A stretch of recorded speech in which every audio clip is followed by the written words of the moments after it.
where we're diving, on the north side of that fracture, that would be older. No, I think it's younger. Hang on. Getting a little bit out there.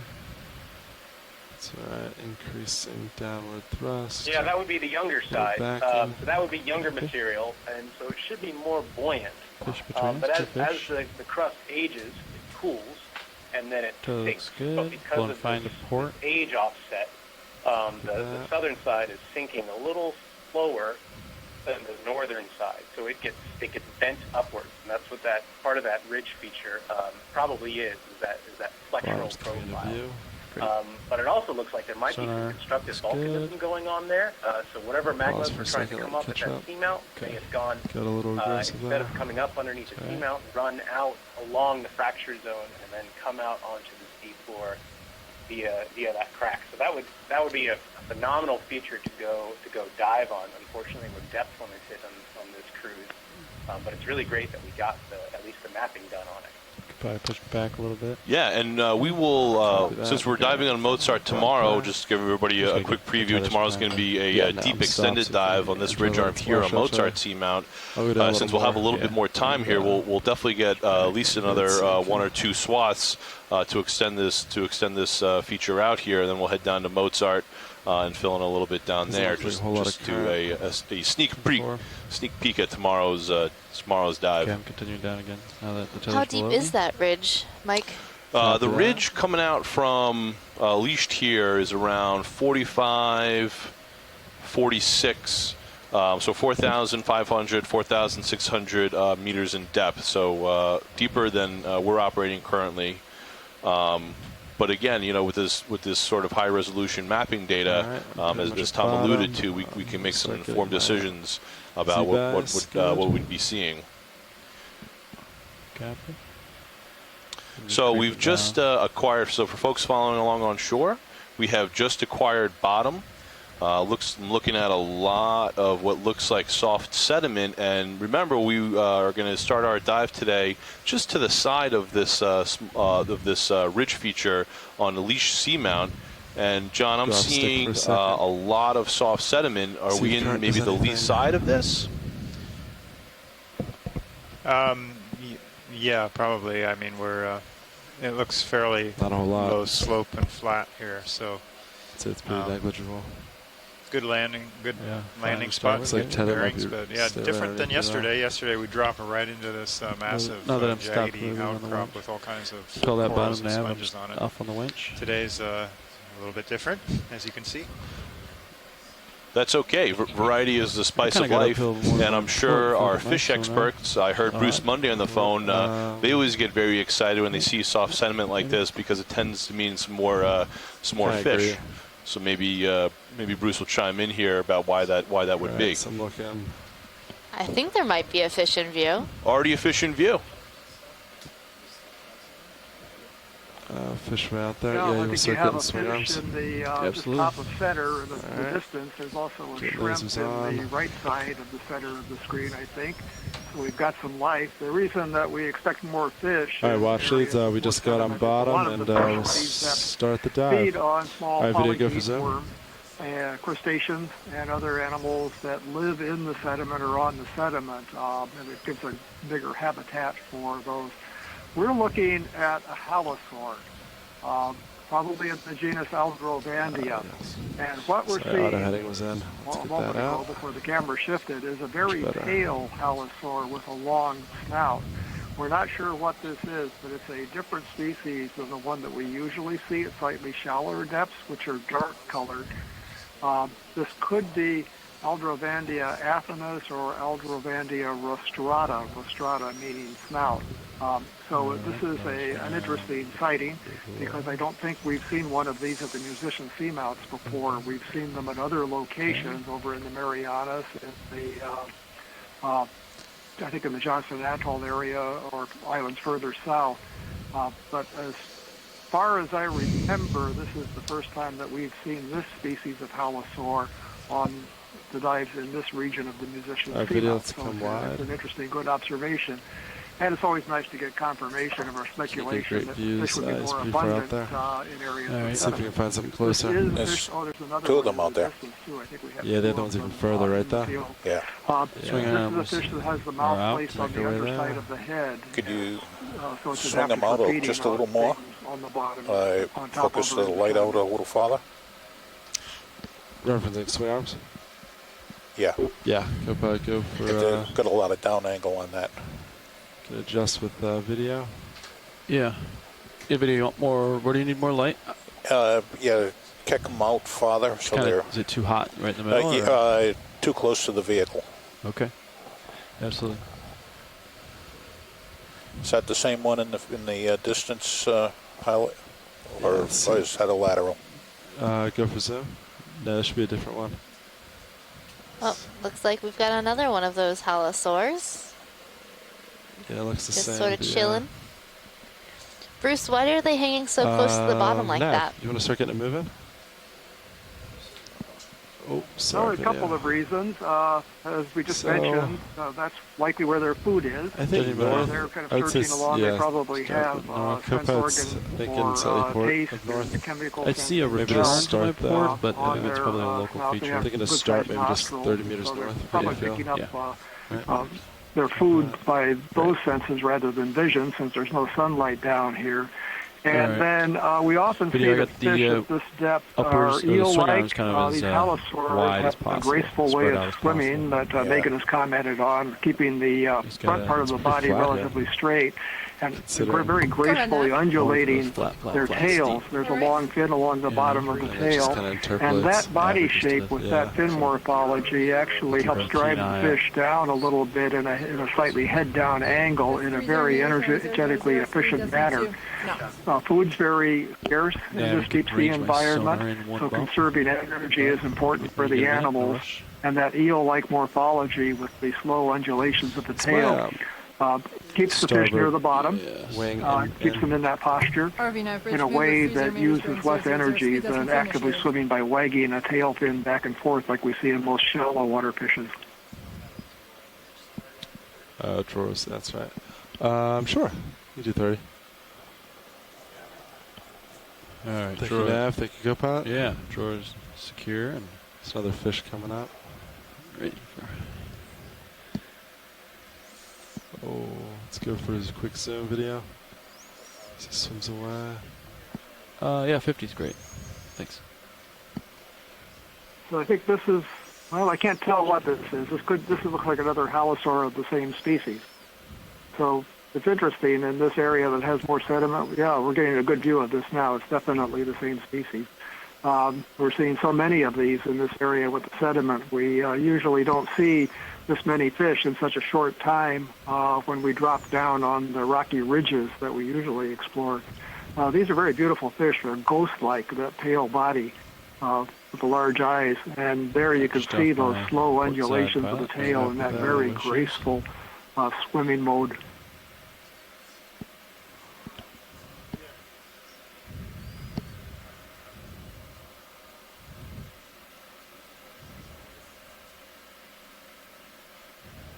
So when you move tight and you start easy and then ease into it.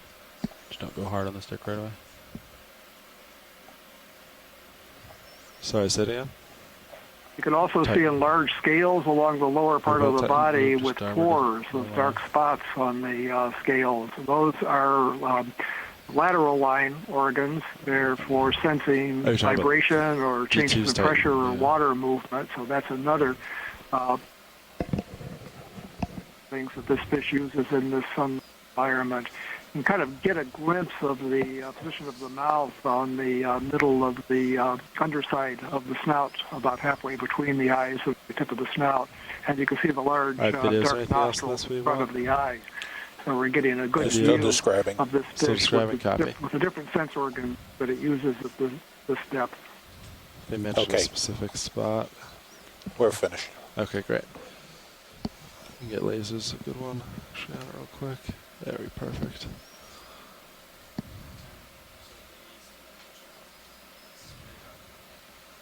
Now, if you zoom out on high pack for a second, just talking about the dive track with Carl.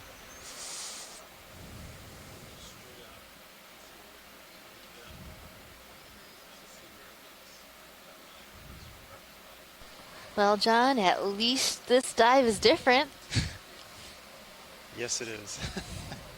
It's going to be a long day, I think. Hope you guys like my leashed puns. You got to send in some new ones. I know. I'm gonna think about it.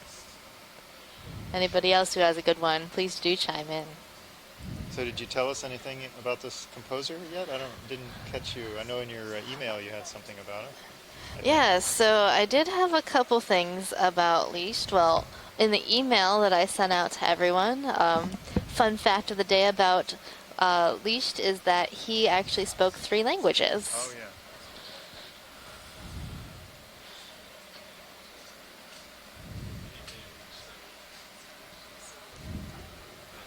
They want to rock. Keep your eyes peeled. And this is one of the dive that we had to reschedule due to our weather delay. So, this is take 2. Right. Liszt redo. Opus 2. Good. Well, we have a big rock here. Well, at least we know that there's at least one rock on this seamount. Yes. Yeah, wash it. This one might be a tad big. I wonder if there's anything on this rock. Oh, I see a coral. Oh, at least there's one coral. Oh my goodness, I was gonna get worried. This looks more like and a star. Need a rock. Might be a Brisingid or Keep your eyes peeled. something. Copy that. Megan, I think you mean at least. Yes, I do. Oh, it's not a coral. Still want to zoom? It is a stalked crinoid. Yeah, go for a video. Oh, and there's a sponge, Chris. We got one of each. We're done for the day. That's Yeah, good. okay. Yeah. Much better. And so you'll notice that even in this sort of sedimented area where there is very few large animals, we have this one boulder and it's got a number of animals on it. So right now we're looking at a stalked crinoid. And a sponge. Copy that. And their common name is sea lilies, because they kind of look like flowers. Make my way to the sponge. Just off to my starboard, but you're fine. Copy that.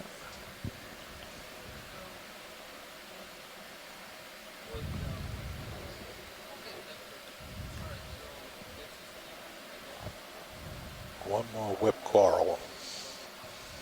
Right there. Oh no, that's And I another. think the sponge might be a Poliopogon. Alright, video, you want to zoom from here?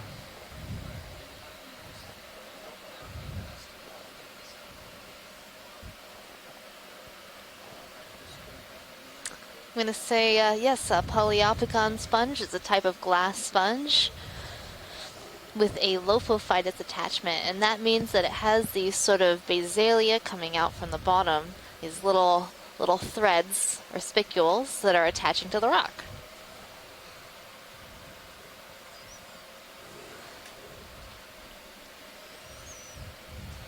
I'm trying to determine if this is a Brisingid or one of the deeper living species, Freyella. Or Freyastra. It's chosen quite a perch there. It has. Pretty basically the highest point and just kind of like... So you'll notice that the arms of this star are all sort of curved upwards, and that's because this star actually will capture food from the water column using those little spines sticking out from the arms. They're actually sort of sticky Velcro that the star uses to capture food.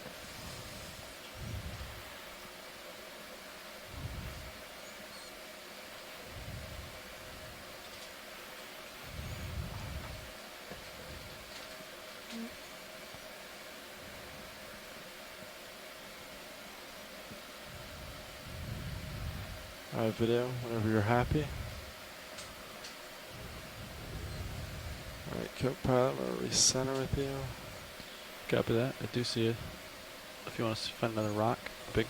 Yeah, another rock? Like a rock that size. It'll be like right here. So that's either a Brisingid star or a Freyella star, sea star.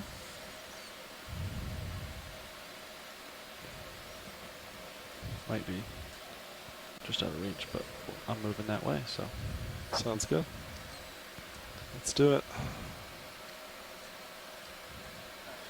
Fish. Fish, yeah. Go for a video. Good, Nav. Yeah, Nav, go for it. Oh, and a fish, Bruce.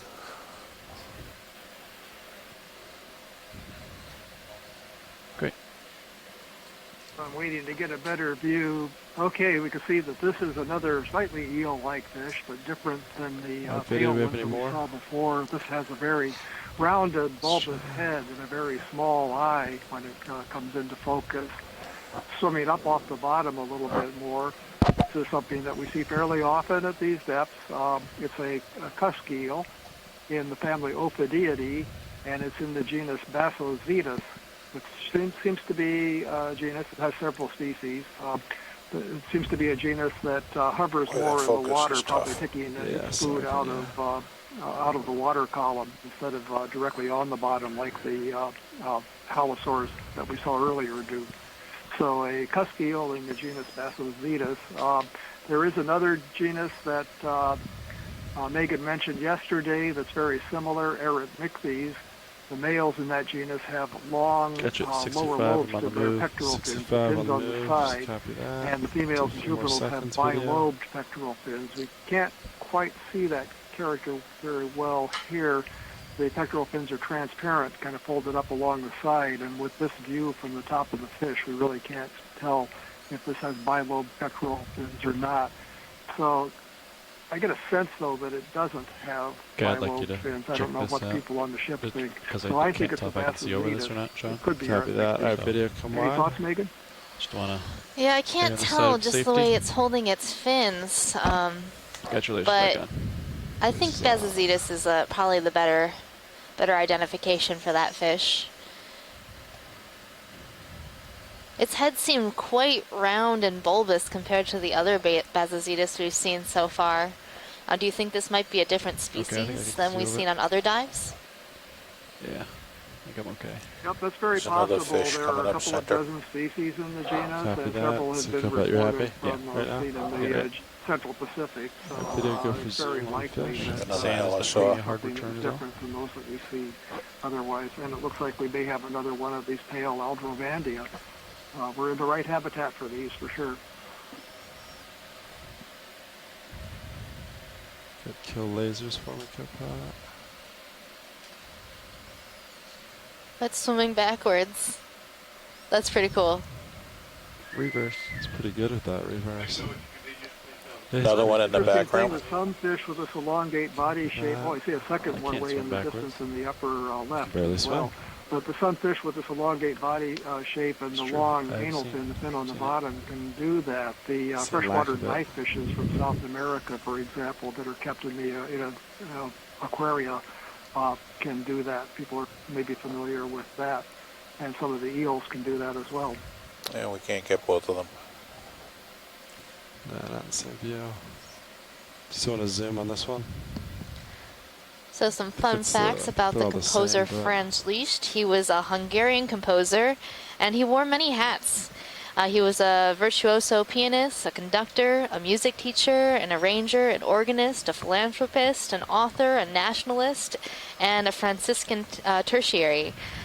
He also was a friend and promoter and benefactor to many composers of the time, including Frédéric Chopin, Richard Wagner, Hector Berlioz, Robert Schumann, Camille Saint-Saëns, Edvard Grieg, Oil Bull, Joachim Raff, Mikhail Glinka, and Alexander Borodin.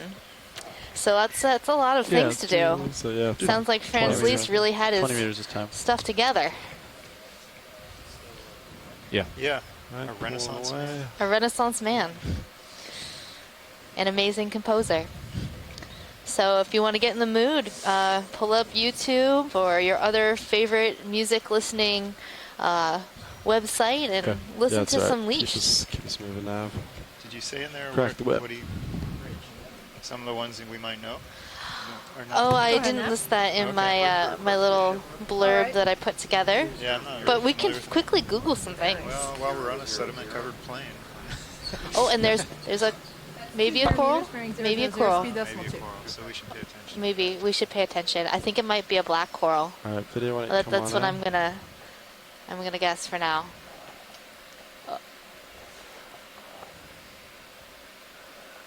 What do you think, Tina?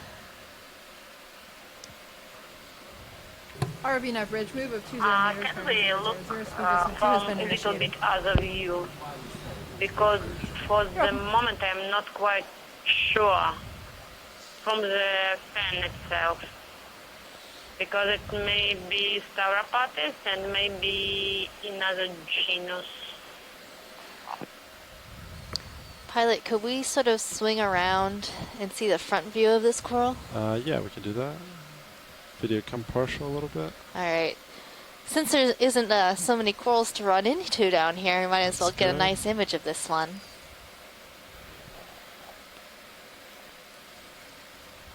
Could you kill the lasers, co-pilot?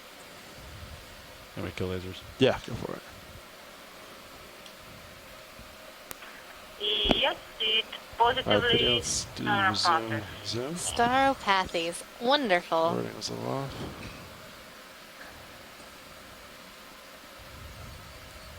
So you might be wondering why black corals are called black corals. It's actually because their skeleton is black, even though these polyps that you're seeing right now are more of a peachish yellow-orange color, depending on how you'd like to define the color that you're seeing on your screen.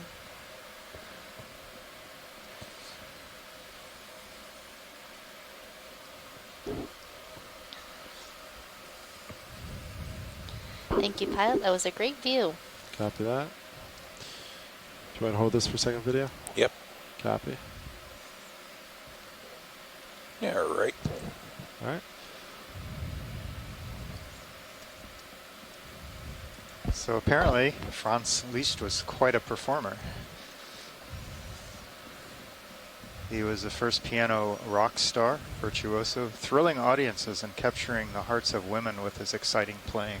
Oh my goodness. And he apparently invented the concept of the piano recital. Before him, nobody dared to have just a single pianist for an entire concert. But his powerful and astounding playing were enough to fill concert halls all over Europe. So he was had quite a bit of technical skill with the piano, and I guess he composed some really complicated and very difficult numbers to play. So I think you had to be basically very good to play his best compositions. Wide, see if we can see one of these rocks now. Watch it. I know you want a rock, so if anything sticks out, looks like you might have a couple options ahead. I think I heard from Carl that one that's like freshly broken off. Freshly broken out is probably the best spot could then. Be wrong, but we'll keep our eyes out. Could take a peek to starboard maybe. Those angles are large, kind of rounded units, but might have something on them.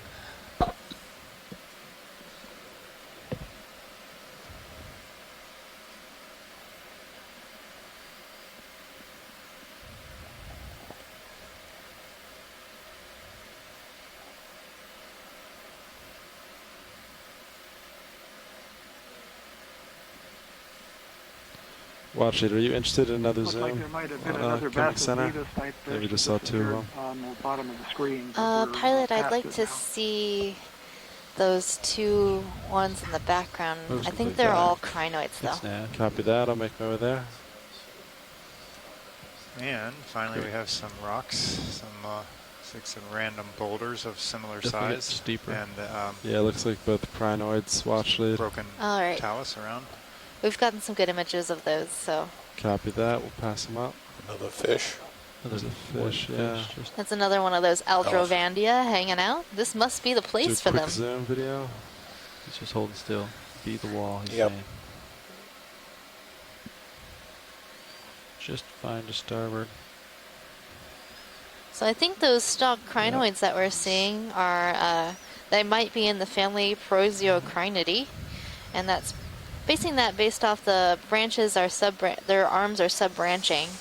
They have a very sort of brownish color and a long stalk. Sea Star. Oh, yeah, Sea Star at the bottom. I don't know if we'd be able. It was sort of in a crack big rock between center. two rocks. Center left. Oh, center left. Lead me video because I'm not seeing. Right center upper. Center I upper. think that white spot. Megan is not No, Sea it looks Star like a no. underneath the bigger boulder that's just out of the screen. They just said out of the frame. That's out of frame. It's low. Below you, I think. So the thing we're looking at, pilot, was in between those two big boulders that the crinoids were on. It's way down. Yeah. Yeah, Washley, tell me if it comes in the frame. Not yet. Do you see it? So it's right, sort of lower. I'm going to be just below the bigger boulder. So it's like just to the left of center between those two large rocks. Yeah, I guess it's just the next rock. I mean, the next rock, the bigger rock without crinoids. Just to the left. Under the sponge, I think. Yeah, I see the sponge. Under the sponge? It's not the. Oh, under the sponge? There's a sponge, maybe? Oh. Is that what we're going for? Oh, I don't know. I'm not seeing it. I'm not seeing it. I've lost it. All right. I guess is it between here or like kind of back in there? I didn't see it. It's up between the rocks on where the crinoids are on. Let's just zoom into that crack, pilot, between those two rocks. Crack. See if we can see it. Oh, there it is. That's what we're going for? Yeah, that little anemone. Copy that. I thought we were looking for a star. I was too. I was looking for a star. All right. Tighten out down there. I turned a little bit to starboard, pilot, not very much. Copy that. 20 It's not as easy as it looks, guys.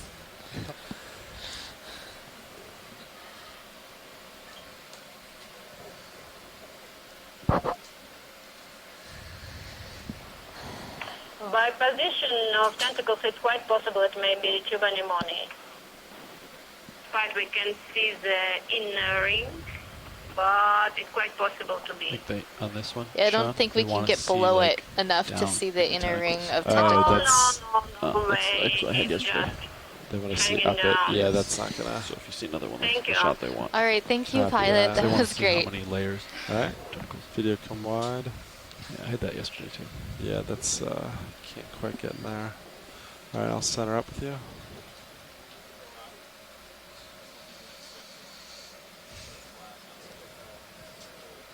Yeah, I do.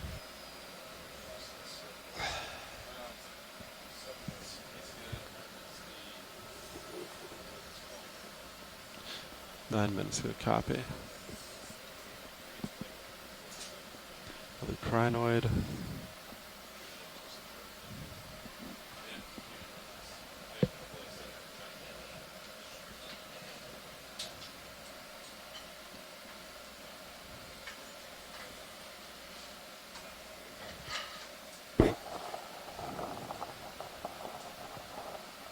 Possibly a different fish left. staring us down. I'm going to turn back north, pilot. That's right. Yeah, go for Another it. one on the far left. We'll copy. I'll try to get both of them. Very definitely, and it'll be a great view of this one when we can get a close-up of the head and That's mouth. cool looking This fish, is a isn't it? deep-sea lizard fish, Looks Bathysaurus like bolus. Color eyes. It looks like it's got some scrapes or damage to its skin. There's also a big parasite hanging off on the tail, the caudal fin, that would be worth looking at. You can see the mouthful of very impressive teeth. This is a ambush predator sitting on the bottom and lunges upward to catch its food. The eyes are reflective yellow, have a tapetum that collects light. It may not be good at forming images, but it would sense bioluminescence very well. They sit on the bottom. They often have tendril-like filaments on the pectoral fins, the fins on the side of the body behind the head that would sense things going past. And you can see the nostrils and the enlarged lateral line pores along the side of the body that are sense sensing smell and vibrations, water movement. The fish is very pale. That's a characteristic of this species as opposed to the one other in the genus Bathysaurus. They're one of the larger predators down here. He's trying to hide from They you. tend not to move very often, but we the ground, do so disturb them occasionally with the ROV, and they'll swim up in the water. And then We'll probably I settle think down people for ought to that be move. interested if we could scan I think, back and Nav? look at the tail, because there's a parasite I'm okay on with the tail. 30 meters for the next one. Okay, Hallie, Bruce could is we finished. see that Yeah. parasite on the tail of this fish? Copy that. I do. Parasite. Oh, looks good. Great. Gonna call on a movie, pilot. Copy that. I can see up here, so. So you're happy? Yes. Well, it's some type Go ahead, of, Nav. I'd like to request a ship move. Sure. 30 meters, not sure. bearing 000. Isopod, perhaps? That's 30 meters, bearing 000, speed decimal 2. So isopods are related to those roly-polies or pill bugs you might find in your garden.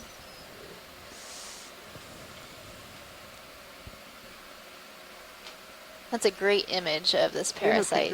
RV nav bridge, move of 30 Venus meters, suggested an bearing 000, amphipod, and I speed decimal agree 2 with initiated. her. It looks more like an amphipod, kind of flattened side to side, rather than top to bottom like the isopods are. But I'm not aware of any parasitic amphipods. But then I'm not an invertebrate expert, hoping somebody else can chime in about that. I don't know if this might be micropredation that we're seeing. I really think the fish wouldn't put up with this if the parasite wasn't firmly attached. I wouldn't put up with it. All right, watch lead. Are you happy with this? Yes, pilot. Great. Video. Anything else on the fish you'd like? I think we're One good with more. this fish. It's a beautiful fish. Yep. That's a really neat Yes, you're amphipod. good. Well, we're good. There was one more to the left. Copy. Let's see if it's still there. Well, that amphipod had pretty neat eyes. It lasers. sort of had a rounded down rostrum. That's that sort of pointy part in between the eyes. And the eyes were bean-shaped and sort of whitish yellow in color. Gee, he's gone. Go figure. And it had sort of a smaller reduced one, though, antenna. I presume. So, I Not don't the know. same, It'd be but interesting to see what that might be. We're, oh, right there. Yeah. We're moving into a talus field now, finding some more rocks. Another fish.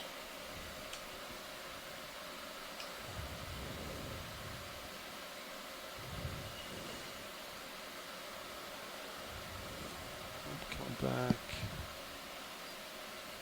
If we could get closer to this, it could be worth a look. I know we're kind of far away. I'm not quite sure what this. I think this is another Basozetus, but it's up against a lighter background. Yes, it is. Okay.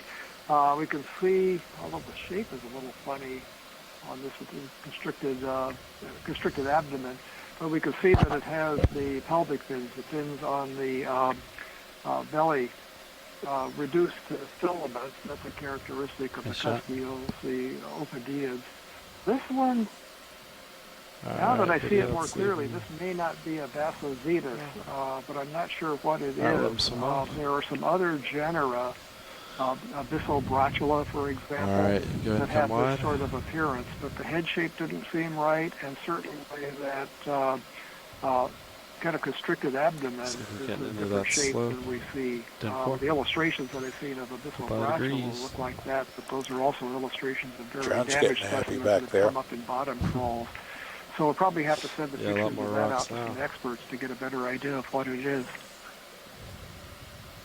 This looks more like what we were expecting.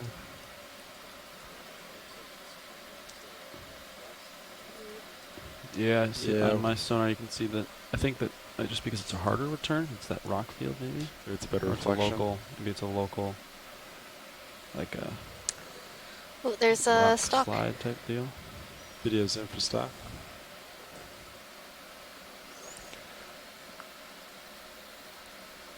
Is it dead? Oh, I see some polyps on it, but it's partially dead, whatever this is. What direction should we be heading, Nav? Or a little bit? Can you select looks the next like a waypoint? coral. I think it's kind of want to acquire that.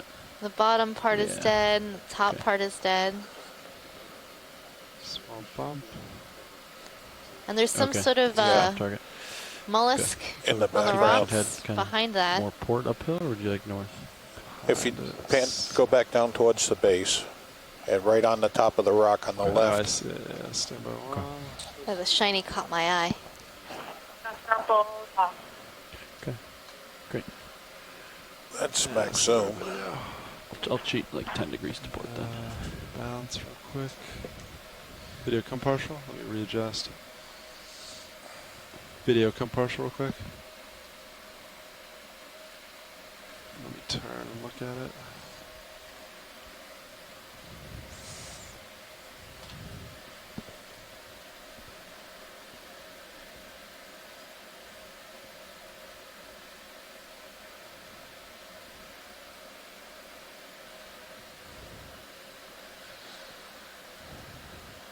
Well, I'm not sure what Alright, kind going of for coral it. this is. Might be a chrysogorgic coral. And then in the background, we're seeing a shell. Is that okay? I'm not sure. It looks like a gastropod. So a snail. That's max zoom. Copy that. Do you want lasers on or not? Sure, let's swipe lasers on it real quick. It's gonna be small. Alright, video, when you're ready, you can come out. We'll get lasers on it Laser, real quick. yep. Where are Are they on? they? Could put lasers on? No, there they are. Yeah. It's just a very small subject. Yeah. So maybe like a It does kind of look like a spaceship. Does. Alright. You want to look at this stem anymore? Yeah, can we look at one of the live polyps further up on the stem Yeah, just to copy see that. if we I'm can on the move. get an ID? Got you at 5, Whatever it is, it's 7, so we not have in time, good but- shape. Video, come on in. Let's try. That upper one that's open. Upper one. Oh, copy. There Yeah, Keep right coming there. up. Well, there it is. we go. Oh, there there's we a go. good one. I see it. Not a lot of So polyps. it's an in this one. octocoral, likely in the family Chrysogorgidae, and that's about as good as I can do with this.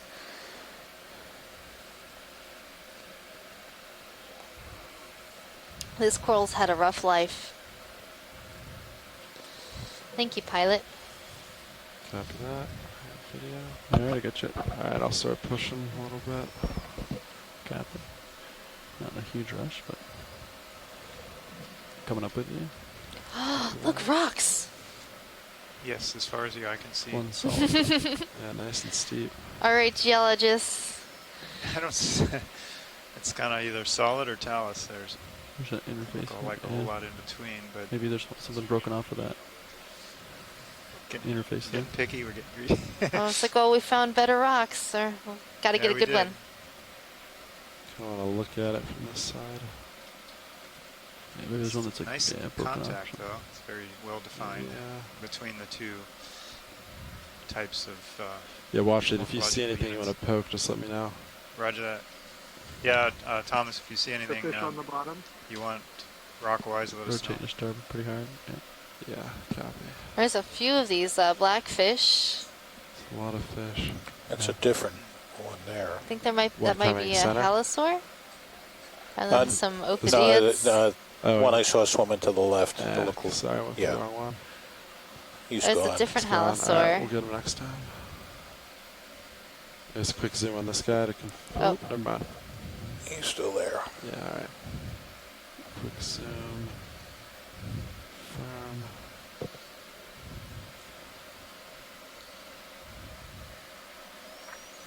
So this is one of the other species that we see. It would be nice to zoom in on the head if we can, although it's moving around a little bit. The general appearance of this makes me think it's in a different genus than the pale ones that we saw earlier. We'll tell in a moment if we can see scales on He's top gonna of the head.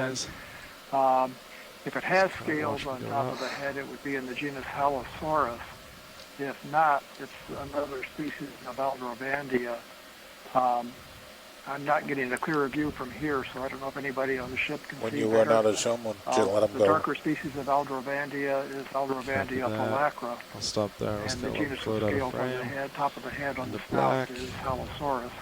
To me, it looks more like a Halosaurus than an Aldrovandia, but I'm open to suggestions.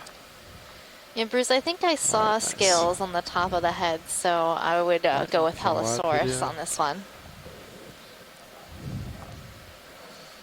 Okay, that makes sense. The reason that I thought it might have been a Halosaurus is it looked like the scales along the lower part of the body, the lateral line scales, aren't as enlarged as in Aldrovandia. So that fits as well. So Halosaurus, and we don't know what species because I think only one specimen has been collected. That was collected when it got an individual got stuck on the Deep Discoverer ROV on earlier Okeanos cruise.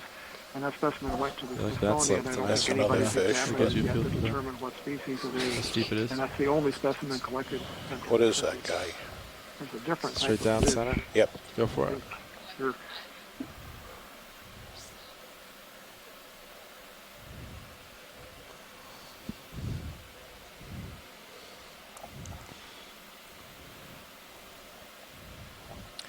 I think we've seen him. Seen him? It's hard to say, but... Bruce, this fish seems to have a blunter, rounder head than the Bazazetus that we were looking at before. Okay. I think I'm still on the move, actually. Yeah, this is worth a closer look if we can follow it for a little bit. Even though it looked like it had the filamentous pelvic fins on the bottom, I think those are actually free rays of the pectoral fin, just a lower little bit, lobe. settling out, My suspicion is that that was a snail fish in the family Liparidae, just from the general appearance, that blunt round head, very short snout. And it can be a little deceptive because the Liparids, the snailfishes in deep water, have broad fan-shaped pectoral fins, the fins on the side of the body. They lack the pelvic fins, fins on the belly. But the pectoral fins divided into two lobes, and the lower lobe has elongate fin rays that are often free of the membrane. So we didn't get a close look, but I think that was very likely a snailfish. And here's another Aldrovandia. I'm having trouble keeping up with all of these fish with logging the data. It's a fishy day. That's what you've been waiting for, Bruce. I'm turning to port just to line up with sonar return for the next move. I think they're happy, pilot. They're happy with that? Great. All right. Yeah, nav, I'm thinking more like a 340, something like that now. Yeah, the slope has dramatically steepened from initially it was basically flat, then about 25-30 degrees, and now it looks like we're pushing 45 degrees or more. Yeah, Washington, I'd say like 60 degrees slope right now. Yeah, I thought it might be even more than that. Can we do a nice zoom on this coral? Yes, we can. Wonderful. Video, go for zoom. Great. So I believe this is a primnoid coral, or a coral in the family Primnoidae. And it looks like Pleurogorgia, possibly Pleurogorgia militaris. That's 30 meters, bearing 340, speed decimal 2. Oh. Oh, yep. Not Primnoid, Chrysogorgid. Oh my goodness, what a day. Chrysogorgid coral, Pleurogorgia militaris. You have been corrected. Yeah, I know. I realized at the moment, so I was like, no what? delay this time. Average move of 30 meters. They're on. I know that. Speed decimal 2 That's the great thing about being on air live. You make one mistake, everybody's like, hop on that. It was the white color. Even though I knew the identification, I was like, family, choop. But it's a great view of this coral. And I think Chris Kelly had a theory of why they call it Pleurogorgia militaris, because of these side branches are all lined up in a line, sort of military style, perhaps. Just a running theory. You'd have to ask the person who named this species. All right, science, you happy with that? Yes, thank you, pilot. All right, video, you happy? Yep. Copy that. Let's move on. Co-pilot is happy. Co-pilot's happy. Nav? How's ship status? 340 my heading. We turned to port just to line up with that. Same on fish video. This rock feature and hard. It's the same one, but Yeah. Yeah, I think that's the Bazazetus we were looking at. copy that. Let's let him go video. But we saw another one earlier that might have been something different. So if we do see that fish again, it'd be worth a better look. Copy that. Ship's heading.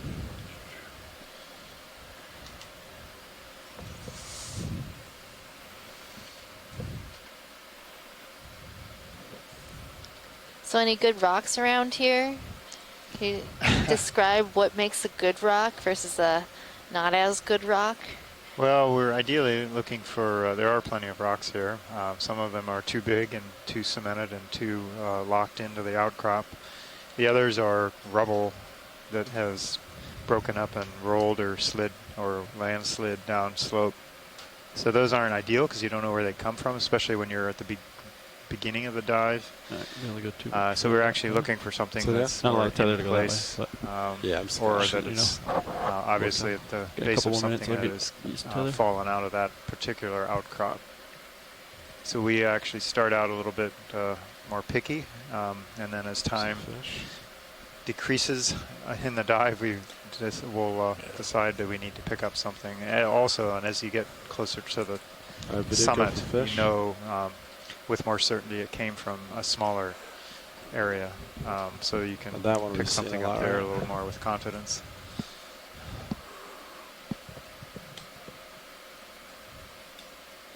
Let me know if you need him back on. Copy. Get my hand on the trigger. We've also been surprised. This is another halosaur.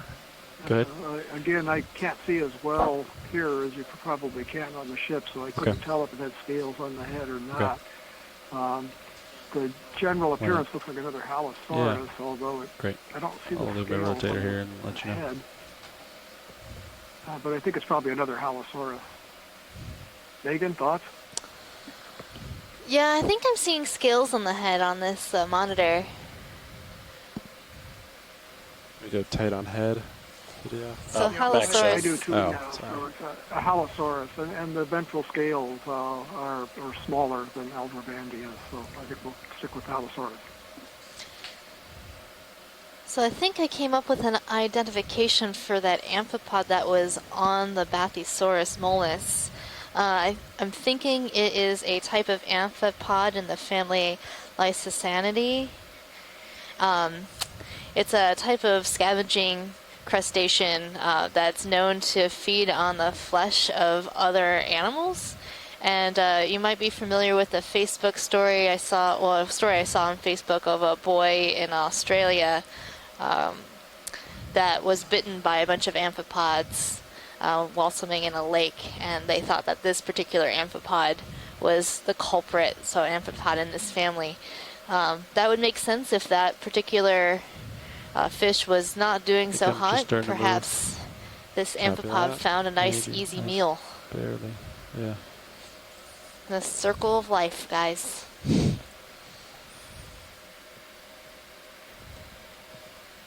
I made that identification based on the sort of reduced antenna that I saw and the curved rostrum, sort of curved down, and then the eye shape has that sort of bean-shaped eye. But there could possibly be another family. There's a number of amphipods out there, and in order to get a good taxonomic identification, you have to have a specimen. Ooh, a spiraling coral. Alright, video, you want to go for zoom?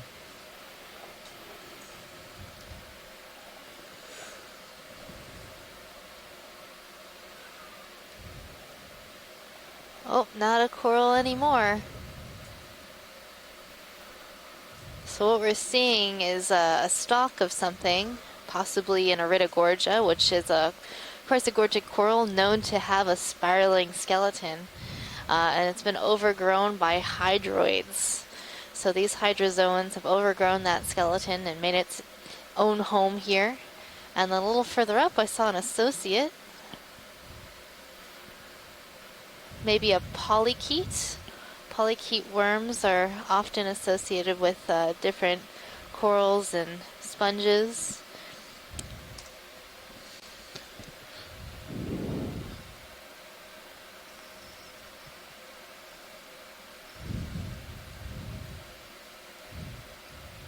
Just off to my starboard.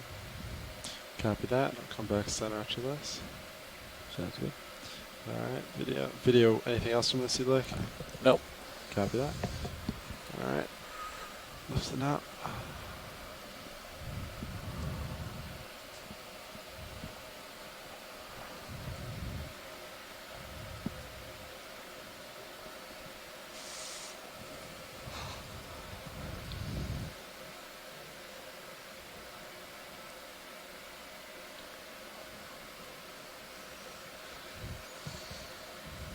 So Tina said it might be a scale worm, perhaps. Scale worms are a type of polychaete that have these unique plates along the back, looking like little scales. We often see them in the deep sea, so it's a good identification.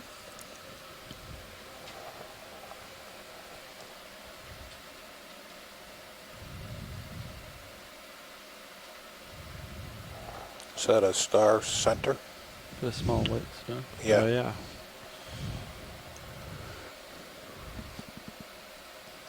Just a little guy. Yeah. All alone. Oh, is that a star? Yep. Go for zoom. I think we might be seeing a Goniastrid Sea Star. I know Chris Ma would love to be able to collect this. This looks a bit different than the other ones that we've seen, and deep sea cookie stars, or these Goniastrid Sea Stars, are very little known from this depth, so this is likely a new species. But it is very, very small. Hi, Megan. Get a swipe This is Chris Kelly, and so Chris Ma will probably come on any second. But I think this is actually the really weird one that they collected in the Marianas. It looks like it's a very small, new cookie star. So he's probably looking at this right now, I would imagine. He should call any moment to talk about it a little bit more.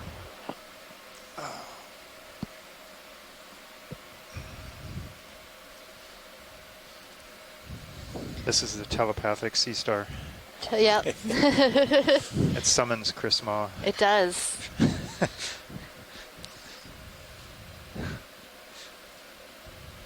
So we're going to get some good imagery of this because collecting it would be quite difficult. Now, if this rock was easy to pick up, maybe. There he is. There you go. Welcome, Chris. How are you? Good. You have been parasitized by this sea star. Well, either that or by fate, because I was just about to walk out to get something to eat. So, correct. So Chris Kelly had correctly sort of gauged what this was. This is a new species. Got you at 8-0. I'm still working on whether or not it's a new genus a little or bit of time, not. not a lot. But this was the one that, in the sense, we chased all around Santiago's expedition, and then I think we saw it a couple of times after that. So this one doesn't have a name yet. It's really difficult to sort of collect from this area, from this kind of region. So I think that's probably why we don't have a lot of really good samples of goniastrids from this area. All right, video, but it's something that I've got that one specimen of that I think you guys went to a great deal of trouble to collect a little while ago, and in fact I have it in my hand right now. I'm looking at it relative to the picture. I think this one but it's very similar to a fairly poorly known goniastrid sea star called Lyconitaster. I'm not sure if that's what it is yet, but it's very similar. But it would be one of the first times it's ever been seen in this part of the world. So it's not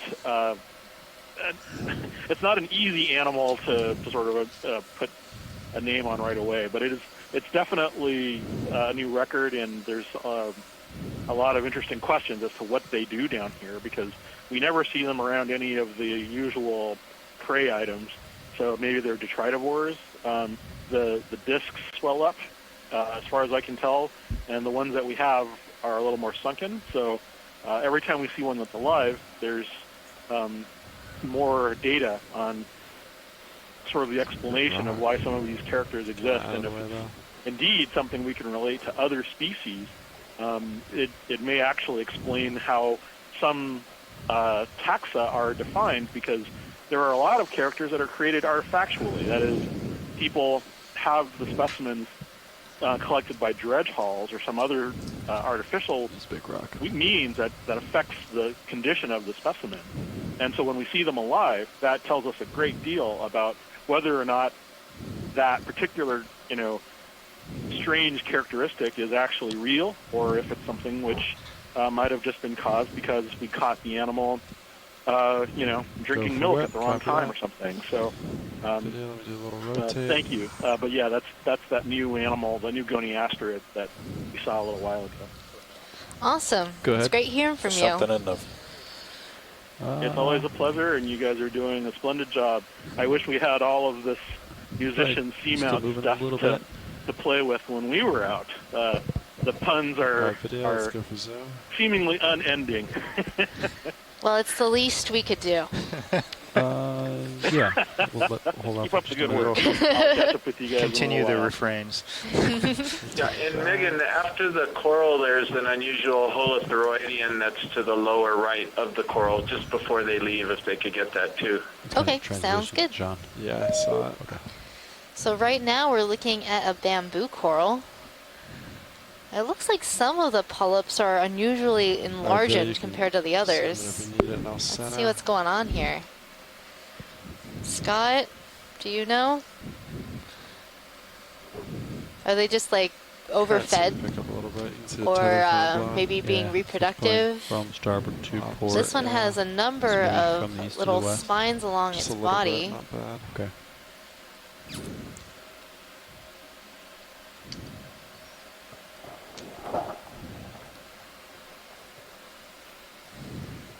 Pilot, can we scan down to the base of this coral? Yes, we can.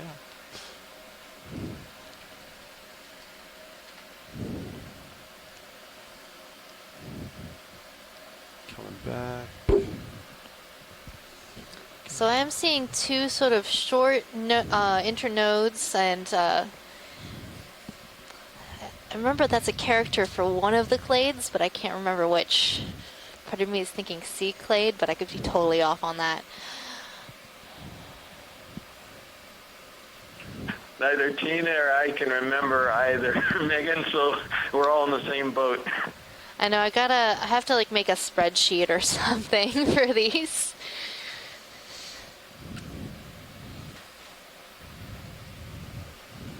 Okay, I'd be ready for another move. So we call these bamboo corals because you have these long internodes, those white bone pieces separated by these short nodes, those brown or black sections, giving this coral the look of a bamboo plant. And having those long internodes with those short little proteinaceous nodes allows this coral to articulate a little bit more, be a little flexible in the current. Okay. Right, up, right. 30 meters, bearing 340. Oh, and here's our sea pig. It's my favorite common name right now. So we're looking at a sea cucumber, and the common name for this type of sea cucumber is sea pig. I'm not sure who came up with that, but I think it's because it has these little sort of leg-like structures allow this animal to walk along the bottom, and the front end with these projections is the mouth. And so this animal is feeding on detritus or organic matter on the bottom of the ocean. You can see it pick something up and put it in its mouth. He does have a rather oinky look to him. Yep.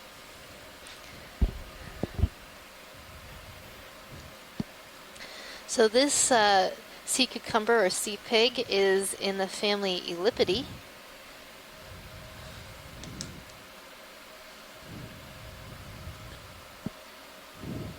All right, video. Anything else you want from this? No. All right, Science, you happy with that? Yeah, we can move on. Great. Come wide.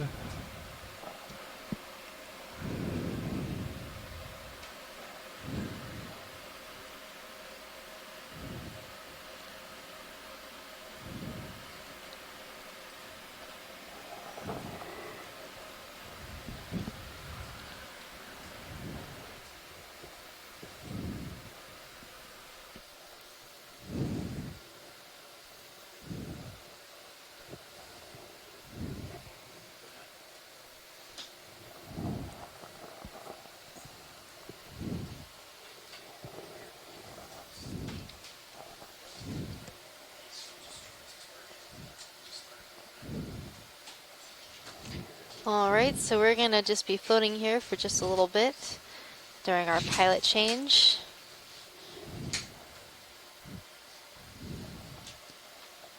So for you, those of you who've joined us recently, we are coming to you live on the NOAA ship Okeanos Explorer from the musicians Seamounts north of the main islands of Hawaii. We're currently somewhere in the range of 400 or so miles northwest of the island of Oahu.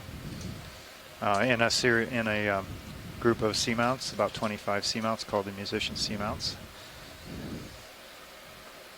For the first time diving on these features, and so you're seeing the sea bottom and the biology along with us for the first time.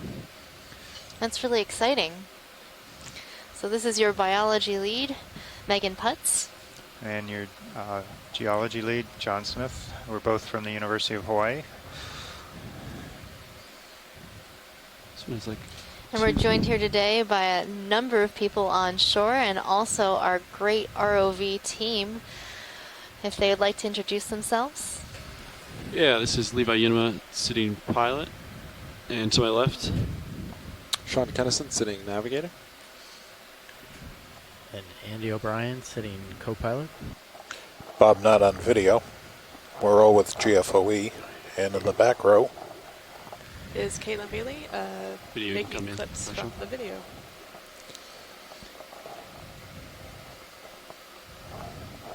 Now what is going on here with this sort of this crinoid? It's like a double crinoid. Yeah, it caught my eye. I was curious too. I can't tell if it's like a stock crinoid with an unstocked crinoid on it.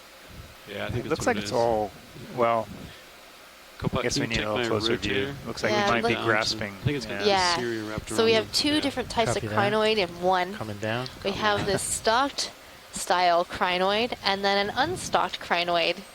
What are we aiming for, pilot? So the unstocked crinoid does not have this long stem, but instead has Siri, or these small little feet-like projections that are wrapping around the stalk of the crinoid that it's on.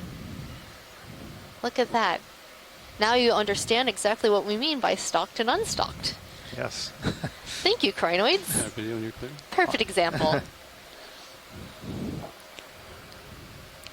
Holotherian. So Megan, this stock crinoid, the small one? Yeah, the there's a purple one up. Sorry, it's upper. We're trying to decide this upper already, center. but it's in the family Proisocrinidae, but we're not sure because there's something else that looks quite similar that's the Gillicrinidae. And this is coming from Chuck Messing. And he's also getting it from the, the French guy with the sea lilies, Derouz, I think is his name. But anyway, this is a very interesting stock crinoid, and its identification is a little uncertain. Joe's picking up some dust. 500. Try a different angle. You can come out video. Yeah, the crinoids are hard to identify, it seems. And that's what's great about having experts from around the world helping us out with these identifications. We have a different type of sea cucumber coming into view. You can frame up sea cucumber and approach. And the last one was tube anemone.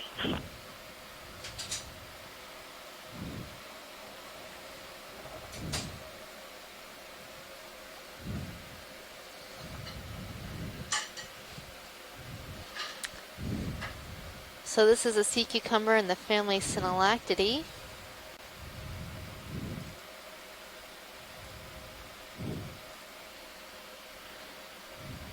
Many of the members of this family have either a pink or purple coloration, though we have few that are white or more clear in color. You can zoom in a little bit if you want.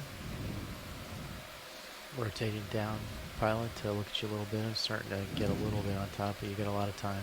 Okay.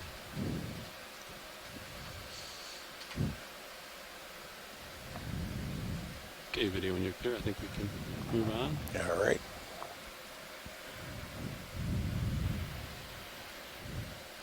So that was quite a big sea cucumber. The lasers that you see in view, those two red dots, are 10 centimeters or 4 inches apart. So that makes the sea cucumber that we were looking at a little over a foot long.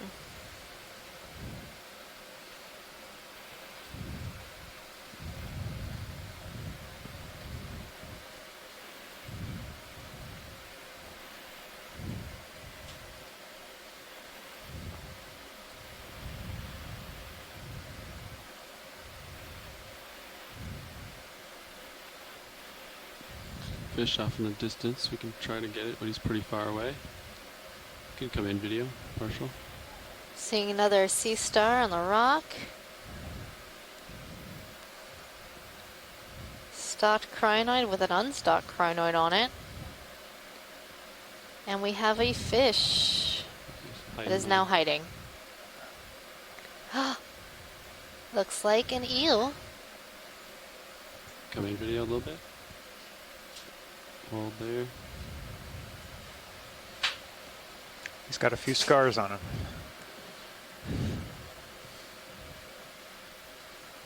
I'm waiting to get a look at the shape of the head on this one before I jump on the identification. It is a Synaphobranchid eel, family Synaphobranchidae.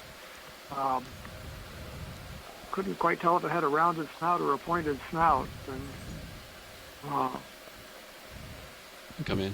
still waiting. A lot of scars on the body. It's probably been chasing things in the rocks. We see these fish scarred up a lot. It looks like it's got a rounded snout and some crenulations, particularly on the jaw. You see white lateral line pores. The smaller dots on the side. It's also got some dots and scarring. So I think this is in the genus Iliophis. Pretty much looking straight down. Arrow-toothed eel. I should have looked first for the position of the dorsal fin origin. Yeah, but it looks like ship ended maybe 2-3 minutes ago. So you probably have another maybe 2 minutes to swing or so. Some other types of Synaphobranchids have that as well, but I think it's an arrow-toothed eel in the genus Iliophis. Video, let's snap on this if we hear any interest.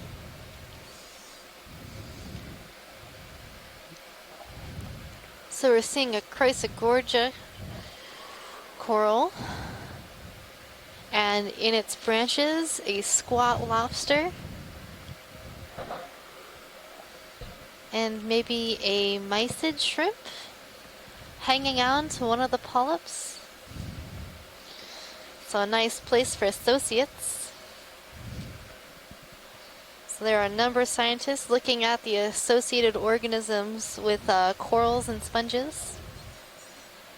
So this is a coral in the family Chrysogorgidae, genus Chrysogorgia.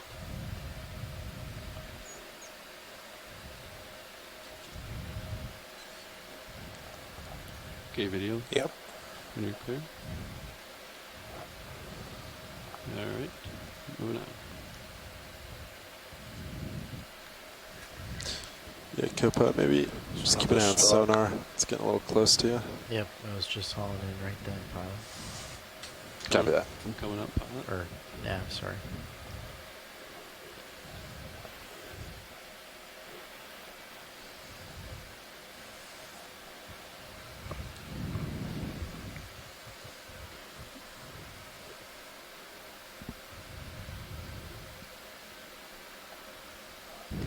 Another coral dead ahead. This one looks even bigger. This one looks like the same type that we were just looking at, a Chrysogorgia. This has a very distinct bottle brush shape, so it could be the species Chrysogorgia geniculata. Watch, are you interested in this little guy? Bring this up real quick, video. Oh yeah, let's look at that. It's kind of hard to see. Right before we get the bigger one. Ooh, actually, I'm kind of lined up with it, huh? You're on, Tina. We got a black coral. I'm gonna try to pivot to get a better view. Hopefully not kick up too much dust. It's great to have a black coral. It's hard to tell the genus, not because it's not branched or not branched yet. I would say it is Geteropathes. Pretty close to it. For the moment. But it's a really good shot here. Nice mackerel. We just can't tell more because it's too young. But I am positive that it's more Geteropathes. You can see the current blowing by. Thank you. Thank you, Tina. Okay, video when you're clear, we can probably move on to the larger Chrysogorgia. Okay. For awareness pilot, I'm at 6.5 right now. 6.5. I don't know if I'm seeing a squat lobster in this coral. We almost always see the squat lobsters in these Chrysogorgia corals.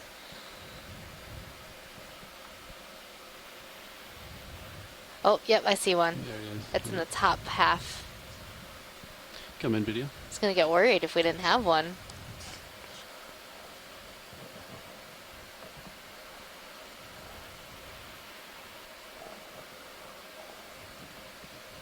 So there's our little squat lobster, likely in the genus Europtychus, just chilling in the branches of this Chrysogorgia geniculata.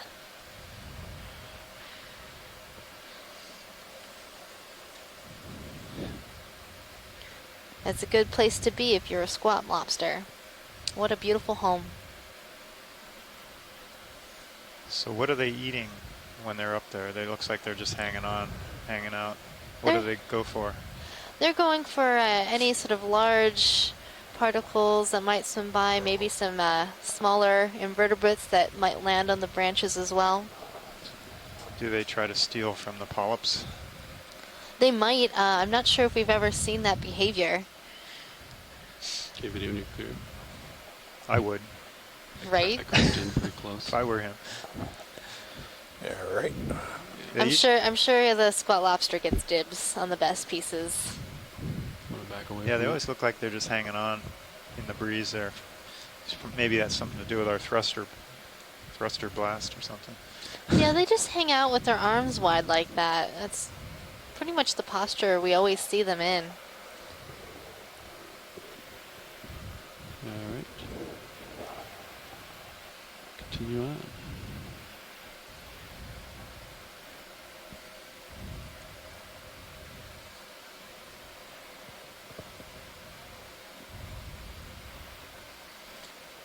Another one of those stalk crinoids on a rock.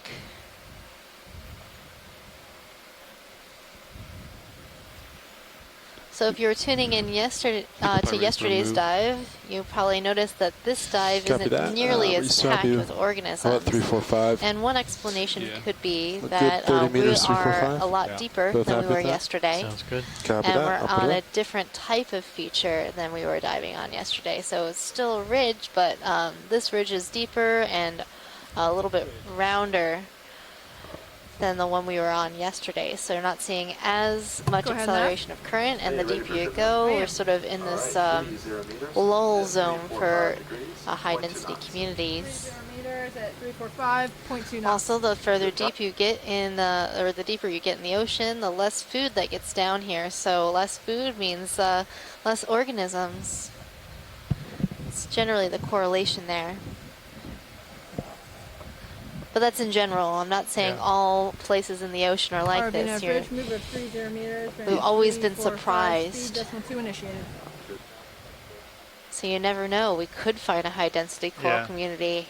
And we weren't expecting as many fish here, but they've been pretty prevalent so far. Mm-hmm. So a slightly different community than what we've experienced in our past dives, but that's always exciting. Finding something new, something different. And there's more, so far there's been more sediment and broken up rock here, so that's not as good a substrate for the corals and sponges to live and thrive on. Yeah, corals and sponges are sessile organisms, meaning they can't really move from place to place. And if you can't move, being in a place that has lots of sediment, you could possibly get buried by sediment and smothered, which wouldn't be very much fun. Sponge coming up between the two boulders. I am seeing a sponge on the top of this rock on the right side.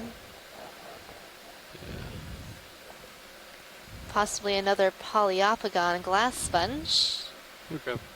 Go Not for sure. sponge after. Just do a quick zoom on this. Just curious what this little guy is.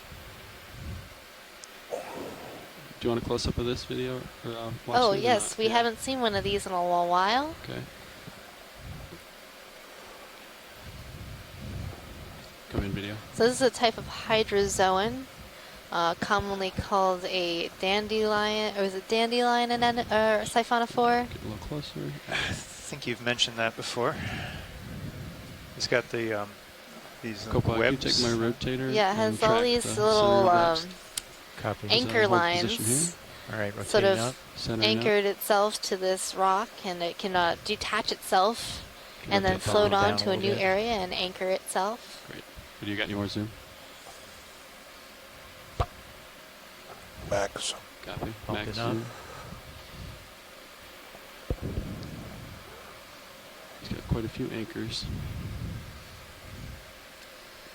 So this dandelion siphonophore is in the family Rhodelidae and the genus Thermopolia. The Spider-Man siphonophore. I think that's a better name. That's what I call him. Right, okay. Video, when you're clear. Yep. Not a lot of good light on him, but go for sponge real quick. And then I'll have to go back to port after the sponge.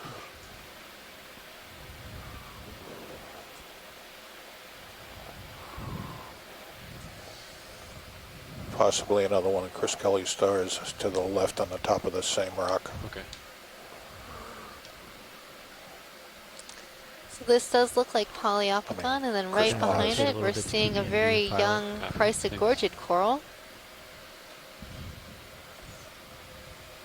Still got your rotator. So yeah, you can bump me up on the rotator. So this looks like it's a type of Poliopogon. It's some of the species have very how to describe it. The spicules or the basalia that attach to the rock, they're not very long, so you can barely see them. Go to the rock attachment. And so I think this is one of those species. I just hear him talking about it. But this could be.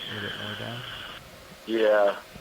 Yeah, I'm pretty sure it's in the Pharenematidae and probably Poliopogon. Thanks, Chris. Okay, oh, and Chris, I forgot to tell you, we got you a special present from the ROV yesterday. There was a small fragment of sponge that I saved for you, stuck in the grating. Color? White. I've labeled it Chris's special sponge. Good eye. Right there. Yeah. That's going to be fun because I won't necessarily see a picture of it, but I got to figure it out only from the small piece in the microscope. That's right. And there's another one of Chris's sea stars right there. Yeah, that one looks to be the same as the one we looked at before, but it's really great to be able to see multiple of these on this dive. Rotate me down a bump. Okay, coming and down. And then you can come in video once it's stable. Okay, go ahead.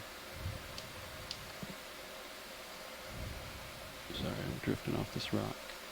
Yep. Zoom out a little bit. Yeah. Well, at least we've noted that there's two of them in the area. Okay, I'm more stable now. You can rotate down and come in. So Megan, I'll just throw this out for consideration as the dive continues, but I'm still thinking about that stock crinoid, and it's very confusing because, as I mentioned, one of them has been identified by Michelle Ruse via Chuck Messing as a Vitiazocrinus, and then another one that looks very, very similar to that is also in the guide as a possible proisocrinus. And the one you zoomed in on, it looked like it had remnants of cirri right underneath the calyx, which means that it's potentially the proisocrinus. But what I'm suggesting is if you come across another one of those and you're not seeing a lot of collection options, it's been about 6 minutes that would be a since the nerve was put possible in, so collection because it's a little bit of a mystery right now, and if we're unclear as to which family to put did you want that to in. look at any of these subjects? Or All right, that sounds like a move, good so, option for collection. So, and it does seem like they're quite frequently seen around in this area. So, we'll definitely probably come upon another one soon. Copy. I got it. Yeah, so far I haven't really seen too much more around a fair amount for collection, but as we make our way up slope, I'm hoping to see some more interesting stuff. When the move began, we're coming about upon so this you should have maybe 4 minutes of swing. interesting geology. Oh, and here we are, just moving up 3, 4, slope, 5, and so you there's guys need to this rotate to crinoid. port. Okay. 20 degrees, 25 degrees.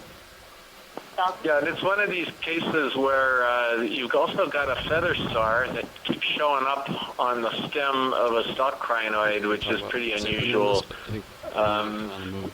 So I don't know if something like that go for a twofer or something, but yeah. Did you want to sample it's just something to consider. Yeah, but can I we wonder if zoom they the could one zoom that has in this and brittle right star on in the it? top of it and see if those cirri are still present in this one. Setting up for the Zoom video. Stand by. Actually, this looks like an ophiuroid, doesn't it? That's Yeah, on it does. On the sea lily. Yeah, it has that sort of wrapping around the stem kind of thing going on.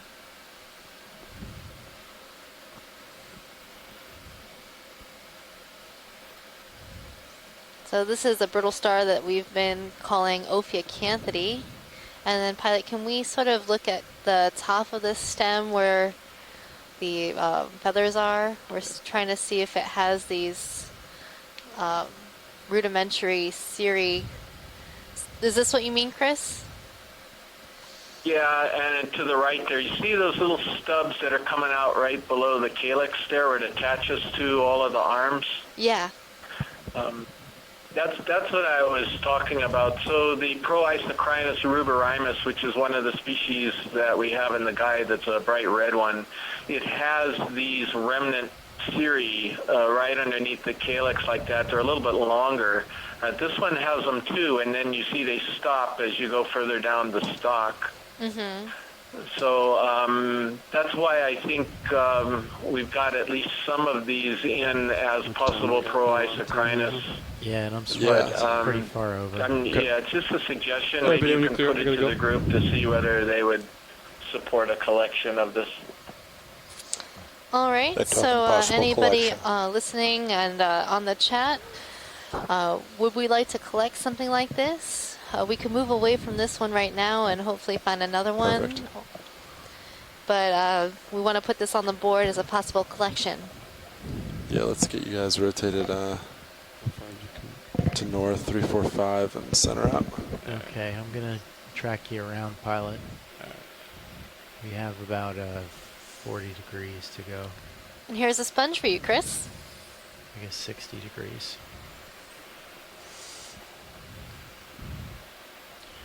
I'm going to give you a snap zoom on this sponge. Unfortunately, I do not have much time here. Just kidding. That crinoid, of course, is it's a dominant species too, which makes it important to understand what it is. This is, you're now looking at a stalked glass sponge, and this is in the family Roselidae, and it's in the genus Calophacus. They're fairly common members of the deep sea communities, at least at these depths that we're at today. And basically, I don't know what else to say about it that I haven't said a million times before because they're so common. So I'll leave it at that. I also saw an associate on the stalk of that sponge. It looked like a tubularid, a type of hydrozoan.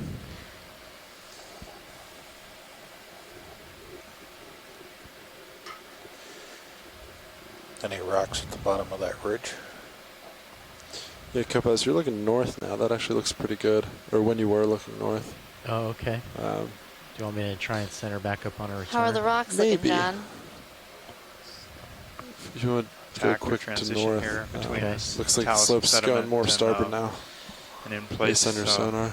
Large flow. From what I remember, that's so I'm looking along the base here what we were hoping we'd see from to see if there's something good. Yeah. Some possibilities. Okay, I'm due north. Thomas, you see anything? Yeah, that looks good to me. What do you think? There that you might Sounds like good. here from here, or did you want to wait?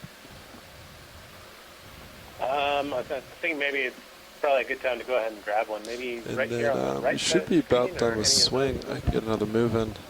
Well, where did you say? I'm sorry. The pilot's stretched out pretty good. Okay, we're Copy close that. kind I'll of put it back on. to 5-4, the so right, kind of right in the In between these Oh, giant hold on. boulder Yeah. outcrops. Yeah, somewhere in there. rock. Then this is a good Well, time yeah, for right in there. Yeah. All right, I'm going to spin up the HPU. I thought I saw just in some kind of case. to the lower right, but they were maybe jammed in next to the outcrop. Pilots, if you see anything that you could grab. These look a little platey, I guess. I thought maybe there was something in there.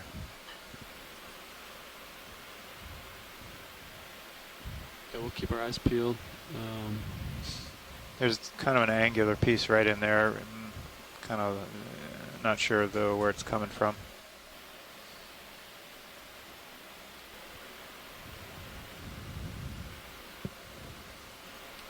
Thomas, any of these in this little pretty good one to port, pilot. I think it might cut be a little bit in too the big. rock?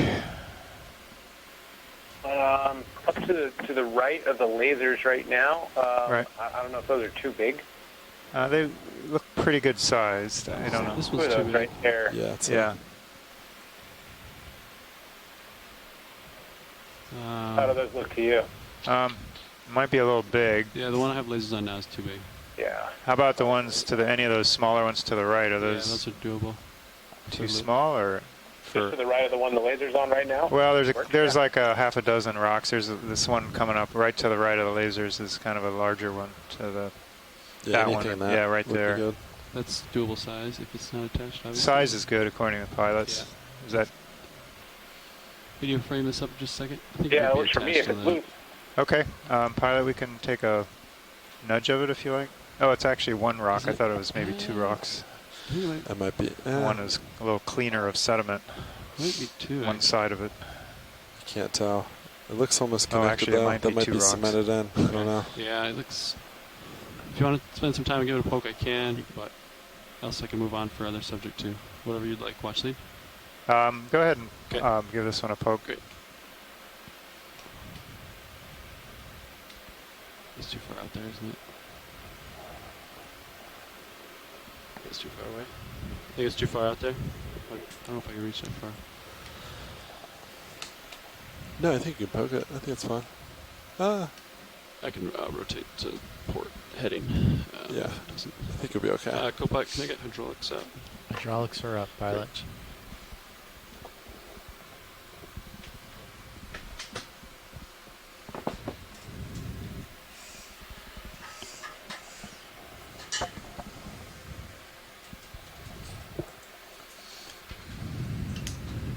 Do you want me to put Mini Zeus on the craft? You can go with Mini Zeus on the rock. Copy.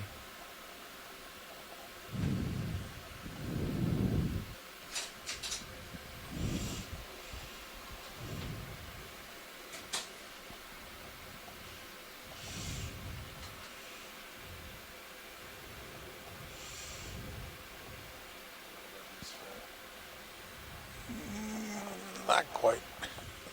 It's Okay, I got a little trick I can do here.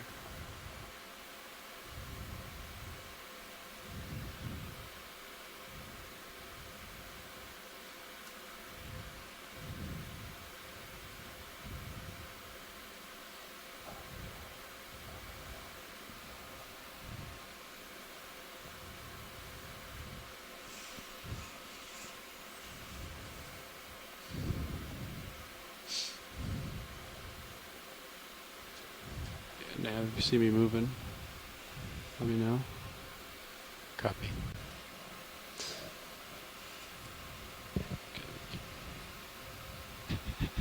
Just. Looks like your port toe slid a little bit. Yeah, I think that's it. Yeah, I'll just do a quick bump forward.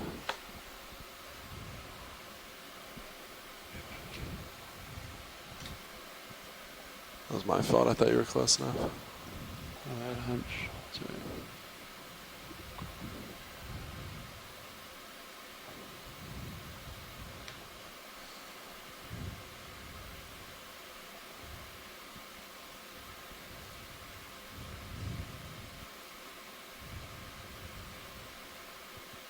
Okay, Copilot, can you hit my joy lock, please?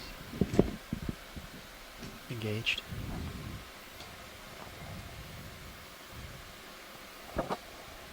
For those watching at home, anytime that we want to sample a rock, it has to be loose. So the preferred scientific technique for checking if the rock is loose is a poke.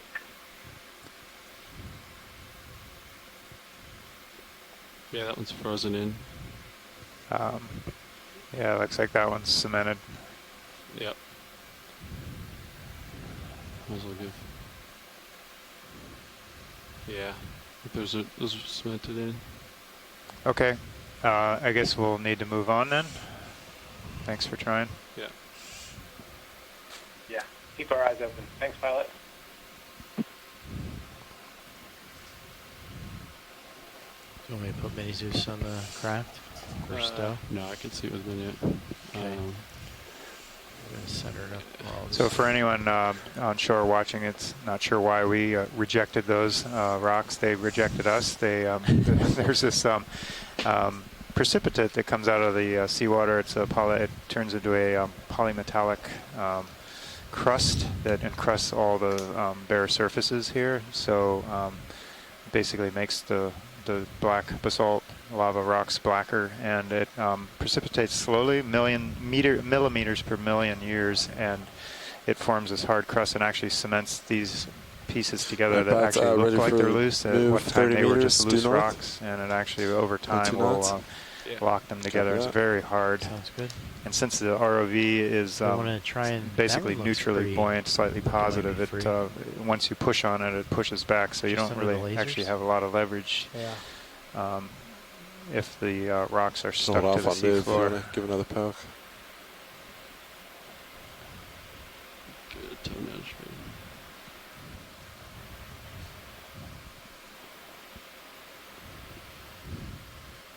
It's a pretty sizable one, too.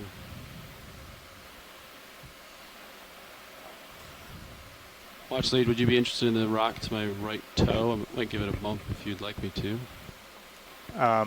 Where is it? Which one are you? It's under my right toe. Oh, okay, I see.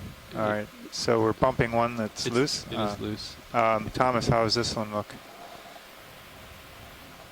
Yeah, I was eyeing that one as we came up. That looks great. You guys want to grab that one? Yeah, go ahead, pilots. We can great. Try to grab that. So we're still so besides poking them, we also bump them with the skid of the ROV. Skid's a little more robust than the arm. Thank you. Good pilot. Engaged.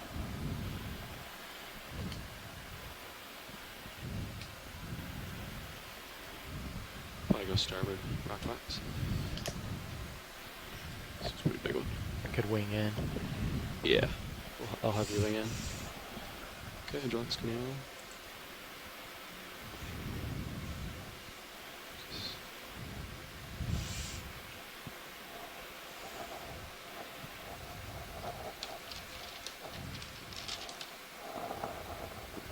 Full grip force on, so we'll give it the full squeeze.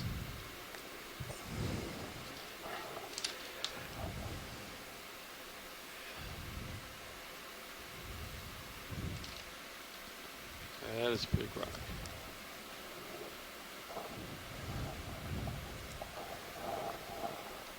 I see it kind of being a little precarious in my jaws.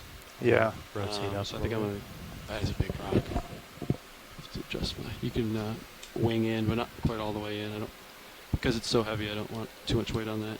Okay. Wing. So yeah, I can wing in like halfway. Do you, so you have a good squeeze on that? Yeah, I have full grip force on that. 800 pounds. Okay. Force. Okay, winging in. Yeah, so Thomas, I got a good squeeze on this. I think it passes the squeeze test. So I think we'll keep this one. Yeah, definitely. That's fully board. Great.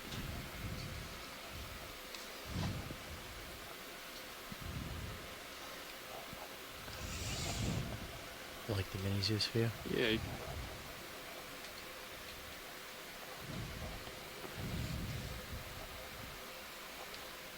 Going for landing.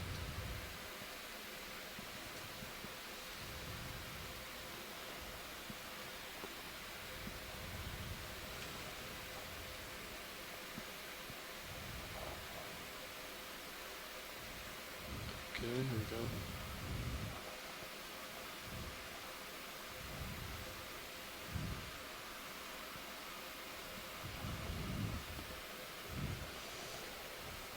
Wing going outboard. Great. All right.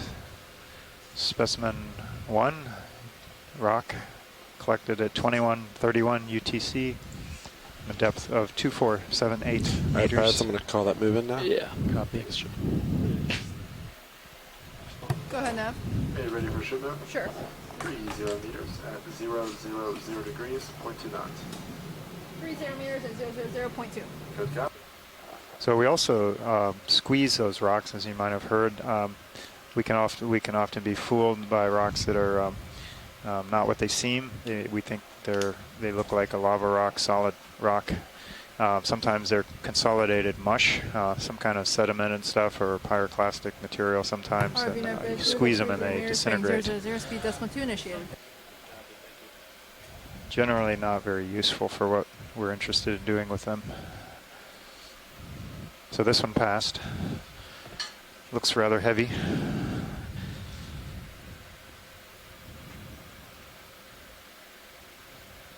Hey, let's frame up this coral real quick. Good collection. Thank you, pilots.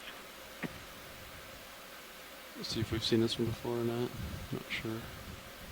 So in the meantime of the exciting rock collection, our biologist on board, Megan, has gone to lunch. And so you're left with me to describe the biology with able assistance from the shore. So write in or call in your observations or requests.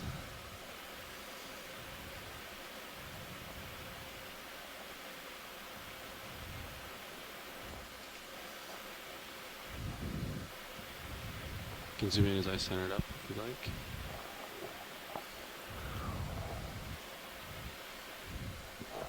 That's max. Max zoom.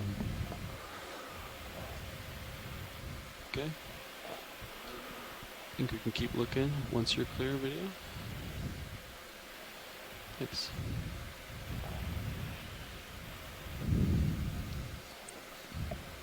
Unfortunately, I think most of the biologists on shore bailed at the same time the rock happened, so they're off to lunch too, in Hawaii at least.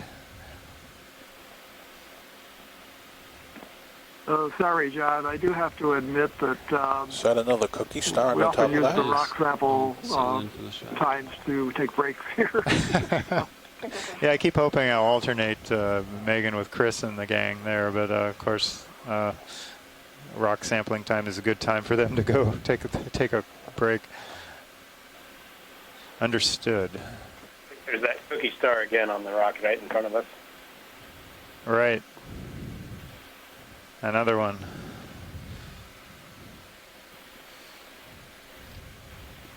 So this, for those of you who might not have heard before, this is a small sea star that our sea star expert on shore has not yet identified. It may be a new species, and we've been seeing it a lot during the last number of dives on this cruise. Though it's very small and very flat and very, it would be very difficult to attach. So we keep, to collect. So we keep looking for one that's in a good position somehow, maybe on a small rock that we could pick up. But they all seem to be on these giant boulders, and would be very difficult to try and get.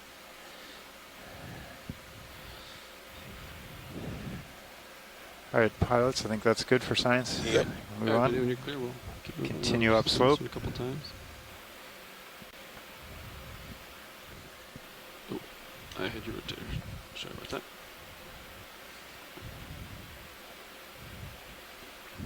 So we're stretched out pretty good. Nav, when was that move called in? I called it in about 3 minutes ago. Video, let's frame this up. I'm just curious. So just a swing another minute or two. Brown ball Thank you. is? Not sure. Zoom in. Let's see. Is there something here? Or is it just me? That was... Just an old... Oh, it's one of those.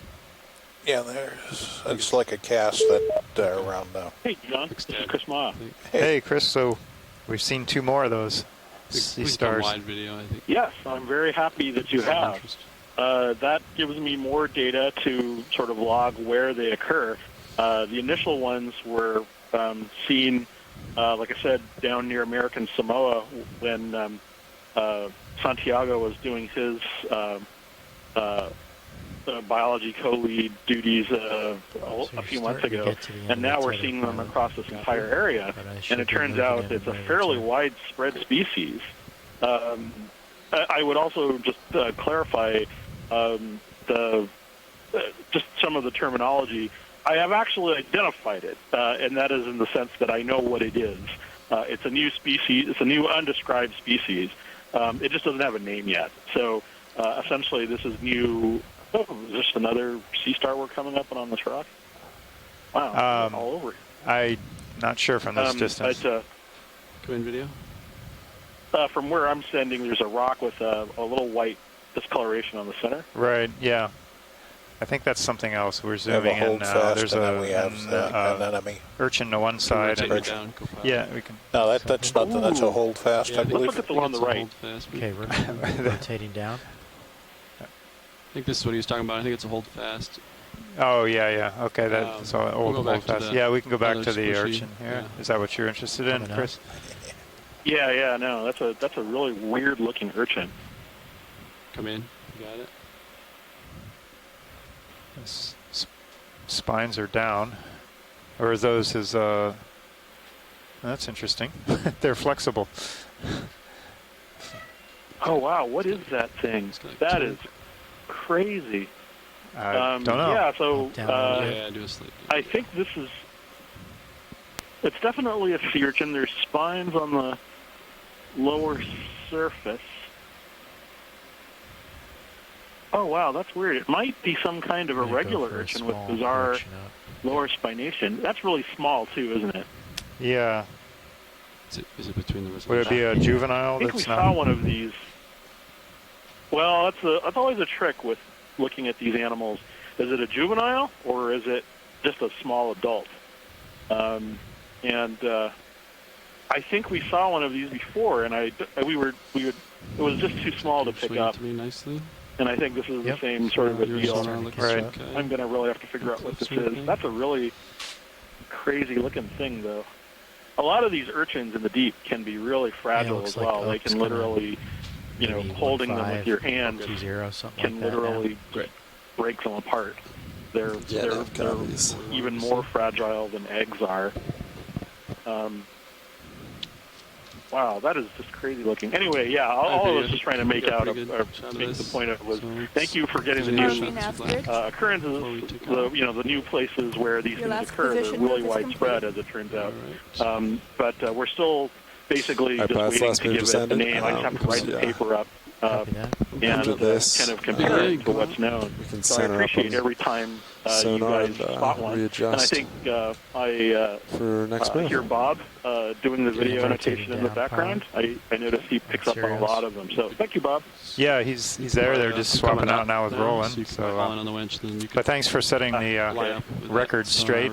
Keep reminding us about that.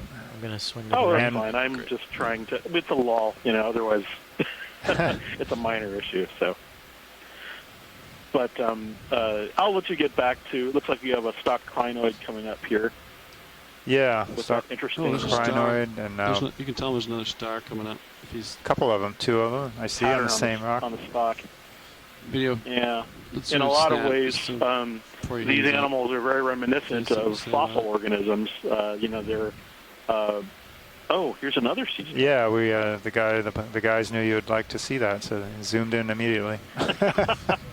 You just don't even have to say anything. It right out. I think this looks familiar, but yeah, you would this know. One looks like.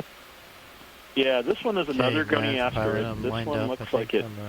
On a return. Copy, that's about 10 degrees. Yeah, that looks great for next move. So you should still have a couple minutes to swing, but after that, new one I can that put in for you. Copy. You guys collected for me the other day. Oh, that's. Yeah, this is that other one. Okay. Oh, wow, neat. So this is yet another new species. I was just telling Megan that a lot of the animals at this depth are really poorly understood. So we really don't have any idea, you know, how many different species live down here. So a lot of the things that you're seeing are things that are being seen for the first time, species that are not known to science. And this one in particular, I think, was one that I saw several years ago on an Okeanos dive, but I wasn't sure what it was. And after some study, I've, you know, pretty much been convinced that this is yet another new species, possibly even another new genus. I need to look at it. Video? Is that Max? But every time we see one alive, it gives me some, you know, further occurrence and also some insight into what it might be doing. In this case, I am seeing its 2 feet extended and outstretched into the water, possibly helping it to walk around and sort of find food. Come up and look down on it. Looks like the lasers are another star. Also giving me an idea. It's quite large. All right, well, you got another one coming up here, Chris. We just got one after another. What is with this place? Wow, there's like 3 of them. Yeah, that's he's got looks like an amphipod on top of him too. Settling in for the shot. Is that what that is? Oh no, that's a scale worm. Scale worm, I think. Polychaete. Oh no, it's fine. Yeah. Oh wow. Oh, look at it's predating on it. Oh, it's a dead one. Is it a dead one or? No, it's not dead. But look at that. See that white discoloration? Yeah. That might be where. Oh wait, maybe not. You want to look down on it, Ron? It looks a little. Okay, I'm not sure. But so this is a sea star. 1, 2, 3. This might be in the genus Hydrosterius. Let me know if I need to move. Yeah, are we getting a little closer? It should be about settled out. So should have some time. Not sure. Yeah, you got to watch. You want to see it again? Tilt your camera further I think down. they might be at the end of the rope. I just want to see what's going on with the. We're coming back in and watch watch the better angle. Pilots, if we can zoom in forward. Go ahead, video. So this is a soft-bodied 6-rayed sea star that we've been seeing all around the sort of capstone area. Yeah. It also looks like it's quite a bit larger than some of the other ones that I'm used to. I'm used to seeing, but there's a 4. Okay, so it's 6-rayed. There's a slight discoloration on the disc. Yeah. Kind of whitish. I'm not sure if that's natural or if that's being caused or associated with the worm that's on it. He looks really relaxed. Or dead. With sea stars, it's often difficult to tell. Yeah. Because they aren't exactly, they're not fast-moving animals. No. Wow, okay. But I was hoping the worm might be doing something that, you know, might indicate that it's taking some kind of action. Okay, so maybe it's just sitting there rather than actually doing anything, and those are just... No, okay, that's just the surface. That's not actual damage. That's just the surface texture. Okay. And it's just sitting on top of it, but it's sort of I can pull dug out in to get there the rest of in the it. sediment. Some of the sand has moved around. it's not uncommon to find a lot of these worms in association with sea stars, but usually they're living underneath them. All right, we can move on. Hiding from the outside. Oh, that's great. Thank you. All right, much. well, you got 3 for 1 there. For the, yeah, I know. That was like should go out and buy a lottery ticket. It was a really good day. Well, maybe it's now when all the other biologists go to lunch. Now you get to see all the sea stars. It's changed. Maybe that's what we need to do. Yeah, now, pilot. Yes. For once, it works in my favor. Yeah, I think we just here's another our videographer just lower left. Pointed out another one of the little cookie stars. I think it kind of glimpsed out of view, but pretty sure that's what it was, unless it was the same one that we'd seen. Yeah. But anyway, Megan's back. Yeah, no, I mean, I'm just curious. It's probably just random that they're all here, but coming up, it is a certain amount of good fortune to have them all at the same time, in addition to that little urchin that we saw. Yeah, that was, I've never seen one like that before. Yeah, snap now. That makes 2 of us. That's the great thing about this program, is being able to observe these things on the bottom of the ocean that I've never seen before. Oh, yeah, there's another, that's a little scale worm, I think, or one of those. A big one. It's huge. Oh, yeah. It's like 10 centimeters long. That's 4 inches. Is it? I didn't see the scale. Yeah, when the lasers were on it, yeah, it's almost as long as the lasers. Ooh.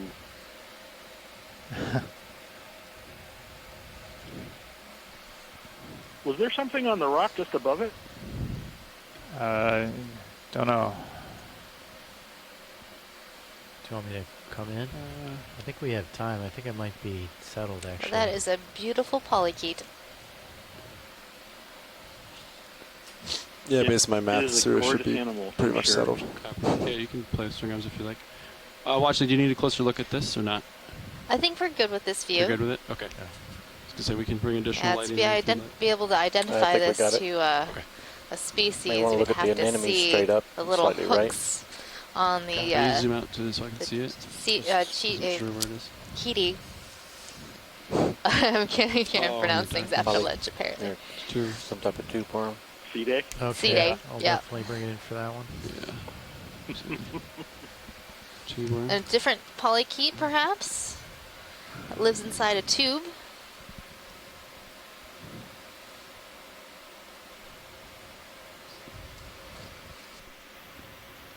Kind of hiding under the ledge.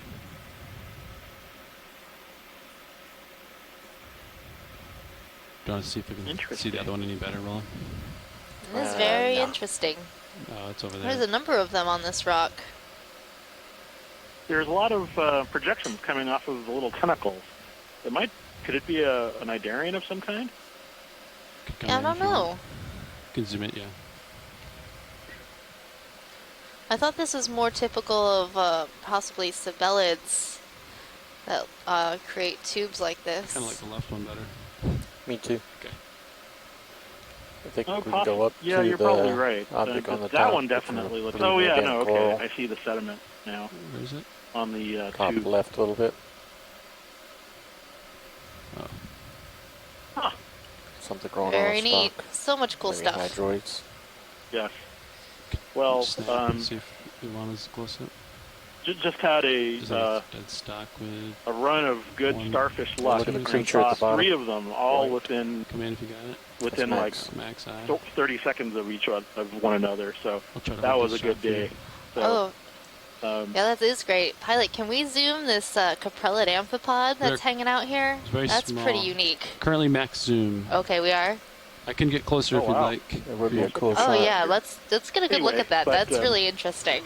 I'm not sure much if we're going to lose light if I get too close. But. Yeah, I'll pull him back. Well, thanks for calling in, Chris. I'm glad we could see so many sea stars in one small space of time.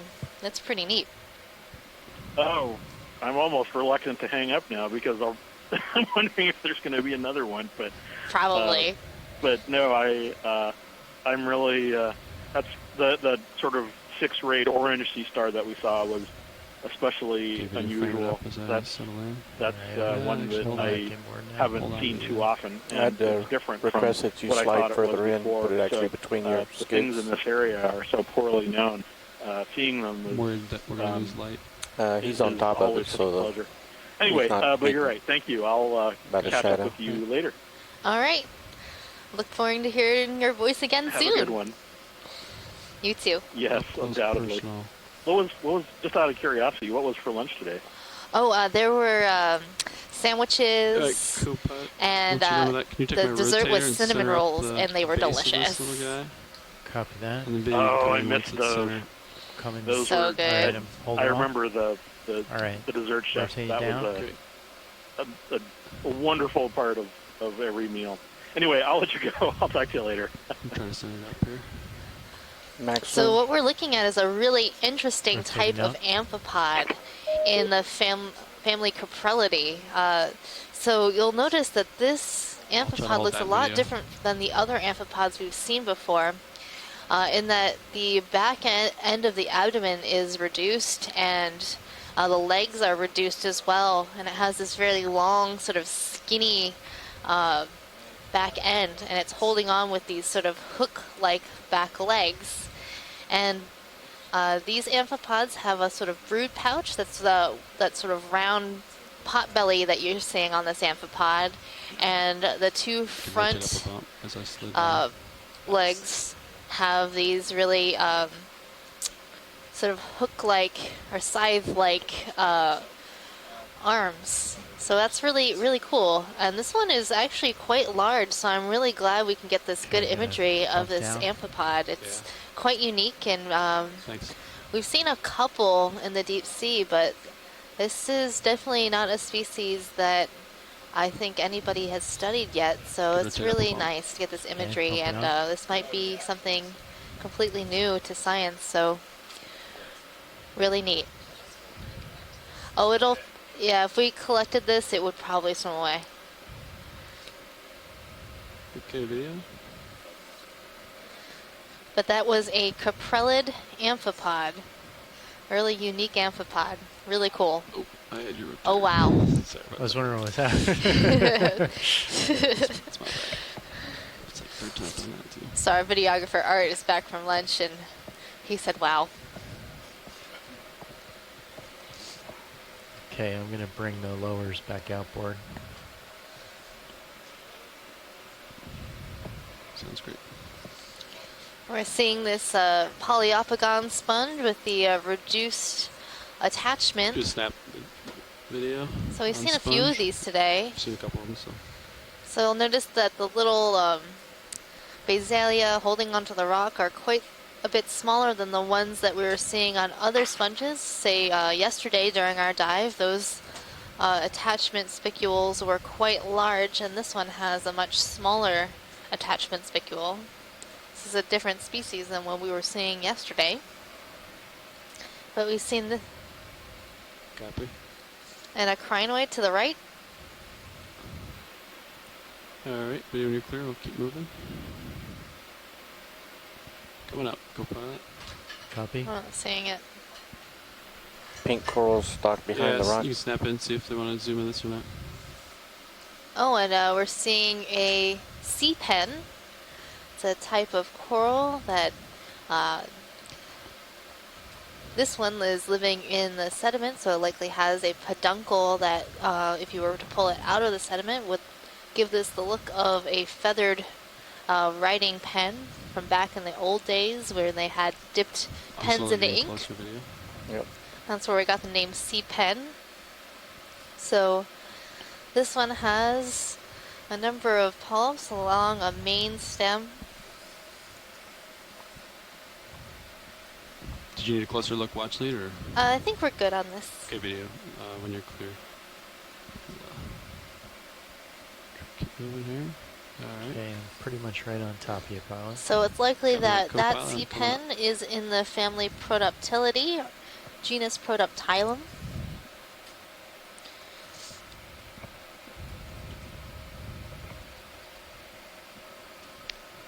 See some associates on this one. let's snap zoom, see if there's anything they want a closer look at here. Right there's what I was looking at. So this looks like Pleurogorgia militaris. And we have a number of associates, some anemones, barnacles, hydroids.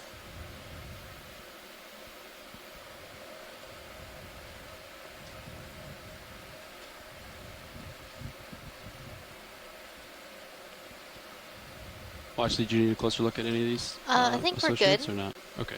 Yeah. I'll keep moving then.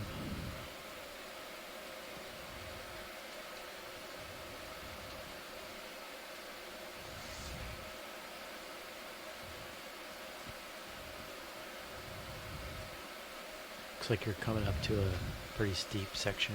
10-4.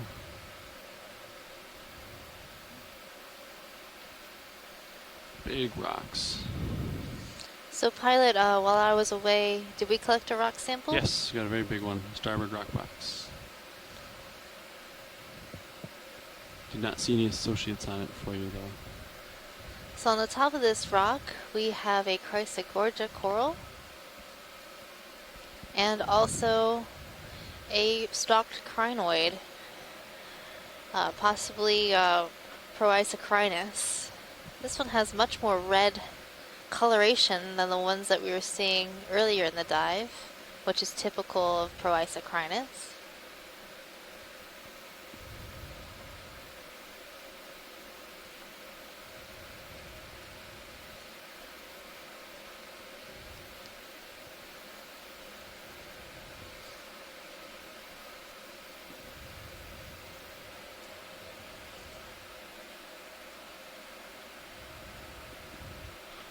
Alright, keep going. Coming up, co-pilot. Copy. Coming up. Go clear. Some big rocks here.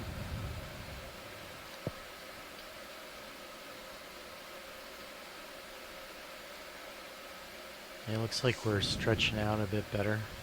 10-4. Well, actually, do you want a closer look at this? Yeah, let's do a snap zoom on this. Alright. We'll get a little closer video to give you some additional lighting.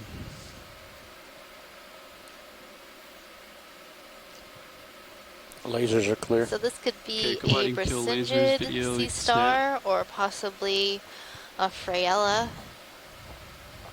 So what we're looking for are ridges along the arms. And Chris Ma could tell us better which one it is.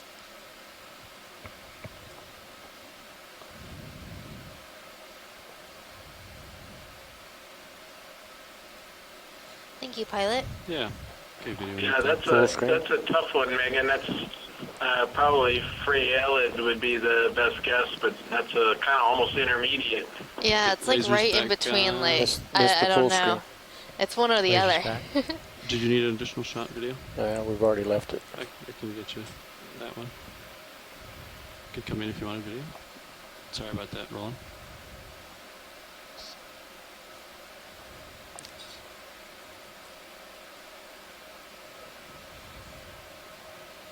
It looks like there might have been a polychaete underneath the star, but we couldn't see it Video's very clear. well. Great. Thanks, Roland. Okay. Watch my brow on this rock.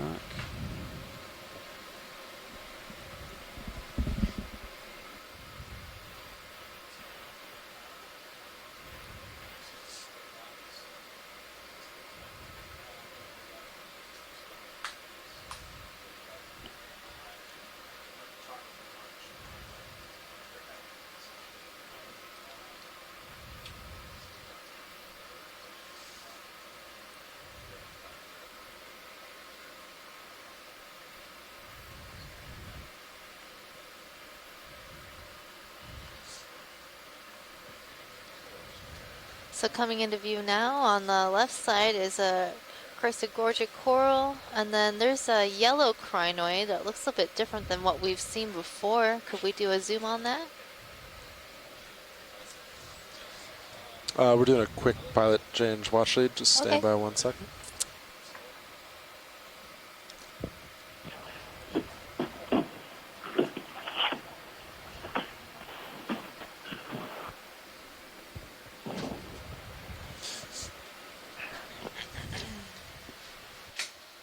Yeah, I wonder if we could get a zoom on that crinoid. It does look different, Megan. Hey, pilot, I think they Yeah, we're want just zoom doing on a pilot crinoid change, and we'll take a look at it in center. a little bit. Okay, here there's a request for zoom on a crinoid.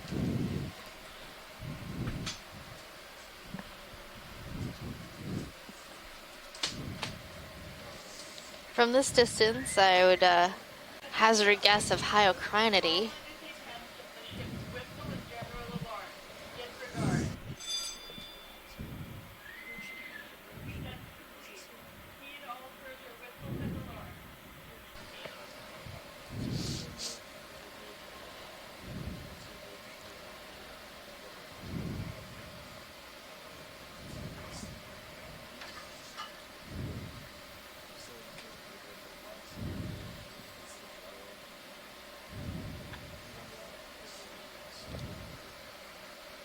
What was that? All right, so in just a moment, we're going to get a nice view of this yellow crinoid. It's different than the ones that we've seen earlier in the dive. As we get closer, I'm seeing that it has 5 arms. So it could be in the family Hyocrinidae.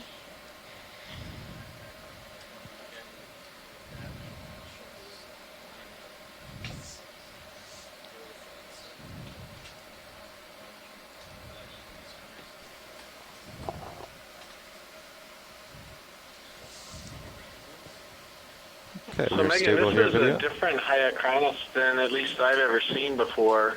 The arms are much larger. Often the Hyacrinus that I'm aware of have got, it's moving around. They tend to be smaller stalk crinoids. Yeah, the ready arms for a do ship look a move. lot longer than what we've seen before, location and for when he doesn't have one in I'm also not seeing those discs So if along you'd the like me to main continue stalk on the way. that we've seen before Stand in by till other after the zoom. hyocrinids. Sure.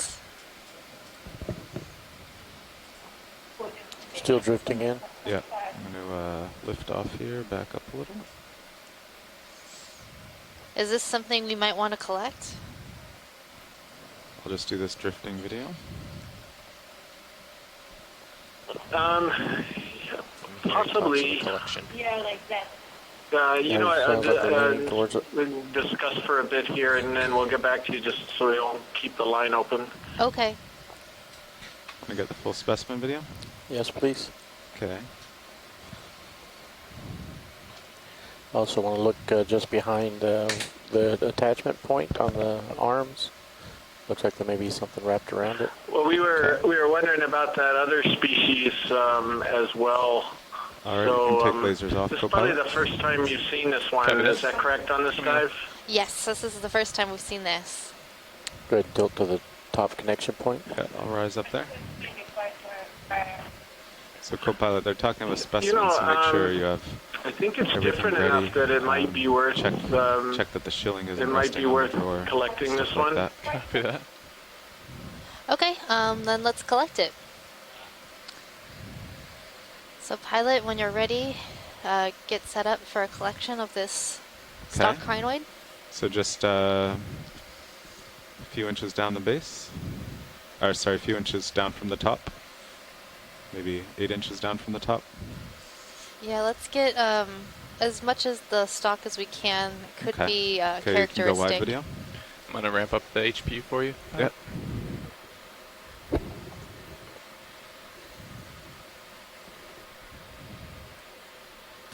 And actually, will you stow the lowers? There's kind of a, or especially the port lower, just the port lower. There's a rock over there, yeah. Copy that. They need to go outboard or inboard at all? Always do it outboard first. Outboard. Because you don't know. Yep. Copy that. Looks like it's fully outboard. Gonna stow it a little bit for you. Okay. So typically, co-pilot will always do an outboard before stow or deploy on those. Roger that. Even if you think it's all the way out.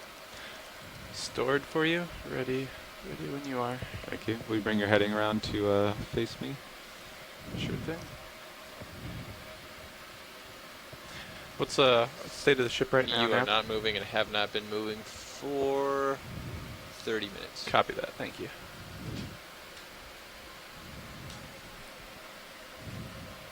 Let's see if you have anything.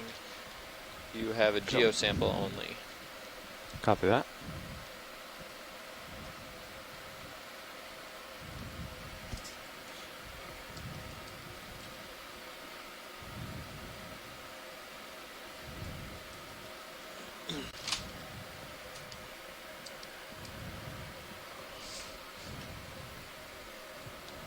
Would you like me to get the minis lined up for you? Yes, please. Copy that.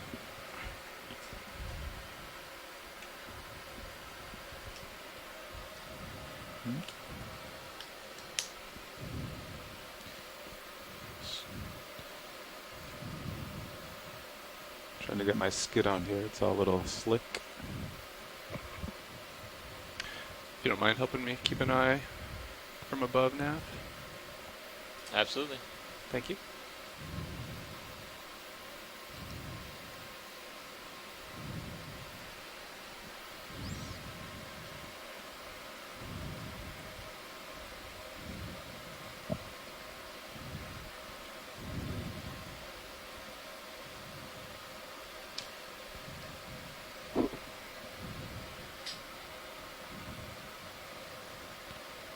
Co-pilot, would you reach over and hit the rightmost button here? Hold it for 3 seconds. Yep. Thank you. There we go. I had to be leaning over and forward, and couldn't get my fingers to it. No problem. Okay, so hydraulics are up. Yeah, let's They are. get this collection, then we can snap zoom on that after. Start taking a look if we'll be able to open the box from where we are. I think it looks pretty good. You look certainly okay. On the port side. Yeah, port side for sure. Yeah. Okay. Yeah. So get the mini a little more on the arm, and then just move it on my command. Copy that. Okay. Hydraulics coming on. That's good. Okay.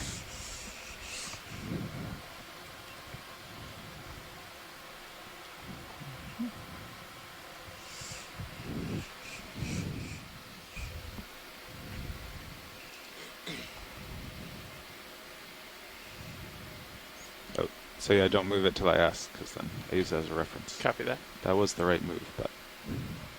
Standing by. Yeah.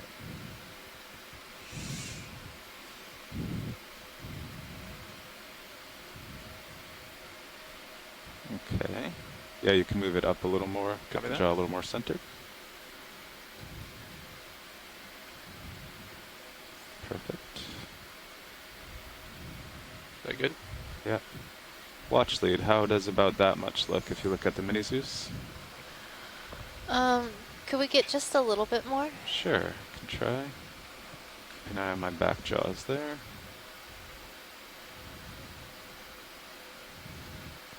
Want to zoom on anything? That's okay, video. All right, I think that'll be a good amount for the box.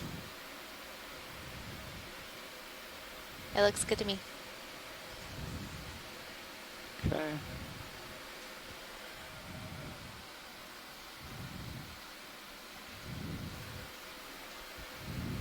Nice grab. Okay. Yeah, some of these carnoids have little discs around the stalk, so it would be important to the taxonomist to see that this one does not have those. Going for port? Yep. Do port inner probably. Copy that. Just get it over there.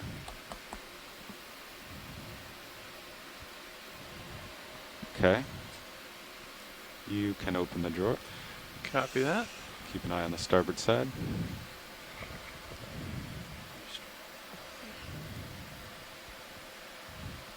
So that, make sure you set those up ahead of time. Yep. I mean, before this point in the evolution. Copy that. Going to extend the port bio box pin, and drawers coming out. Okay. Looks like a good speed. Yeah, we tuned it a little.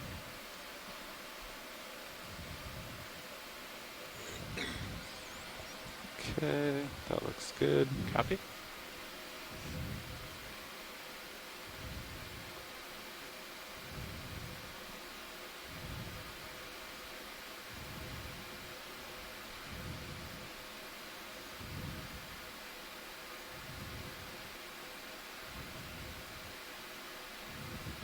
Looks like your claw might be hanging on the middle there.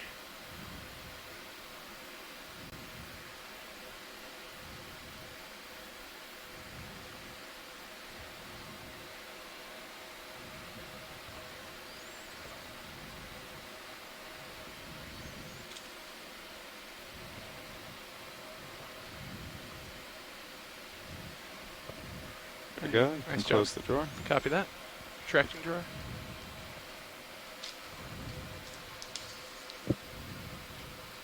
Thank you, pilot. When you're all set, there looks like there's an anemone that we might want to take a look at right underneath our collection site. All right. It's in the screen in the middle, bottom. Want to line the camera up for you, pilot? Yeah, that'd be nice.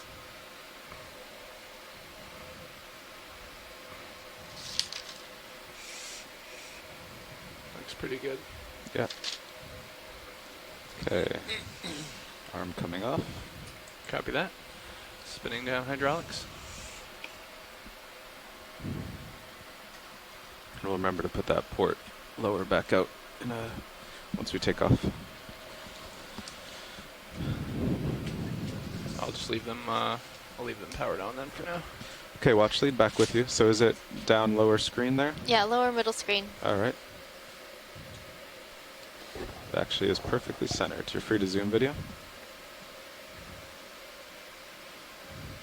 Almost perfectly. Max zoom.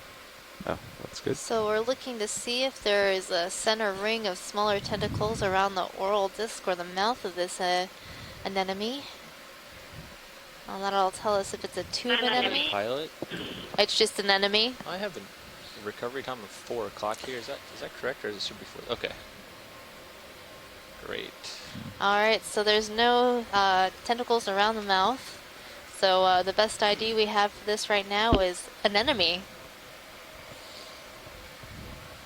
Thank you, pilot. You're welcome. At video, as I take off, I'll try to look down on it a little bit more. Copy. I'll track your focus.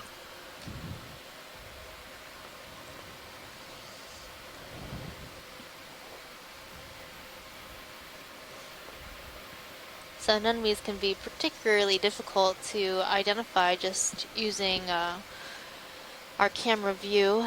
To identify many anemones, we need to have a specimen in hand, perfectly preserved, and dissect Are you ready for swing arm that deployment, specimen pilot? to see Yeah. the mesenteries or the insides Lower swing arm of coming the down. anemone.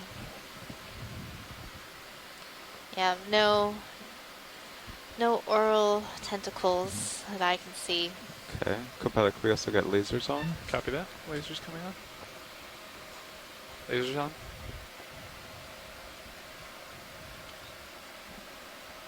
Video's clear. Okay, you can zoom out to lasers.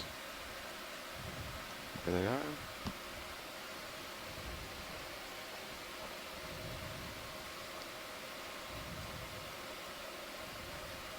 There are lasers. Okay, and full wide. Does port lower swing arm look in an All okay right, so position we for you just guys? collected a stock crinoid and Video checked out an It's hard anemone. for me to see at this Now we'll be on angle our of way camera. to see what else there is to see here at Liszt Seamount. Looks like we might have a bamboo coral right Looks at the top good of to this video. rock. Copy, thanks video. Watch lead, would you like a zoom on this? Yeah, let's do a zoom to confirm. Okay, quick zoom here, video. I'm floating here. You see that? Spinning down hydraulics, pilot. So this Copy does that. look to be a bamboo coral, and those little white areas that you're seeing underneath the polyps. No, it's not bamboo, it's sea pen. It's a sea pen? No? Because I don't know actually. Because this box I'm pretty far over away here, there, video. it's very strange actually. That's pretty good. I know, fine. Yeah. I think it is a fine, bamboo. but I'm can we seeing see a... the bottom. Pushing forward. Can we pan to the bottom, please? Yeah. Strange. a bamboo. No, it's bamboo. It's okay. It's bamboo. Now we see the joint. Yeah. Okay. All right, thank you. Oh, and there's a small brittle star right next to the bottom of this bamboo.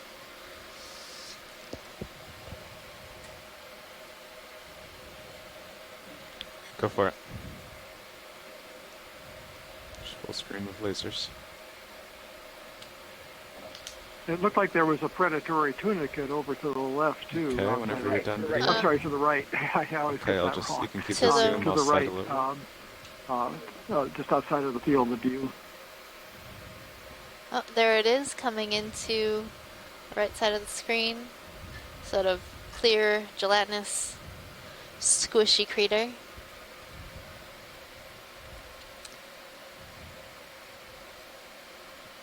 Okay, I'll get in closer.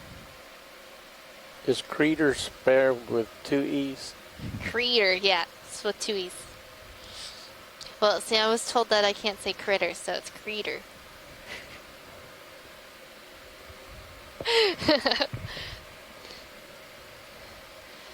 Yeah, so this does look like one of those predatory tunicates called Megalocopia. Pilot, could you bring the Has starboard a big open mouth lower all the and, way? And it sort of acts like a Venus flytrap of the deep sea. Deployed and then all the way inboard.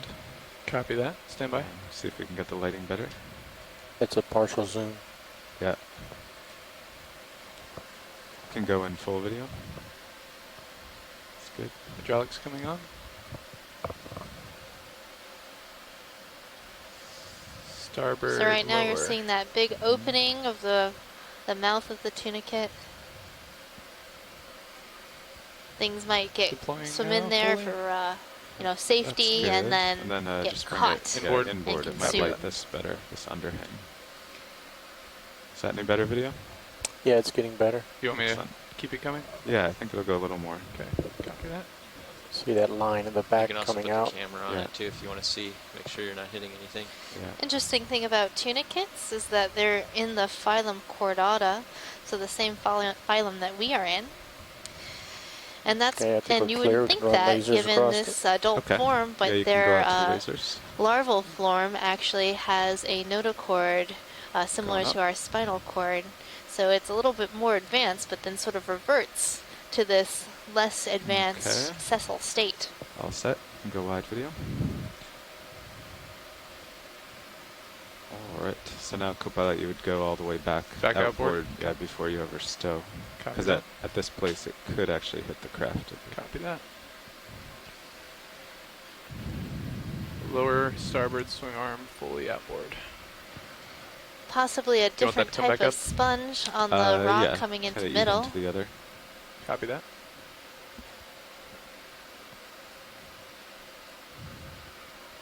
Perfect. Spinning down hydraulics. All right. Any interest in the sponge or the shrimp that's going let's through? zoom the sponge. Okay. Head over there.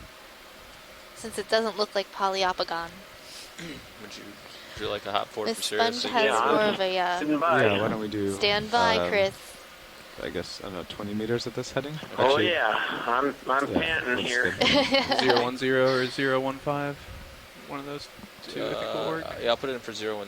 Copy that. Thanks, Neff. You just want 20 meters, not 30? Yeah, it's steep and we're not that deep, so. Okay. Bridge, RV nav. Okay. Go ahead, RV nav. Hey, we'd like to put a move in. 20 meters at 010, 0.2 knots, please. Copy that. That is 20 meters video, you're at free to zoom. 010 at 0.2 knots. Good copy. Partial. I'll let you take this one away, top or bottom? Chris. Top. It's all you. Okay. RV nav bridge helps, move I guess. initiated. So I think there's a sieve plate over that opening, but I'm not positive. But in any case, this is a glass sponge, and it's a vase-shaped glass sponge that I think could be in the family Euplectellidae, and maybe something in the genus Regadrella, or possibly Dictyalis. But I just not. Do you see a sieve plate on there? I think there's a hint of the little meshwork over the top of it, Megan. Can you see that better on your screen? I'm not really seeing a sieve plate.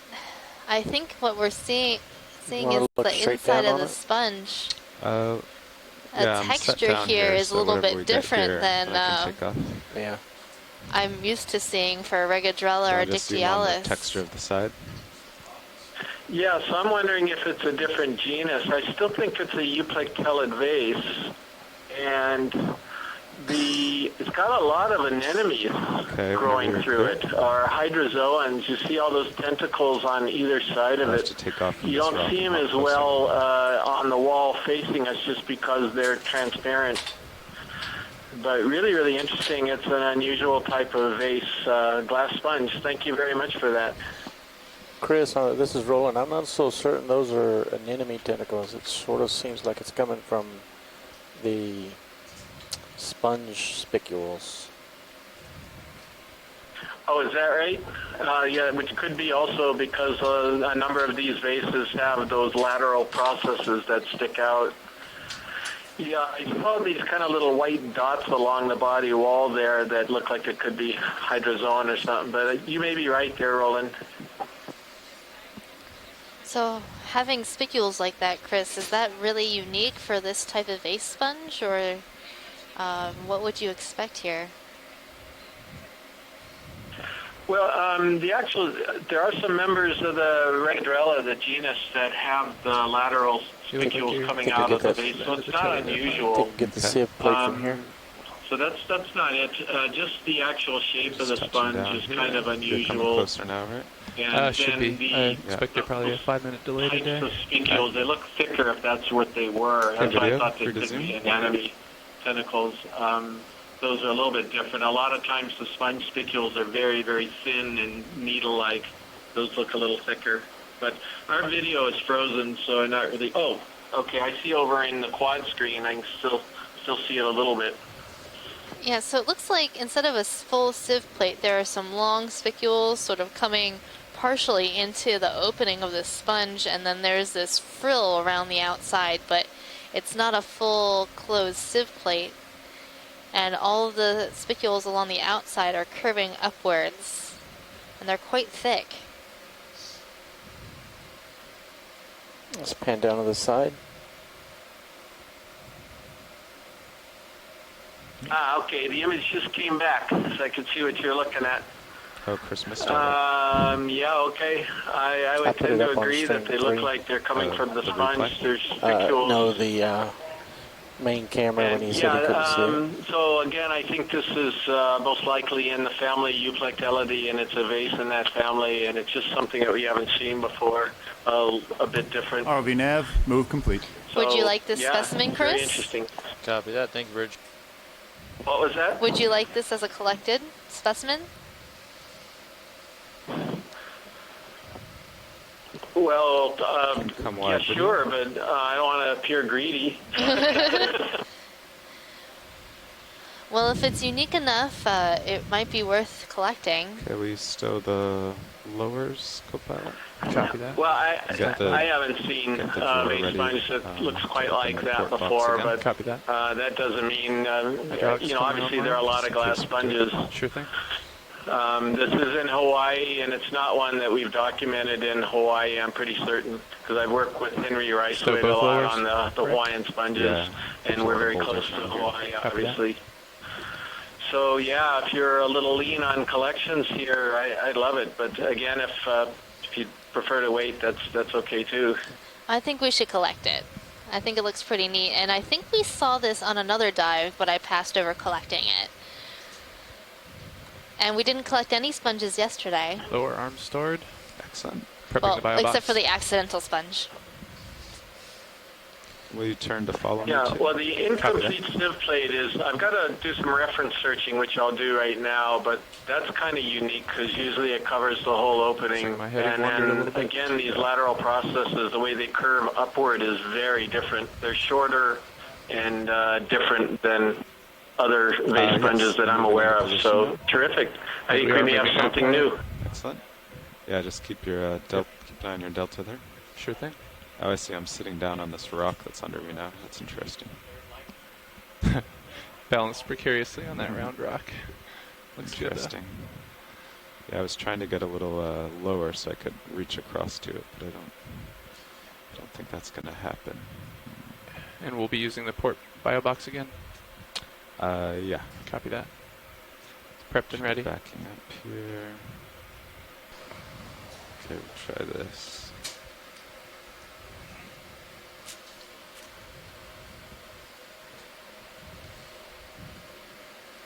Copy that video. Copy, thanks video.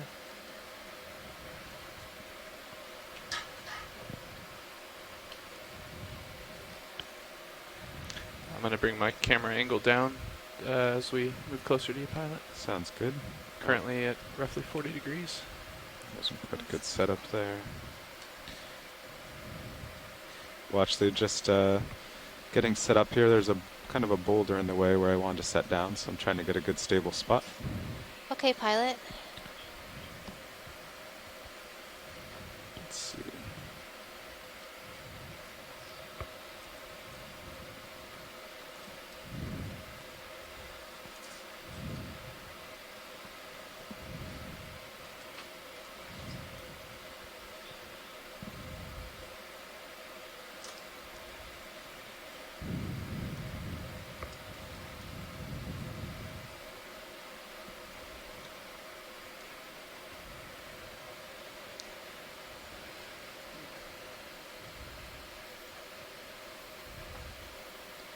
Oh, and I just remember we did kind of collect a sponge yesterday. We had our Antipathes and Antipathes growing on a sponge, but we collected that for the coral and not for the sponge. But this is a really interesting animal, so it's definitely a worthwhile collection. And one of the goals and purposes of the capstone project is to characterize these deep sea coral and sponge communities. So understanding animals that we have never documented before is of really high importance. Let's see if that's stable. So hydraulics are spun up? They are. Excellent. So I positioned so I was a little bit below it, so I don't, because I can't really reach down on it. And I'm hoping I'm stable. Sounds good. Yeah, looks like I'm slipping down actually. A little bit of drift there. It's a tough position. Yeah. Might be more stable on the other side, but hard to tell. That's kind of where I was. Let me try that. I have to get around that round rock. Yeah, kind of got to get rid of the round rock. I could also try reaching down on it, but if it floats. Well, actually, is there any idea if this is delicate, like the ones we had trouble with, or brittle? Well, likely it's going to be soft. I don't think it's going to be as delicate as some of the other ones that we've collected. That's my feeling on this one. But it's not going to be a crunchy, hard one. Okay.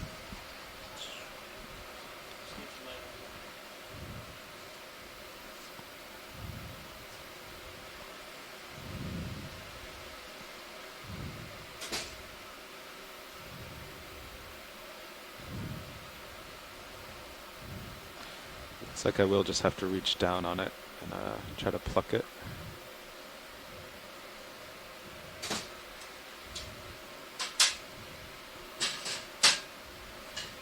Might find some stability there with your left skid coming down on that rock there.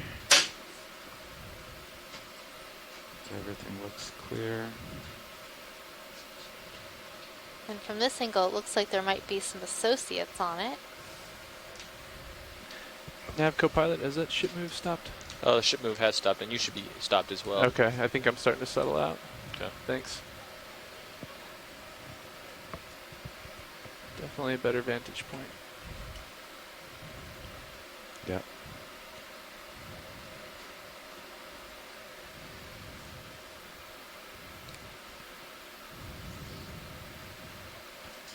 Okay. Seems a little better there.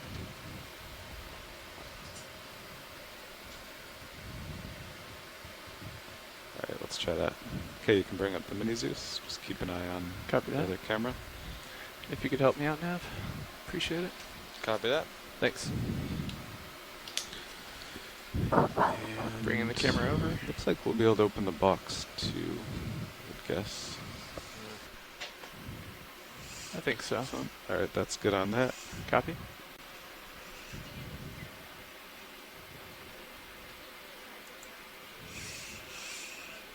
Standing by. Okay.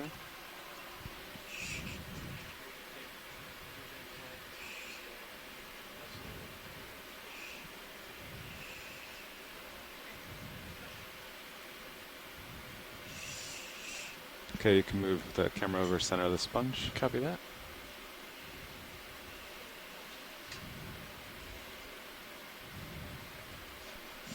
It's too far to do that technique. Might kind of be blocking from this angle. Yeah. So I'm just going to try to grab the base with the fingers. Copy that. It's not the ideal angle, but... maybe use a little wrist action. Yeah. There you go. That looks pretty good.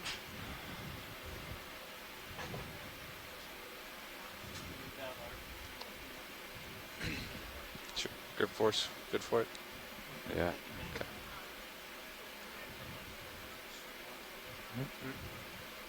So you can't get the whole thing there. Yeah. Watch lead pilot. I don't have a watch lead. Well, we'll just go for it. The way it's positioned, I can clip it right here and get about 3/4 of it. Is that good? Okay.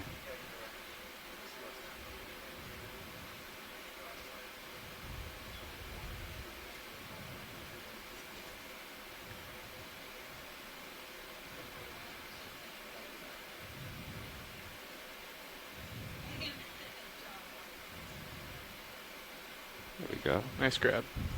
Okay. Ready for box? Yeah. Might need to come up a little. Yeah, you can tilt the mini Zeus down a little. Copy that.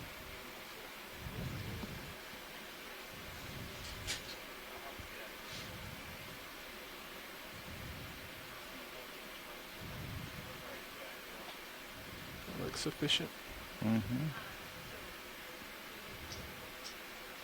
Okay. Let's see if we can open the box. Do it slowly here. Copy that. Deploying. I'll be ready to take off slowly. Let me know if you feel any movement. Yeah, looks pretty sure it's clear on port from what I can see. It's just starboard. There might be some rubble. Actually, hold there. If you starboard wing inboard, copy that. Should get rid of the unknown. Starboard wing inboard slowly. Yep. Oh. Keep coming. Yep. Copy that. Perfect. Okay. Okay. Now try it out. That'll just, if it was going to hit a rock out there. Copy that. Extending slowly. Bio boxes are open. Is that pushing it a little bit? Oh, you hit it. Yeah. Is that going to be enough room for you? Or? Yeah, I'll try that. As long as I'm stable again. Yeah. Careful of the shilling. Yeah. Yeah, the shilling's above everything there. Okay.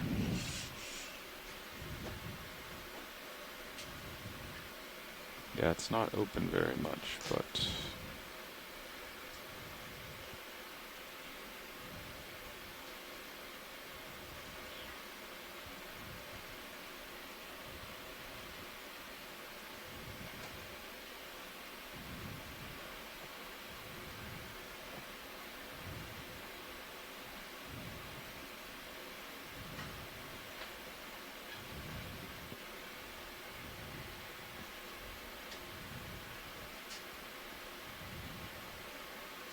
Nice job.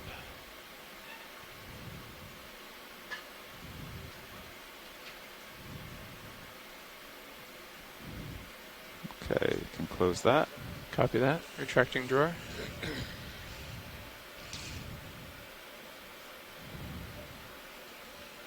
And would you like me to bring the starboard wing back outboard? Stand by on that. I'll take off first. Copy that. Bringing camera around for you. Okay. Is that enough? Or do you Yeah, I think it's good. Copy that. Okay, hydraulics coming off.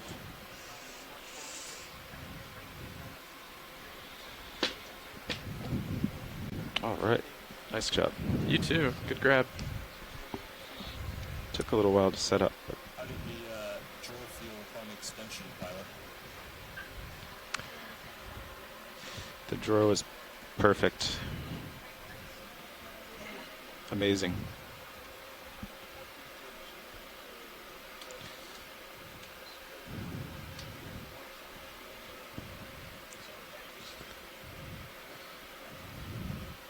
Will you bring up the Sirius view again on the right screen? Copy that. Thank you. All right, now you can do that wing over and starboard wing moving outboard. Mm-hmm.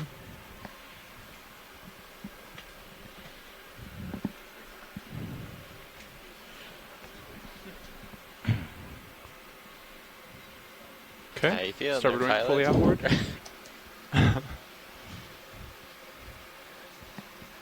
Going to power down hydraulics, pilot? Yeah. Copy that. Oh, actually, the lowers are still in, right? Yes. Would you like those back out? Actually, we can. Let's leave them in. It's so bouldery here. There's a lot going on. Put them back out later. Copy that. Ramping down. HPU off. Nice work. So the original plan was to continue around northeast like this until we find that ridge, and then we're going to go continue up northwest. Okay. Coming up with you, pilot.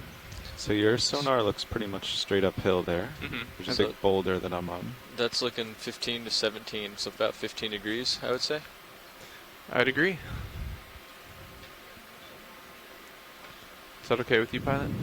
Yeah, you're heading. It's looking pretty clear, pretty far out. So, I mean, Thanks if for you'd like that a 30 collection, meter, we pilot. can get you one. You're welcome, Watch Lead. So yeah, when they brought that close to the camera before they put it in the box, the holes on the side were completely different than anything I'd seen before. So I think that's a really good possible new species, or definitely a new record, because nothing like it's here in Hawaii. So, and it could be a brand new species. yeah, it's a really cool looking sponge too. And I think I saw some associates on it as well. So my So, question you know, for you guys, bonus. would you like a 20 or a 30 meter? Yeah, were those the benthic ctenophore? I thought I wasn't paying attention until they were about to put it in the box, but it looked like it could be the Jalfiella. Is that what you thought? Well, I'll go ahead and get that called in I'm if not you're okay sure. with that. We're having a live Thanks, man. event going on starting right now, so Bringing things my have been a camera. little Ready, RV now? bit crazy back here in the back row. Hey, we are ready for a ship move. 30 meters didn't at quite see them. 015, 0.2 knots. Copy that. That is But 30 I'll find out meters soon at when we recover the 0.15 samples. decimal 2 I'll let you know. Good copy. Great, thanks, Megan. Video pilot.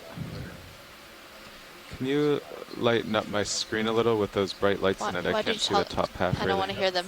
That's a little better. Sorry, we were having a mic that's what I wanted. craziness. Looks Mic good. faster, always toggling everybody else's things on.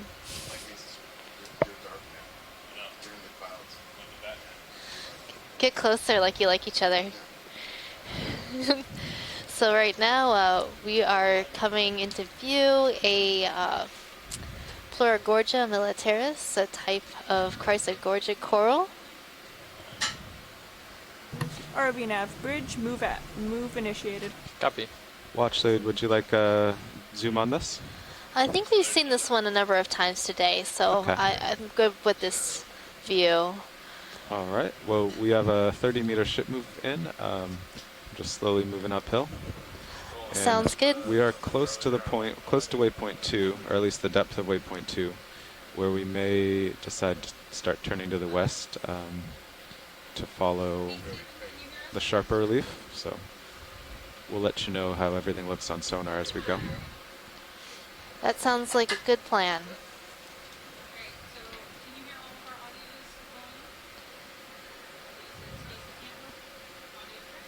So for you on shore, if you didn't copy what the pilot said, we are almost at our waypoint 2, where we're going to follow the relief of the ridgeline that we are on. Serious main so HD hopefully we'll at 35 see degrees, pilot. more corals as we go Copy that that. way. Right now, a large outcrop of rock is coming into view, and I'm seeing a number of different corals on this outcrop. I'll just sidle over here, co-pilot. Copy that. I'll recenter after this, though. Would you like me to keep my heading steady? Yeah, that'd be good. Otherwise, I'll get lost. So these all look to be in the genus Chrysogorgia. We might have a couple different species here. Video, will you go partial here? Don't think you heard. Video, could we go partial on these? Perfect. I'll scan around. So I'm seeing a planar Chrysogorgia, one of the more bushy Chrysogorgia. And that one has a squat lobster hanging out in the branches. So we oftentimes see these squat lobsters hanging out on the branches of Chrysogorgia corals. Right above it, a crinoid. You could probably have your lowers out if you feel comfortable, pilot. Again, if the lighting will be better for you. So this is one of those unstocked crinoids. Copy that. Kind of like they were at 45 degrees. Sounds good. Stand by.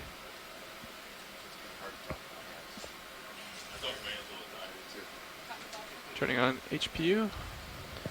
Spinning up. I think we might have spotted a third species of Chrysogorgia. That was more of that bottle brush shape, just up a little bit. Still partial. So right on this outcrop of rock, we're seeing 3 different kinds of Chrysogorgia.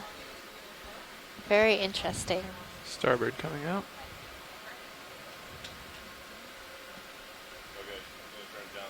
This one is one of those more bushy ones with the squat lobster in the branches. And here's the bottle brush one, also with a squat lobster.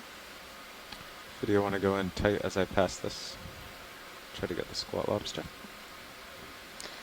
So these squat lobsters that you're seeing in the branches of the Chrysogorgia corals are likely in the genus Europtychus,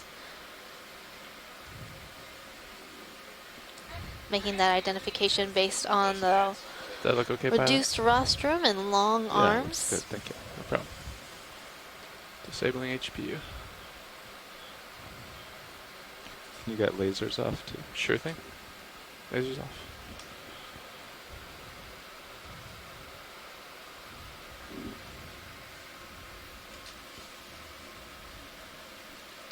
I can see this one looking at us. You should start moving here shortly, co-pilot, if you haven't felt it already. I believe we are starting to move. What's that yellow thing underneath? It's part of the rock. See that, Carl? Come up, pilot. Yeah, that brown piece. Yeah, I think that's part of the rock. Okay, can go wide video. Megan, there is a copperlet just to the center of the screen. A cup coral? A little bit right of the crease we have just did macro. It's about 10 centimeters, not more. At the top of the screen, I'm seeing an Anthomastus. Would you like a view of that? Maybe copperlet Now we first. bring my sonar in. Copy. It's a pretty big boulder. It's now at 20 meters. Quite large. I'm going to come up with you here. Is that sufficient? Yes, thank you. Watch lead, was that a request for this? Yeah, let's do a zoom on this Anthomastus. ROV nav bridge. Go ahead, Bridge. Move is complete. Copy. You have a little time here, pilot, but we Thank are you. moving. Okay, video, you're free to zoom.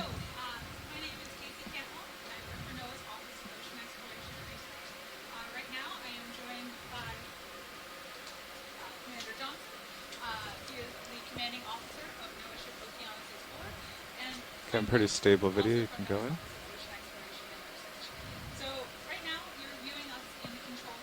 It's a nice, stable shot. It's beautiful. I know. Yeah, Oh, there's and just there's no a current. small I'm one not right really next doing to it. it. So this is a Don't be type filthy. of soft coral called Anthomastus. And its common name is mushroom coral because when these polyps close up, like the polyps that you see right in the center of this coral, it looks like a mushroom. Pushing in max zoom. Okay.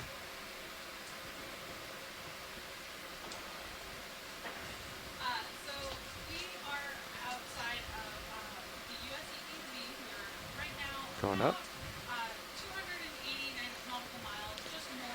Thanks for that view, pilot. You're welcome. Video's clear. Okay, let's go out and get lasers. I forget if they're on. Will you check that, co-pilot? Sure thing. Megan, I think it's Anthomastus indeed, because the There we are. polyps, the smaller polyps, Iconozoids, is very, very, Video's very clear. small. We can All right. hardly Go wide. see them on the video, only just in super macro. Let me know before you decide to yeah, it's hop over this Anthomastus. boulder, Thank you. pilot. Okay. You're welcome. I guess it's time. I'll come to center though. You're we're Copy going that. 015, right? 015. Yeah, so that's your heading. I'll kind of sidle around it and go up, but I am rising. So Tina, how Rising do with you. these Anthomastus reproduce? I saw a small colony right next to this larger colony. It depends. Sometimes they lacerate. That means they make a small process from the food. And small, I mean, it was polyp, the autozoid, the feeding polyp you have seen, close to the, yes. And Almost the new directly over colony you is now. forming. Got a healthy delta. But generally they reproduce in a normal I'm going way. ahead. Copy that. Sexually, the bigger polyps you see in Anthomastus are feeding polyps, and the smaller ones that hardly seen Top in of my this screen colony, is all they spotlights. I'm are kind of reproducing see what I can polyps, see. and they All the large have boulders. it normal looks like. larvae, normal sexual reproduction. Yeah. But we know very few things about It's going to be hard to animals see. in the deep sea. So, I guess my manip cams look good.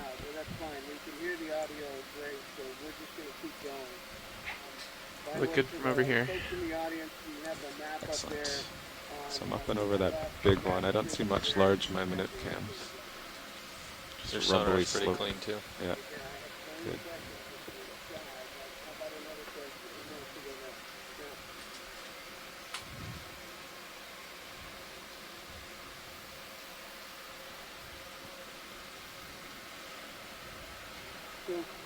Okay, now that we're over that,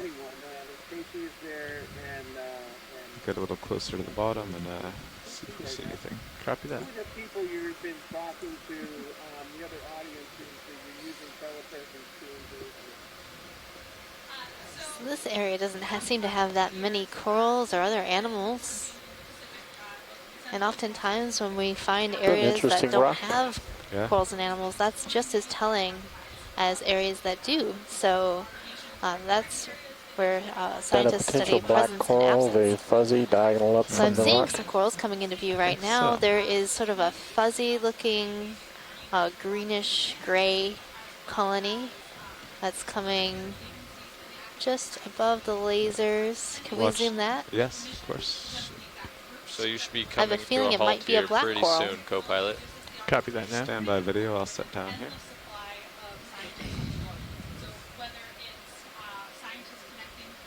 After this zoom, it may be time for another move. Yeah. How are you feeling about the terrain? Is it time to start turning to port? I'm seeing on Yeah. co-pilot's sonar there, it's probably still in that direction a little Still, bit more. it still looks a little more 015. Yeah. Okay. We can try to tend a little to port if it's safe. You know, Maybe just like 010. Yeah. yeah, Would even be just ideal. 10 degrees or something to Sounds good to me. just so we don't wander off like due north away from the intended waypoint 3. As long as it's safe, of course. I think all they're looking for right here, but you'd know better, is the ridge to Yeah. go up to waypoint 3. They want the ridge because there should be more water moving and more coral. Yeah, we Okay, got video. That ridge is more east. Yeah. So I'm thinking it is a black coral. Tina, do you have an ID for this one? Seems like we're settling out.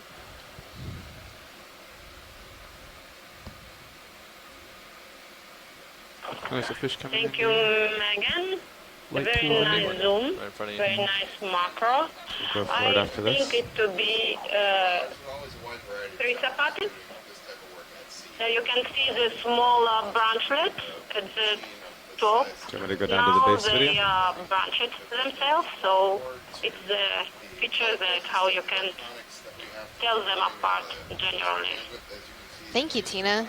I have a hard time telling some of these black corals apart. Many of them look very similar to one another to the untrained eye.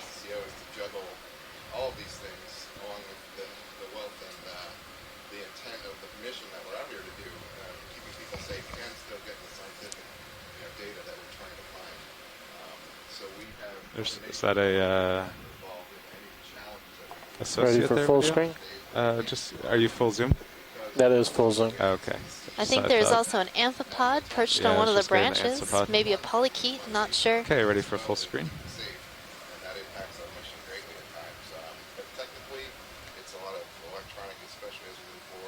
You see, Megan, the tissue Video's between clear. pinners just along the stem is whitish. It's because they have gone exclusively in this part, and you can see at the smaller pictures that just like black colonies with the Very almost stable here. whitish stripe I'm around ready the for the axis. shipment Generally, it's a whenever you clue are, pal. for Teresa and Let's try turning Gator maybe due north and see. That's really I interesting. know it'll Thank be a little you. sideways to the slope, but I'm making notes of all Okay. these things so I can remember them later. I think we'll be okay. Since July, but I can tell you I understand the things that they've done.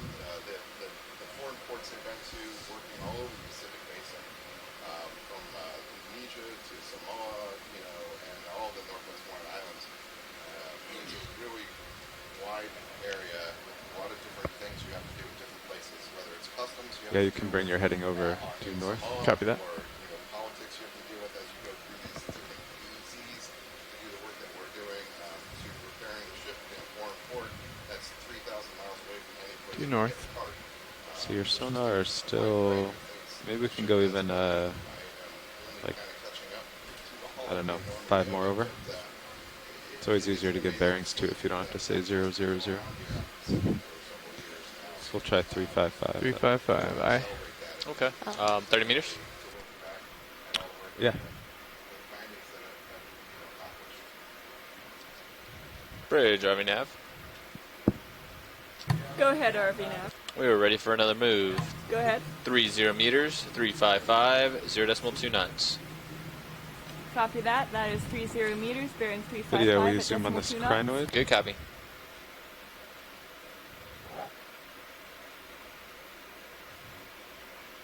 Watch lead, any interest in getting a better shot of this crinoid?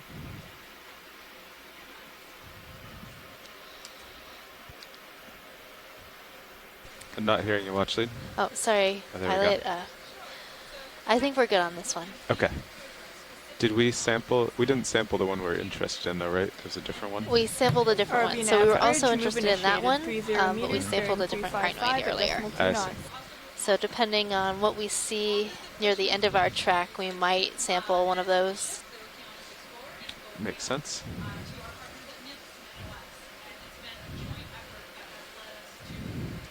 So watch lead, just to keep you updated, straight uphill is still a little east of north, but we are turning a bit to the west just to make sure we don't miss if there is a kind of ridge over to the west. So we're going a bit diagonal up the slope. Okay, cool. Thank you. So crino going right, upper right screen. It's one without a stalk on the edge of the rock. Oh yeah. There's also one of those red stalked ones at the top of the screen next to the white coral. I'll take your word for it. I've only got 2/3 of the screen. Copy that. So Sirius should be moving by now, right? When was the ship? About 3 minutes. Okay. Okay. So I won't go much further. We'll take a look at this. Want to get the shrimp first video? So we're zooming in on a shrimp right now. Which shrimp? The floater at the top edge of the screen? Yeah. Perhaps I can come up with an idea if we can see its rostrum or the little horn in between its eyes. He's cruising. This shrimp is on the move. Looks like it has a relatively short rostrum, so I think it might be in the family Bathysissimidae.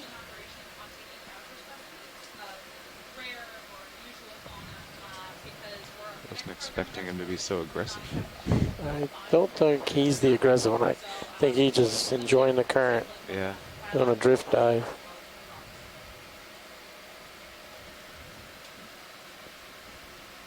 Well, we'll let him swim through here. And those little legs that the shrimp is swimming with are called its pleopods. Take your video.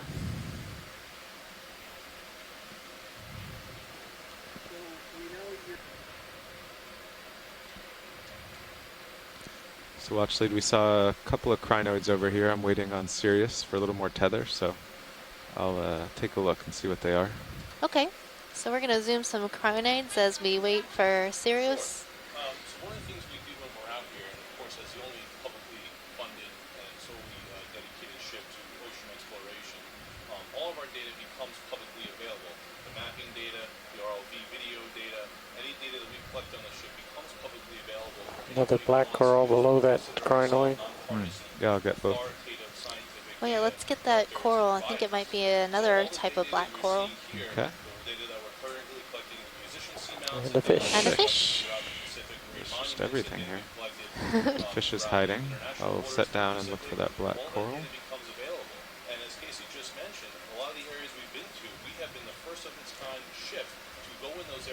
I think the fish might be a little confused by our lights. I'd imagine. But I think that fish might be a Bazazetus type of cusk eel.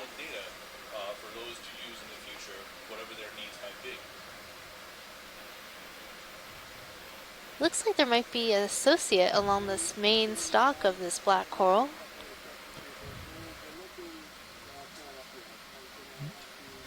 Maybe a polychaete, possibly a scale worm. I believe we're on the move, pilot. Excellent. Tina, do you think this might be heteropathes? I agree, it can be. Yeah, I agree, it can be Heteropathes, and then perhaps there is a polychaete on it. It happens. No worries.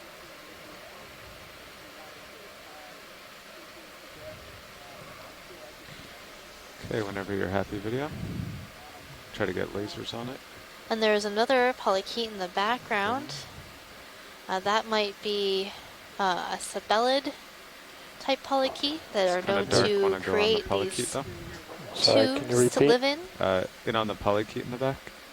There's also something there. There's some other so stick right now we're only seeing left of this. It's feeding tentacles coming out of the tube. It'll capture something and then retreat back into its tube. Should be moving starboard now. Lower, out and in. Starboard lower. Try to light this from the side. Copy that. Assuming a 5-minute delay, you should be moving now.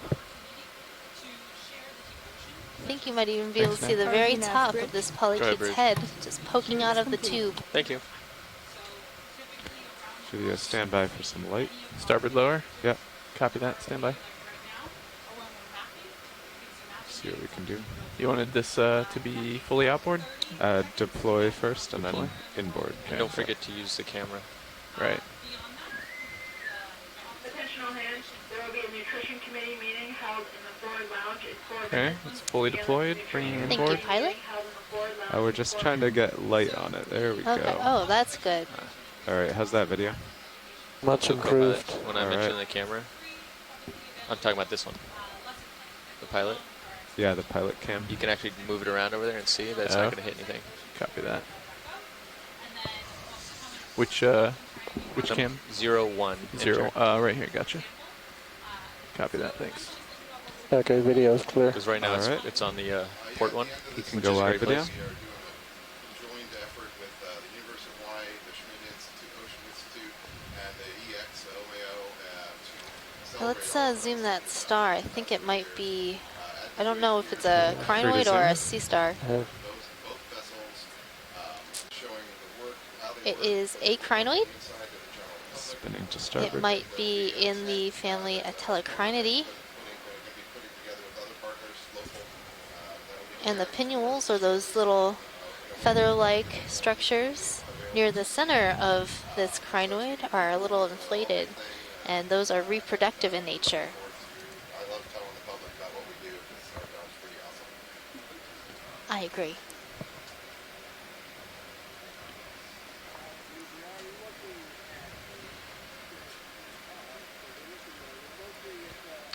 This has been a dive of crinoids today. Stock crinoids, unstocked crinoids. Yeah, that's a good view of it. Alright, there are lasers. Okay, it can go wide.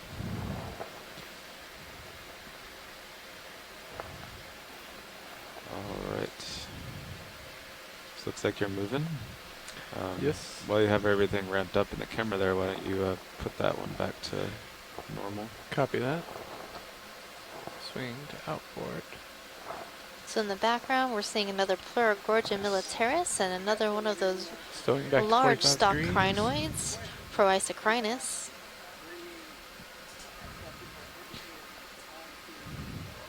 Yeah, it's always good to do what Andy suggested, use the camera. After a while, if you really know where everything is and know that you're doing everything in the perfect order. And possibly a Poliopogon glass blind, sponge. Sort of Copy that. attached to the underside of We'll that stick to the camera for boulder now. Yeah, we in have front there of for. us. If you don't know where the two manips are and which order, then we have crimped, On the shorted right out a side of the cable on screen, the I'm arm. seeing a long bobble brush-shaped colony. I've heard that. That is a Don't want to do Chrysogorgid that. coral, likely Chrysogorgia geniculata. We're in a good position here. Still moving along. Okay. Any zooms here, watch lead, before we move on? Let's just snap on that sponge real quick. Trying to see if it's a Poliopogon or something different. Thanks, Now. Ramping down hydraulics. Thanks, yeah. Yep, it's a Poliopogon, I think. That's good. What the heck? What's going on here? It's sort of growing at a really odd angle, isn't it, Chris? Yeah, I wonder if it fell over. Looked like it was on a little cobble there that's just behind the boulder, and it kind of rolled over, so it's sort of on its side. Yeah, that seems possible. So when you're a coral or a sponge in the deep sea and you're in an area like this one where you have a lot of talus or loose rock, growing on one of these loose rocks can be quite dangerous. When you're a coral or a sponge, you can't move from rock to rock. Wherever you land is where you live. And if that rock starts moving downhill, you're going to move with it.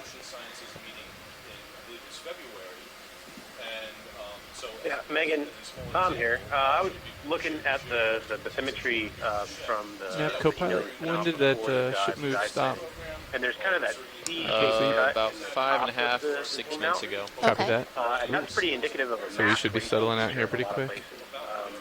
Wouldn't put money on it just yet, but with all the boulders and everything we've seen, this looks like a really, really large slide kind of area. So I wouldn't be surprised if some of these There's lasers. Co-pilot, you can get lasers. Yeah, that's really interesting. So mass wasting is like a landslide, but for seamounts? Yeah, we're settling out here. FYI. It's just a generic term for it. Seeing one of John's favorite anemones. So these are the large Actinostolidae anemones. And we like to call this Actinostolidae bulb because it has these like little bulbs on the end of the tentacles. There's also a really interesting sponge to the right. Looks a little bit different. Or it could be a really young polyopogon. I'm not sure.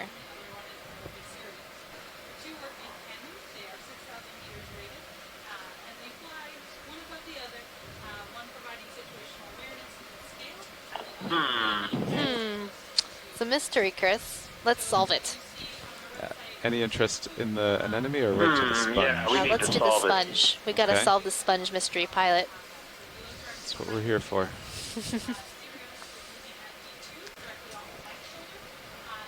How you feeling, co-pilot? Still moving? I think we're pretty settled To me, here. those homes are just as important as those. Oh, wow. Looks like the landscape is starting to move to port a little bit. Wow. Yeah. That's good. They usually come together. Yep, I know that I've got my scientists straining. They've seen something that they like. Don't forget the pirate ARGs. 060. Exploring at a lot of different scales. This ship, with our science and technology capabilities, can go into an area. Overnight, we can map an entire seamount, so hundreds of... Oh, we put the lasers back on? Copy that. I thought we were going to do a beauty shot of the anemone, but although we're kind of getting one now. They can dive on that data the following day with our ROVs, get the high-resolution Okay, video, free to right zoom. now onshore by the booth, posted by Mike Walker. In addition to the high-resolution video, which we can use to document and characterize the seafloor, we are also taking samples. It's all, samples then get sent out to our partners to be processed genetically. All right, so that's another sound we scientists make. Aha. So, Megan, I'll bet you recognize this one. It has a really interesting surface texture. I know that I've seen it before.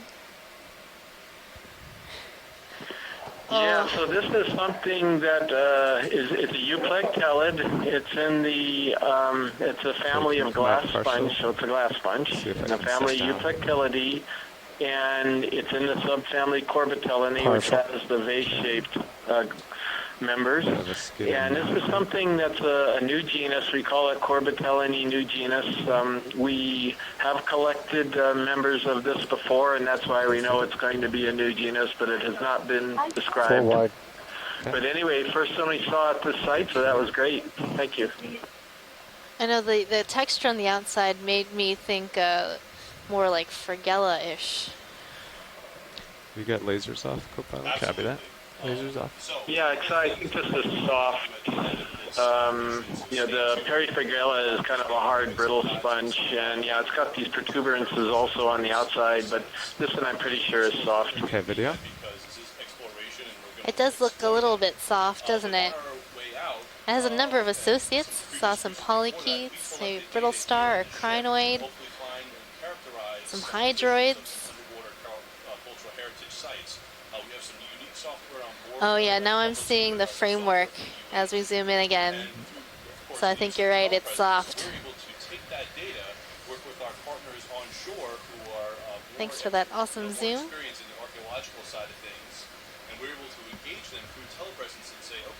Here was the data we collected. Here's what we're seeing on the ship based on your knowledge, based on your expertise. Okay, through telepresence. What do you guys see? What do you folks on shore? What are we thinking this could be? Okay, video's clear. So we have Okay. I'm gonna get whole specimen while I'm stable here. Yep. Try and characterize what they're going to be. So Tilting down. that's sort of an example that's happening right now of here on the ship. Our fleet of technological capabilities. Okay, clear. All right. We collect the data. We can then take that data, turn it over onshore through our telepresence capabilities. I have drifted just a tad, but we're relatively stable. I'll get out ahead, and then looks like we can turn to port a tad. Copy that. Coming up with you. Adaptiveness of the folks on board, but of course, the entire system working as a unit itself, really efficient. We can do this in a couple of days. So big, it looks like it's zoomed, but you are full wide. I know. You want to go in partial while I take off? Sure.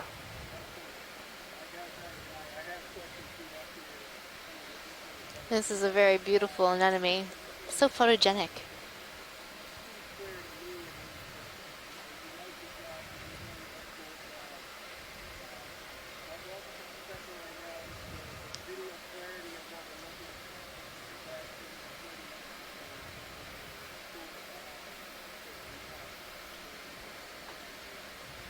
I haven't seen the lasers lately. How large do you think that is? Okay, taking off. Well, I think it's actually pretty big.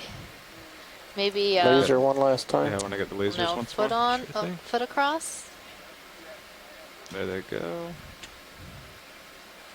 30. Yeah, about a foot across. 30 centimeters. All right, coming up. And After generally those anemones that when we see them are quite Would you like large. me to turn to port slightly?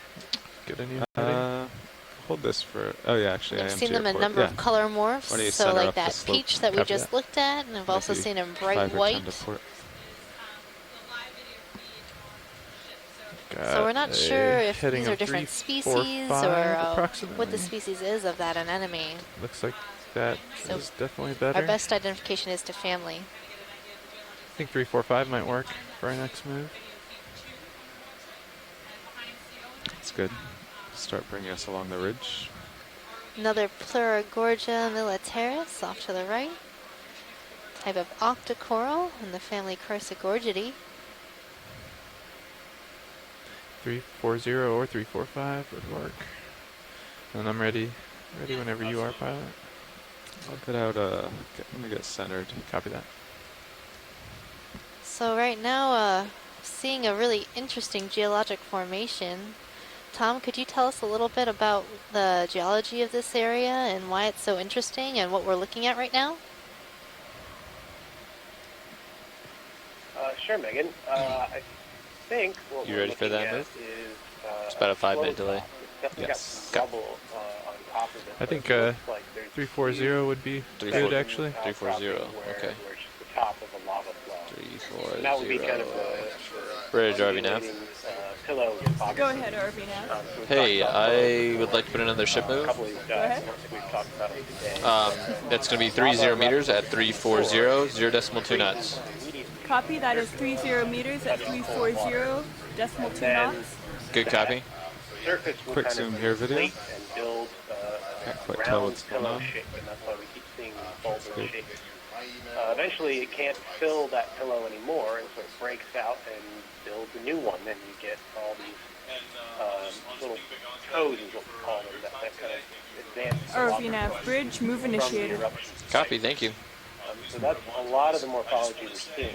But then on top of that, there's a lot of large pieces of talus. Okay, you can go wide video. And based on the overall morphology of the seamount, I think we're in a very large slide area. There's a lot of rocks coming down from up above.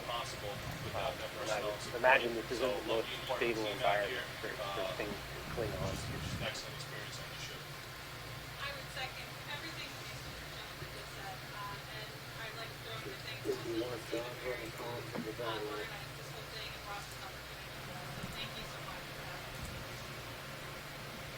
Yeah, thanks, Thomas, for the explanation. Oh, yeah, thanks, Thomas, for the Nav, how far away is waypoint 3 now? It's about 300 meters. So what's our what speed As you do we have probably to heard, average? I'm monitoring this from outside the pretty control fast. room, and so I'm a little disassociated. Keep moving. We have collected 3 samples, though. Yeah, what's on screen right now is a good It's like example. an interesting line in the ridge off to your starboard there in the Sirius cam. I was trying to keep an eye out for maybe a broken toe or something that we could collect. Video, I'm not sure what the sample was like that you collected before. But it's always good to have replicates of rocks, just in case the first one isn't as good. Yeah, that one was it was a big rounded, probably a pillow piece from a pillow. It wasn't like the brick we picked up yesterday. But it was kind of at the base of an outcrop, but it was still a loose rock. So yeah, I don't know. We'll kind of left it open for Thomas to pick, but we'll want to get something within the next. Video? We have about an hour and a half. Okay, come wide. And we were just looking at one of those cookie stars. Yeah, a new species that is being described as we speak. I think we've seen about a half a dozen of those today. I know. Until recently, the goniastrids or cookie stars at this depth have been relatively unknown, and Chris Maw at the Smithsonian Institute is really taken lead on describing these different species. Okay, I'll just sidle to the center. What did you see in your camera? You said something. It just looked like an interesting line formation. Off the starboard, so I think it's just geology though. Just some kind of rock outcrop. Mike is never quiet.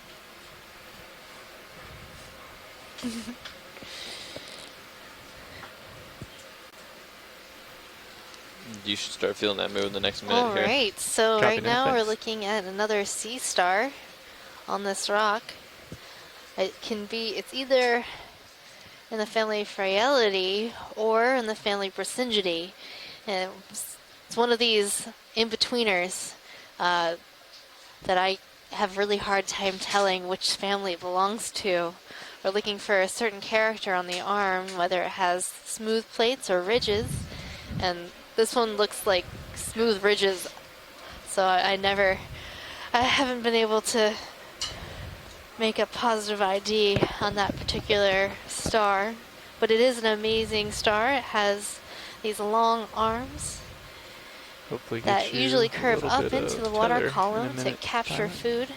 Has these sticky little spines all around those arms that act like Velcro. They're like undersea Velcro.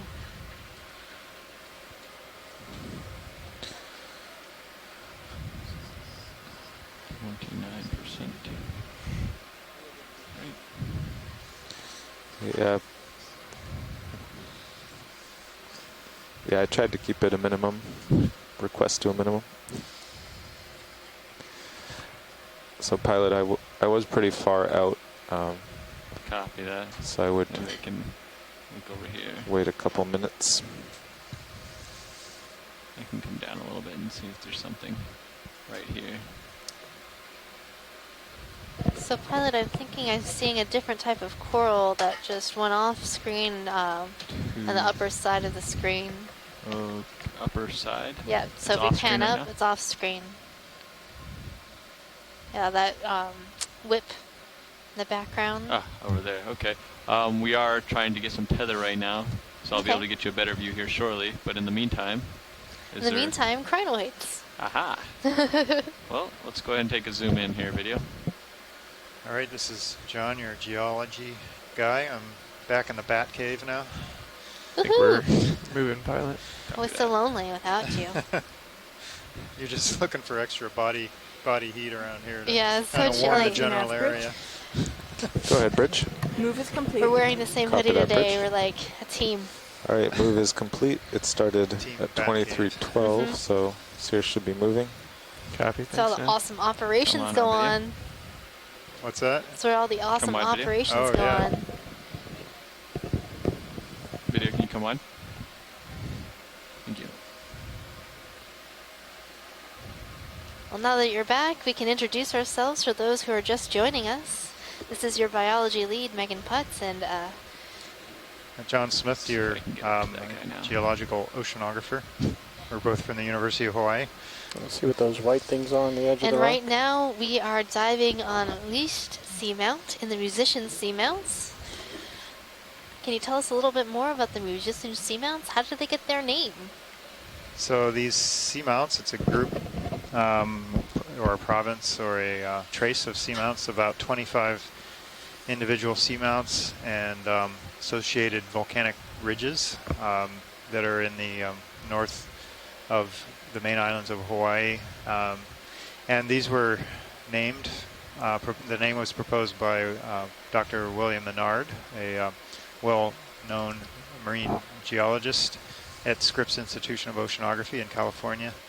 Back in the late 50s, he proposed the name in 1959 when his group was doing a lot of the initial mapping and studies of seamounts, kind of in the golden age of oceanography following the World War II era, when a lot of initial kind of regional Bridge nav. work was done. A lot of basic discoveries were made.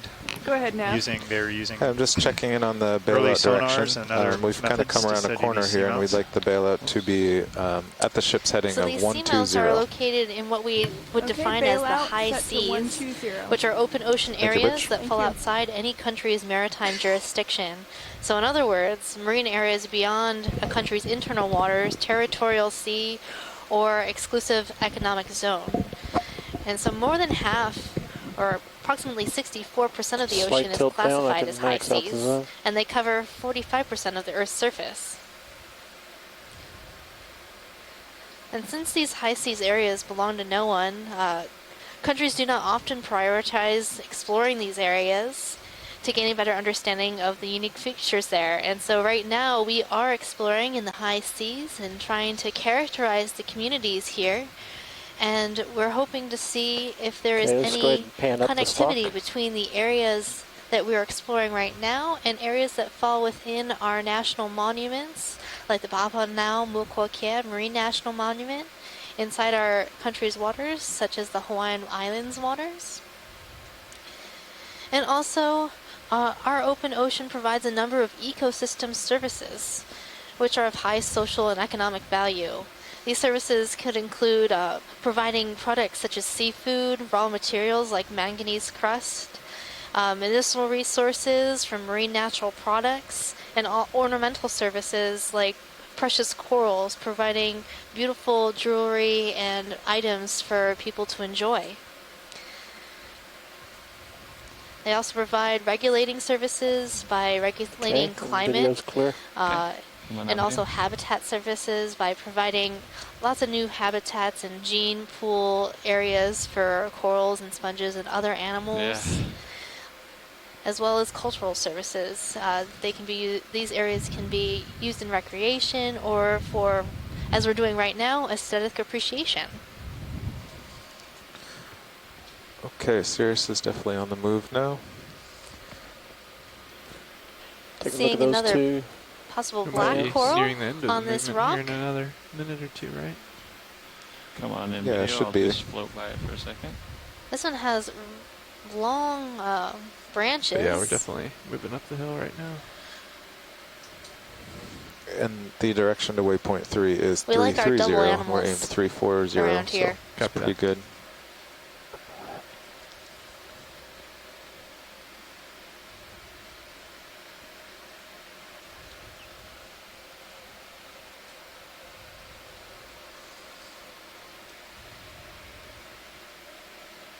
Video's clear. Megan and I would put 3 subparters here, and there is some maybe associates between the shorter pinhole as it's possible to see. So if you lateral or drive diagonal to starboard, you'll get also centered up. Seeing I think we could do another sea cucumber move. on the rocks.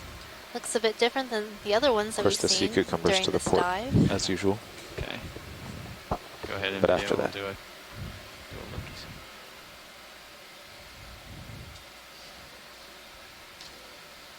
The sea cucumber is likely in the family Synallactidae. It has a number of these sort of white spot areas. I wonder what's going on with that. Oh, yeah, it's different than we've seen. Come on out, video. At least different than I've seen on this cruise. I don't remember seeing one like that. We have a couple images in our animal guide that look like that. But I'm not sure if those are specialized organs or what's going on there. So this might be something we've seen before or something similar. And if you're curious about the animal guide and want to start identifying organisms for yourself, you can go on our website at oceanexplorer.noaa.gov and look up the Deep Sea Animal Guide. We have a number of photos of the organisms that we've seen throughout all of our expeditions in the capstone mission. And that'll help you identify and understand a little bit more about the animals we're seeing right now. Go ahead, video. Even if you don't want to get that far into it, it's just a really neat place to look at deep sea animals. I've referred people to it before that just like looking at them. They have some interest. They just want to see what they look like, but they're pretty spectacular photographs taken with this high definition camera. Yeah, they're super cool, and then on each slide there's information about what depth these animals are seen at and where in the ocean we observe them.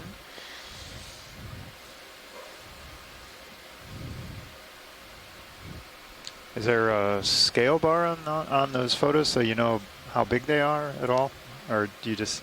So we do have scale in terms of the lasers. So when we zoom out, you'll see the lasers. Video's clear. These 2 points are 10 centimeters or 4 inches apart. And not all of the photos in the animal guide do have the lasers in view, depending on how zoomed in we are. So this animal is probably about 4 inches long, maybe a little bit longer. Yeah. It always surprises me how small some of these animals actually are. We'll make a collection and they'll come up in the ROV, and in my mind they're huge, but in real life they're teensy tiny.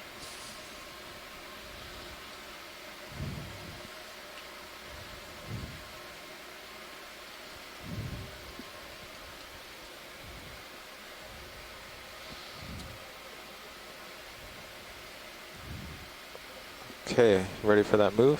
I'm ready. We'll do 340, 30 meters. So I'm seeing a number of broken pillows around here. Yeah, I kind of heard Thomas talking about how these form. I didn't know if he's talking about how they break up. Could we have a ship move, please? 30 meters, bearing 340 degrees at 0.2 knots. Broken away, kind of sheared, we call them. Well, broken pillows, but good copy, Bridge. Have kind of a sheared off look to them. Truncated pillows, I guess you could call them. The jagged edges, and what happens is those break off and roll down, fall down, break into smaller pieces and create all the talus or scree or broken rock you see farther down start slope. moving in a few minutes. ROV nav bridge, move initiated. I like the word Copy that, Bridge. 26. Thanks, 31, 30. That's the sound I think sea cucumbers make when they take off from the bottom. You think so? Yeah, that's what I think.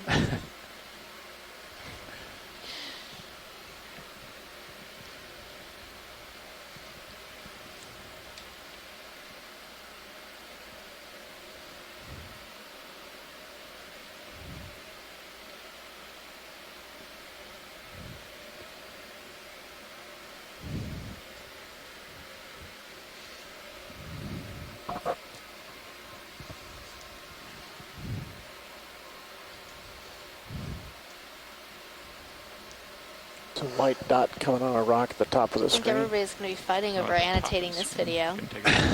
Oh, way up there. Yep. It's a little slow compared to yesterday. Yeah. More reasonable to count every organism you see. The back rock, right? The one that's now center screen. Okay. Go ahead. Do a snap zoom just to see. So this, though, gives us something to think about versus if everything we dove on was covered with organisms. What is that? Let's find out. An urchin? No. I think it's some sort of strange urchin. No spines. We might have seen something like this when you were out for lunch, when Chris Small called, and he was a little confused what it was too. I don't know that this is the same. It looks similar. You want to get up super close? It was small. I can get a lot closer, yeah. Might have to do some light bar droppage. Okay. Well, it is pretty small, maybe an inch. Standing by, let me know if you want that. You'll probably be able to Too tell bad it's on a really big rock. We can start thinking about how we want to do that. Otherwise, I'd be like, collection. But it's way too tiny. What you need is the lowest method of getting the light down. Yeah, either it's really interesting that this, if there is an urchin, has really long spines around the bottom of the urchin, or I guess move it in. Depends on how you think of the bottom and the top. So the underside of the urchin actually has its mouth, and the top is the opposite side. Ramping up hydraulics. I think this is like the one we saw earlier. It had longer. You want port. It had inner, spines near the base, Yeah, and shorter ones near the top. Okay. Deploy it and Deploy that pulley. Swing it in. And they were kind of flexible like that. Almost anemone-like. I know, it's really crazy. But yeah, I think I'm seeing the 2 feet, so that would make this an urchin. And it's interesting that these long spines sort of hook upwards right at the ends. Right. I wonder what that's for. Those longer Was that you barbed video that did that? maybe Yeah, help that's it me. attach to the rock and stay like cemented in place, sort of like the Astroophyra that we saw the other day. Like that shape helps it like stay stuck to the substrate. That's really interesting, Nolan. Okay, I'm going to rotate it inboard for you. Go ahead.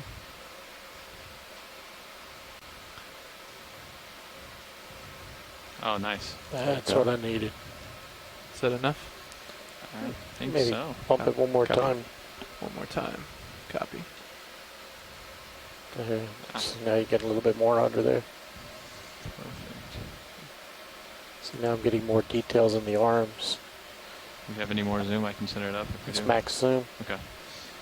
It's very small. Yeah, it's hard to get up any closer too because it'll be underneath. I'd be really curious to find out what family this urchin is in. All right, thanks, pilots. I think we can move on. That's a beautiful picture. It's definitely going in the animal guide. Yeah. Do we have lasers on right now, Copilot? Oh, we do. We do. Sweep the center of it. Copy.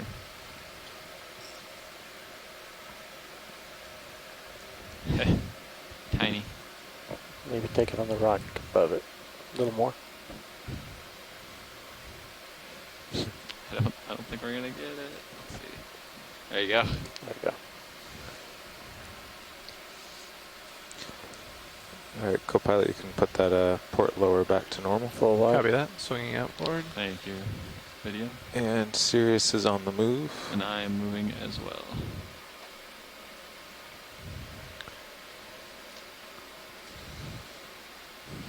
I did not. RV nav bridge. Go ahead, Bridge. Move is complete. Copy that, Bridge. Thank you. Port lower back to 45 degrees. Thank you very Fully much. outboard, no problem. Ramping down hydraulics. You're good to go. There's always something new in the deep sea. Always. Always.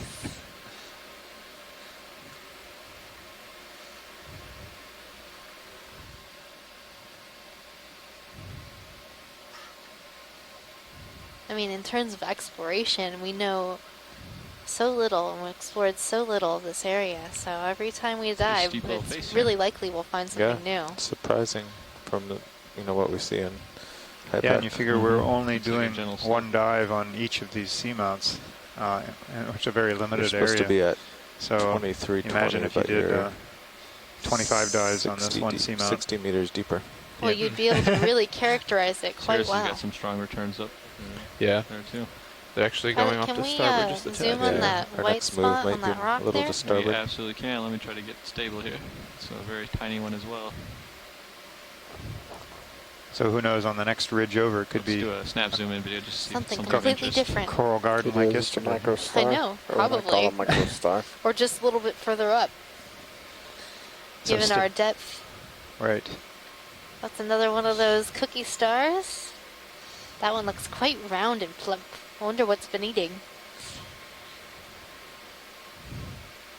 They're actually very pretty.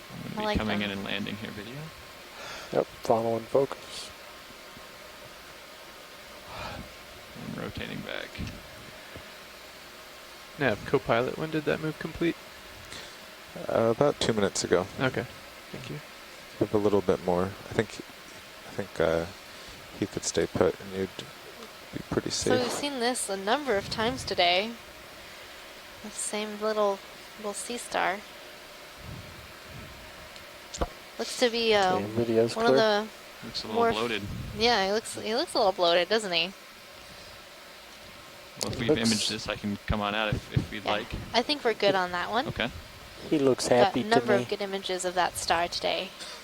Heading on up. Yeah, we still got a ways to go up before we. It's always good to confirm the identity of some of these smaller, more cryptic species. That way we have that record for people like Chris Ma who are studying So these that's supposed species. to be at 22, 23, 25. Yeah. So I have a feeling this is steep and I must level off to make up for it. Yep. And it looks like in Sirius we'll have to start tending a bit looks to like starboard. a thin sheet and something going on. I'll start making my it's way. Like an overhang. Yeah. I didn't catch the edge of that. Co-pilot, could you maneuver my mini Zeus up just so I make sure we don't run into? Sure. Some of those things we call hard pan, but I like to put it there. So it has something to do with the in case. manganese crust. It's probably too thin for a lava flow. It'd have to be like super fluid to be it's a gonna lava be pretty flow. far up. Okay. Just so it's not suddenly overhang. White curve I don't thing expect it. Near left no, lasers. That's a good idea. How's that look? That's perfect. Thanks. No problem. What was that video? There's a white curve thing that was left of lasers. It's under the rock. All right, John. I'm starting to think about rock. It's out of view. Keep Okay. going. Okay. Getting nervous. They didn't call it. I missed it. Go for. I'm looking kind of off to the upper left part. Upper left, you see something? Upper left. That. I'm not sure if they're loose. Okay. Pilots, if we can consider a rock. I see one, two, left, couple of them to the left of the lasers. Sure. I'm pretty sure these are going to be cemented in pretty strongly, but I can certainly tap them and show you. Yeah, we can you're probably take a right. I mean, we'll just start. Well, let's take a look. You're talking about this big one to the left, right? I'm not I think he meant sure. down One of those are the one above maybe it, like further the left. angular. There's a couple of angular ones. In regards to lasers. Probably any one of those. Yeah, with regard to the lasers, either that one or the one right in front, right above it. Okay. And then we're fully wide right now, video. That right? big round one's almost definitely cemented. So we're going to give us a one. bump with the skid. I'm pretty sure this one's cemented. Yeah. Strong cement. Let's see this other one. Stuck. Have to tilt your camera down to see your skid bump. I'm also looking my manips right now. Shore side's watching your main cam. Okay. These are all solid right here. Okay. I can keep bumping around though.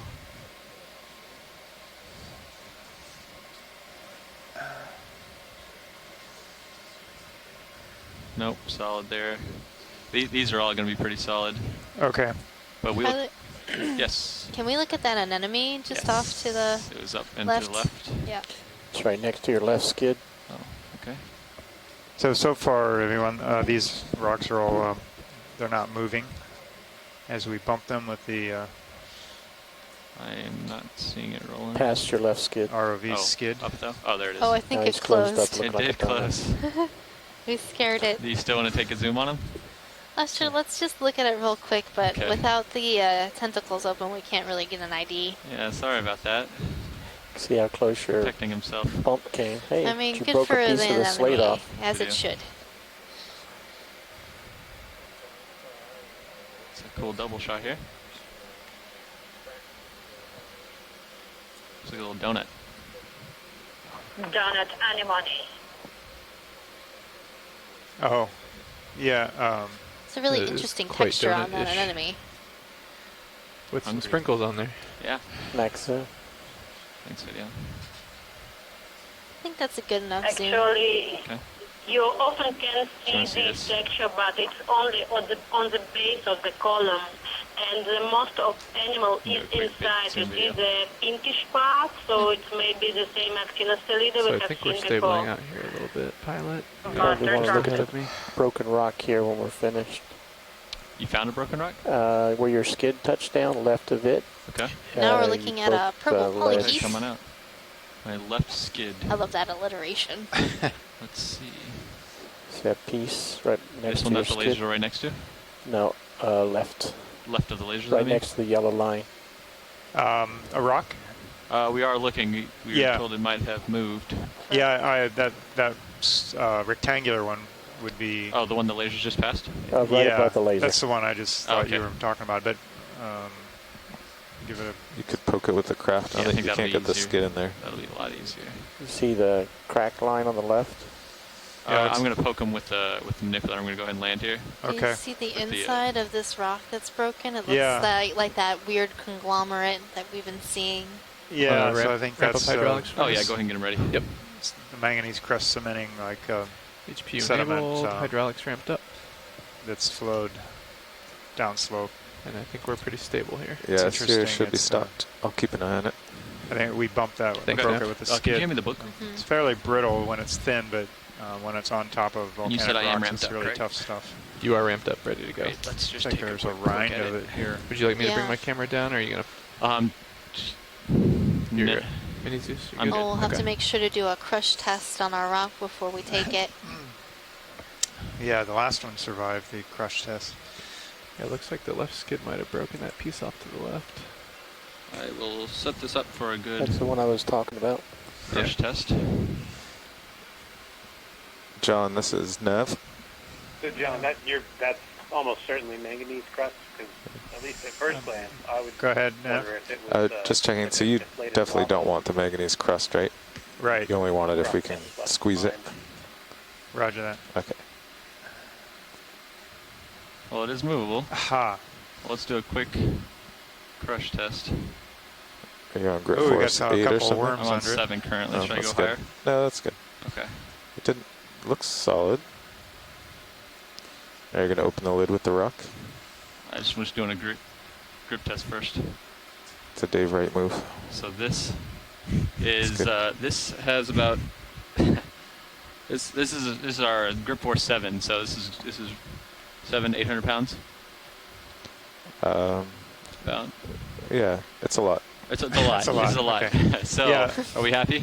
Yeah, I think This so. one? Thomas, we got a lot of squeeze on this, and it's not crushing, so I would take it. How about you?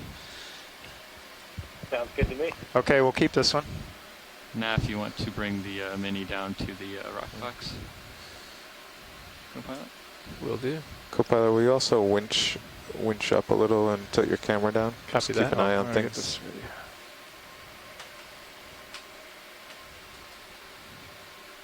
Should have a decent delta what do we here. got? This would be down. Oh, this would be tilt 4. down. 4. We're looking at 90 degrees. Would you like me to go back further? Sample 4. No, that's Rock. good. Okay, keep our samples Thanks for straight. keeping an there. eye on that. And would you like me to bring the wing inboard? Yeah, let's go ahead and bring it in, actually. Absolutely. It's a lot Right. easier for me. Port wing coming inboard. Where are we on? 14?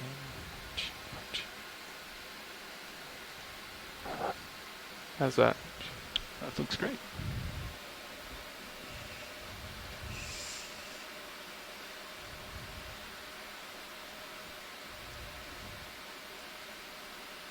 Hey, that was too easy. Oh, I might need to bring it in a little more, huh? Yeah. That looks stable. It might be stable. Okay, up to you. Well, we're going to try it. All right.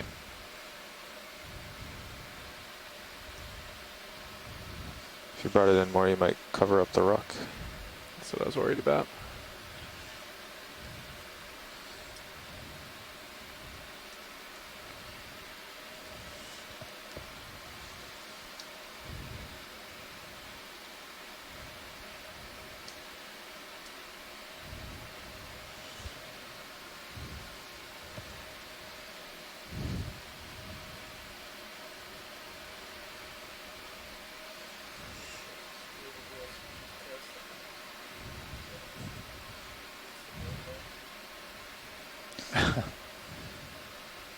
Well done. Yeah. Nice. It should close on its own, but just to be safe, let's go ahead and close it, and we'll see. Copy that. Let's just go on. You'd like me to go ahead and bring the wing in? Yep. Okay. Port wing. Or outboard. Yep. Oh. Make sure it comes down. Port See if we forward. can, sometimes if you stop it, it'll shut on its If own. you, I think if you go all All the way, right, it will. so specimen 4, Geo, Come on. There collected it at is. 2343 Fully outboard. UTC, depth of So 2377 Sirius meters. wasn't quite stopped. She's definitely been drifting along. So you're underneath. Copy that. Sirius is 12 meters from a little bluff off to her starboard side. Copy that. Thanks. Hydraulics are secure on the arm. Copy that. Doing a secure over there. Gonna line your mini Zeus back up. Actually, I'm gonna push it back up top if you're okay with that. Thanks. So we keep Yeah, an that's eye. great. I'm gonna push out and get moving here. Copy that. Got a good delta, so I'm not too worried about that. Yeah, I'm more worried about what's straight ahead of us. So Yep. I will get switching up there. back. Thanks for keeping an eye, Nev. Good spot on that rock video. I did not even see it. Definitely slowed, if not stopped.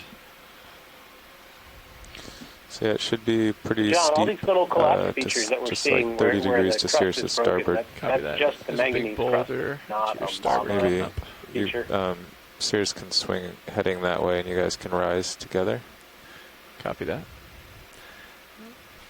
Yeah, I think okay with that, it looks like I'm just gonna turn to starboard manganese, slightly. at least on the top There and it maybe is. the There's bottom, definitely and a lip there's there. some kind of brownish Need to material in the readjust middle. my I assume that's just kind of some kind of sediment mush that's kind of consolidated, and the crust grew over it. So white thing coming We broke here, it with the lasers, it might be skid a fairly barnacle. easily. The little white one. It's kind of a hard pan, but it was kind of Fish, weird top because of it's screen. suspended. Usually you Oh, see okay. that hard pan on, cementing a surface or something, but it was kind of suspended almost. Go ahead, video. I don't quite know what's going on there. Keep an eye on my swing arms here, co-pilot. Copy that. So we have another one of the halosaurs. We saw a number of these at the Starboard beginning one of is the the- dive. I don't want to get too I close think over it's there. in the genus Halosaurus Yeah, again. you're I okay believe for I now. see a scaled area between the eyes and the pale area on the snout. Lasers are clear. These were Lasers more, off, much please, more go by. abundant Lasers over off. the soft sediment areas would they would find food. You see the mouth Try is to feel the placed screen. underneath the snout, so pointing downward. They usually feed on things on the bottom or living in the sediments. So it's a halosaur, a distant relative Okay, of it's the into the true dark. eels, but unlike the true eels, they have a short fin on the back and paired fins on the belly. All right, video. We're gonna let this one go here.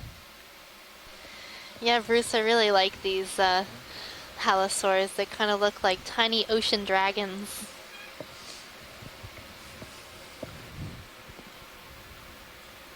The name halosaur means salt, Coming back to hallow, and lizard, Copy that. saurus. As I come up, Halosaurus I am still is coming up. the part of the name of the Maintain dinosaurs delta. too, the dragon-like animals. So yeah, miniature dragons. And I'm guessing we're gonna want somewhere between 5 and 10 degrees heading. Maybe a little more. We'll Slightly see. more to 10, Probably 10, maybe even 15. but I think we got a little ways before I'm going to need to move. Yep. We'll let you jump up this cliff here.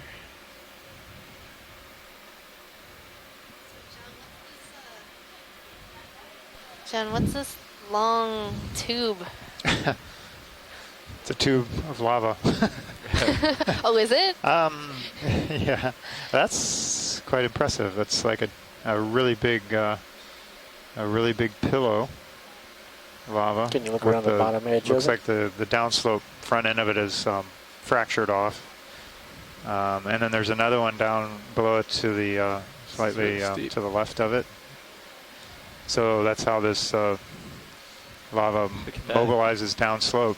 It's wild. Forms these pillows and occasionally So a we tube. will be on lookout for overhangs. That's a Copy great that. view.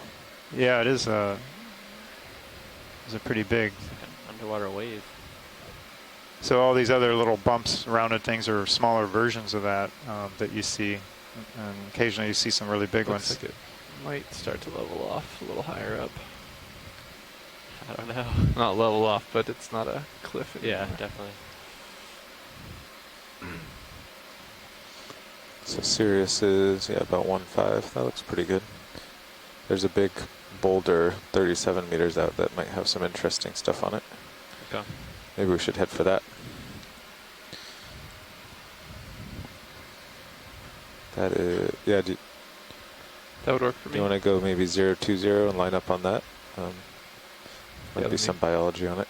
I'll head over there. Copy that. All right, we're pointing roughly that direction. That looks good. Is that something right there, video? If you want to do a quick zoom. It is a rock. Never mind. Curious looking rock. We can get lasers back on too. Copy that. Lasers on. Looks like there's a starfish to the left side. To the left. Oh. Orange right in top. front of me. That's what I thought you were going to go for. I thought I saw something else.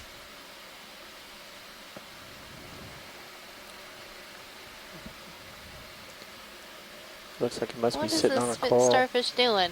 Is he missing an arm? I have no idea what's I think going he's on here. giving the goal. Is he doing the Fandango? It must be. No, that was Sitting on yesterday. a coral. Or was it? That was Paganini. Oh, it must be feeding on a coral. We just didn't see the coral. Go ahead and video. Starfish doing yoga. Starfish yoga. So the coral that this starfish is feeding on looks to be a primnoid coral.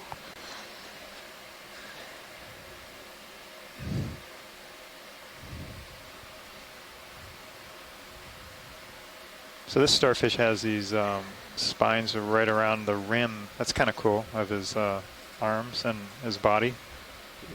Instead of way down. some of them have them all over the top or the back or whatever you want to call.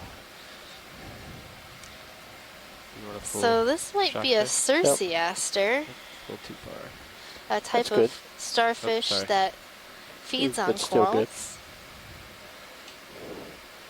Let's show the base of the coral and the top of the coral. Okay. The base is actually at the top. Base is at the top. And the coral it's feeding on might be Candidella gigantea, But not for long. but not for long. Soon it'll just be a That empty that boulder's stalk. right in front of you, right there. Kapot? I believe so. It's Enemy up 30 top. meters out still. Tilt up. Yeah. But yeah. So I But assume directly that in it. won't grow back if he denudes it like Roughly, that? Or- No. 020. And I have a feeling that that star will continue to eat until there are no polyps left.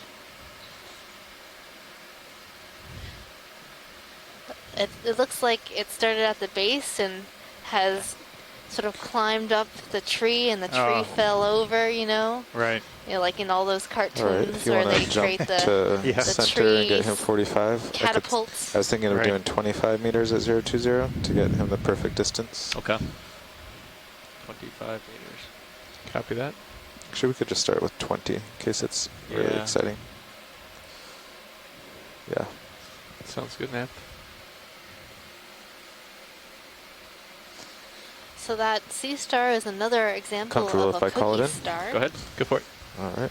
A lot larger than those little Bridge white nav. cookie stars we've been seeing a lot. Go ahead now. All over the place. Could I have a ship move 20 Well, here's a meters, new coral bearing for us, the pink 020 one in the lower degrees right-hand corner. at 0.2 knots? Do you want a zoom video? Let's Yeah, zoom you want this. to get it from the side. 20 meters, please. bearing Let me set up here. 020 at decimal 2. Good copy, Bridge.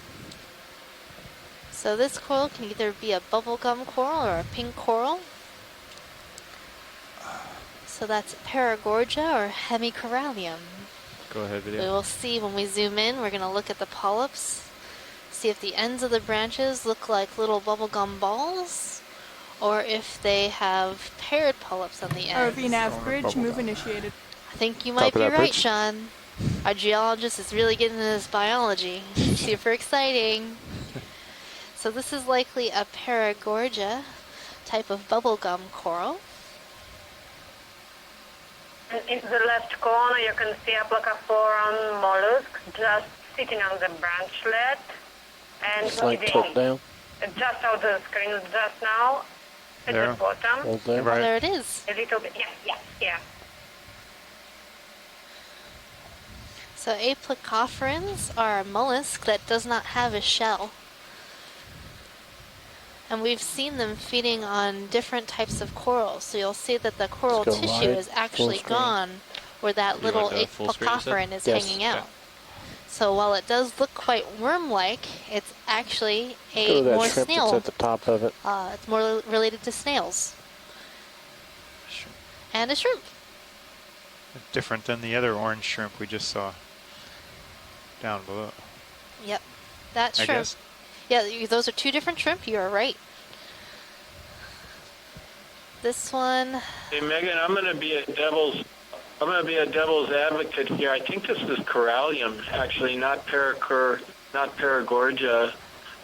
There's two calyces on each end of the branches that make it look like it's sort of a ball, but it really is only two there. So this actually could be Hemicorallium abyssal is one candidate for this one. I'm crushed.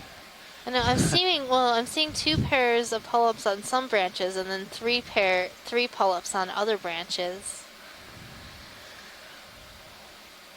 Made it a little difficult. Pointed out the place where the mollusk was, there was a bare part where the tissue had been removed, she thought, and it looked like corallium. Tilt down. Well, you might be right, Chris. Did we want more looks at this watch leads, or? I think we're good now that we have I'm this. also looking at this.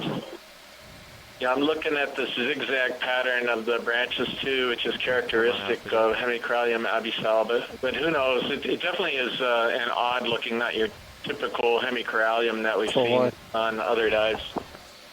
Yeah, it does look different, and sometimes it's difficult to tell the difference between some of the Paragorgias and some of the Hemicorallium.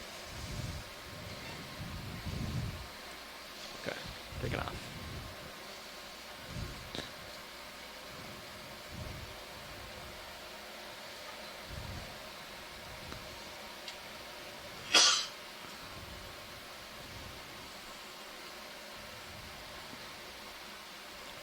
Coming up, co-pilot. Copy that. Coming up with you. Let's go check out this boulder.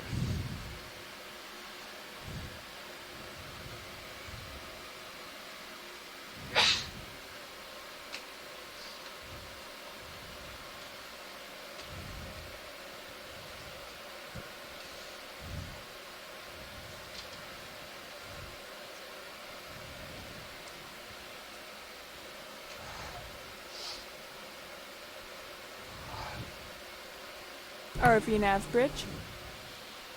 Go ahead, bridge. Move is complete. Copy that, bridge. All right, so the move is complete. Sirius is slowly moving towards that boulder. Okay, I'll make some progress. Heading looks perfect here. What's this?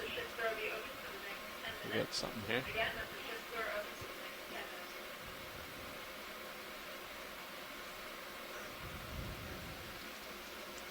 Co-pilot, do you think you're moving now? We I believe can. We are starting to, yeah. All right, redemption time. This one looks like more Paragorgia-like. Let's see. I think if shipment was called in about 5 minutes ago or 6, we should be moving. Yeah, I can see you're moving now. Each sweep of the sonar is a little closer. Watch my starboard swing arm on this one. Co-pilot. Copy that. Go ahead, video. I'm going to center it up. All right, Chris, what do you think about this one? Is it the same or different? Still about 30 meters out, Matt? All right. This is for Roland. I think this one is Paragorgia, and it could be the same one, and therefore what I said earlier could be completely wrong. That's the thing about science, folks. The only way to know for sure would be to get a sample, and we can't sample everything.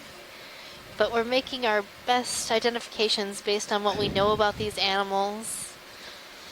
This one actually kind of looks different to me, but it could just be that these polyps are halfway like only halfway retracted, and the other one we were looking at was fully retracted. Well, I do think there's a good chance this is different, and the other one could have been a Hemicorallium, and this is a real Paragorgia. But I think everybody can see with these two back-to-back how difficult it can be to differentiate these two types of Gorgonians. Yeah, I'm gonna say thank you to the corals for lining up so perfectly so that people can see what we're talking about. Teachable moment. Yeah. Thanks for that view, pilot. Sure. All finished here? Yeah. Yeah, All we right, can video. move on. Do you want to, wherever you'd like. Up, here, up, and then we'll away. get moving. So Les has pointed out that there are Video's different clear? associates on these too, Clear. which may indicate something about the identification. Coming up. Yeah, Bruce, a lot of times we do see this astro-schematid snake star on top of Paragorgia, but I have seen that same star on Hemicorallium as well. So it's not a, full 100% indicator of one or the other, but it's more often seen on Paragorgia and less often seen on Hemicorallium.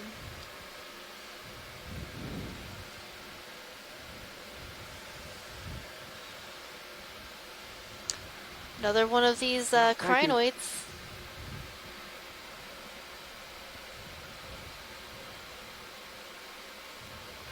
Chris, what do you think? We're getting close to the end of our dive. Should we grab this crinoid as well?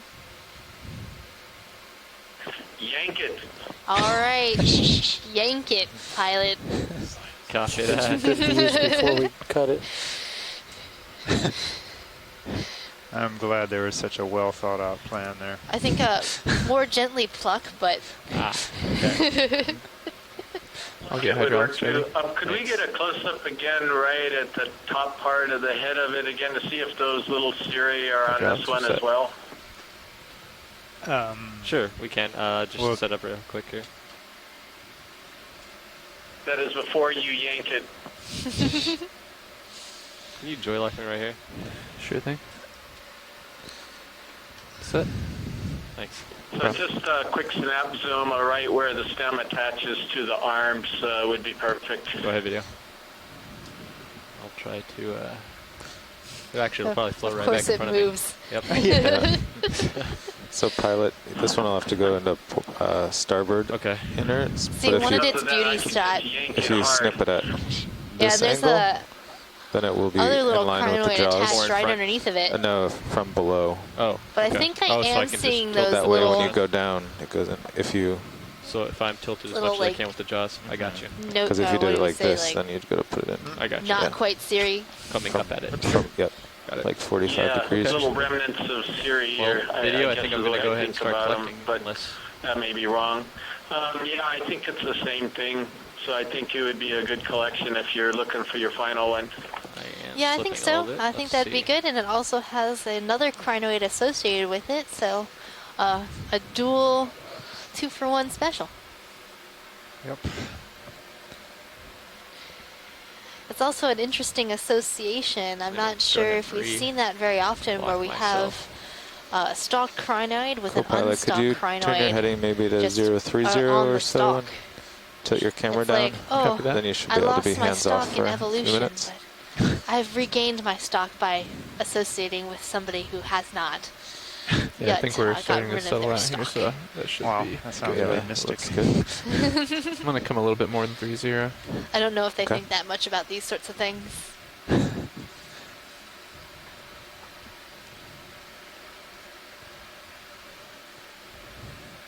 Okay, that seems stable. I like that. Would you like me to keep an eye on you? Oh, absolutely. Could I get that book?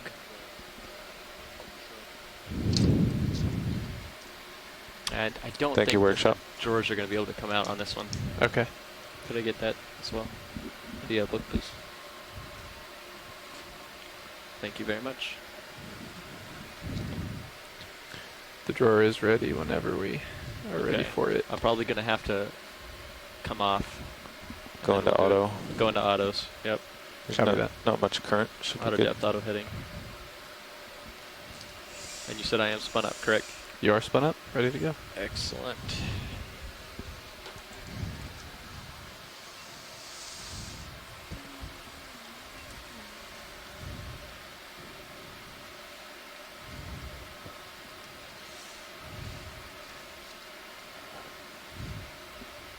That's pretty close. It is a lot closer. Maybe I can come up from the back. I think you might be able to get it from here if you just go down and then really up on the wrist. But oh, I see what you're saying. Yeah. Like picking a flower. You've got a lot of options. And once it's close to the jaws, you can also, you know, move it with the jaws a little.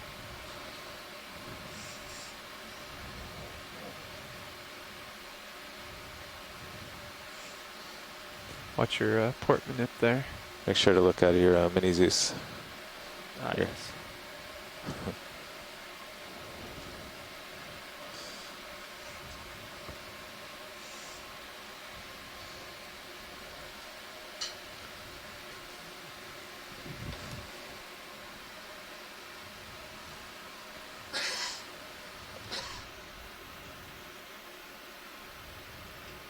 I think that'll do. At least it's angled away a little. Yeah. If you can't get up any higher. I cannot. It's better than having it the other way. Unfortunately. You could even push it. Well, no, then it would be stuck.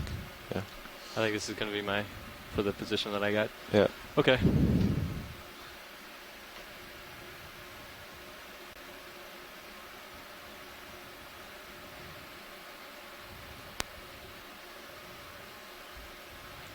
Nice. I think I'll hold it right here while I lift off. Yeah.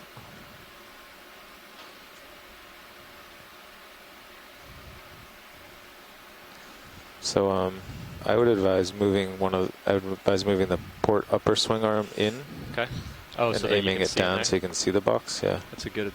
Yeah, if you could take care of that. Port upper swing arm. Yeah. If you stow it and then actually you can leave it as it is because it's down now. Yeah.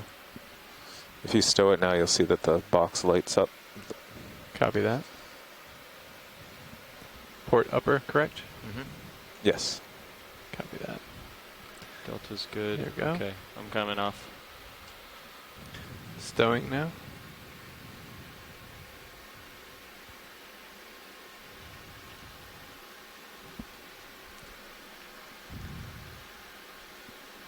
And then play with it.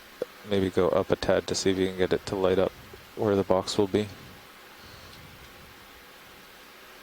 That's a full stow. You want me to move it up, you said? Yeah, just a touch. Yeah, see that? Sounds good. Oh, that's Looks nice. good. We'll go ahead and come on out with it. Copy that. Extending drawer. Are you in auto position? I'm in auto depth and auto heading. Can I Okay. hold auto XY, you think, with this cliff face? Yeah. Okay. I think so.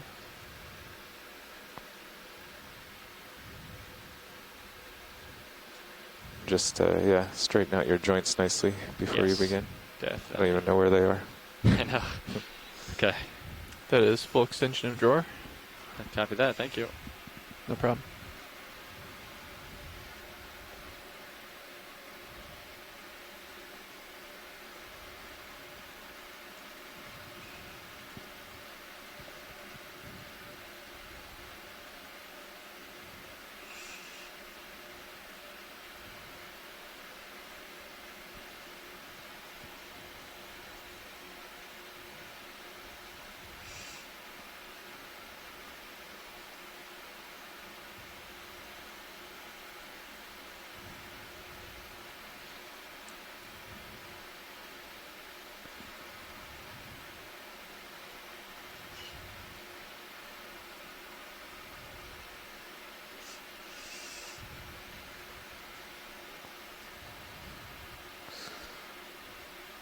Looks good. Look at your mini there. I'm going to come back just a little bit. Yeah. Looks good.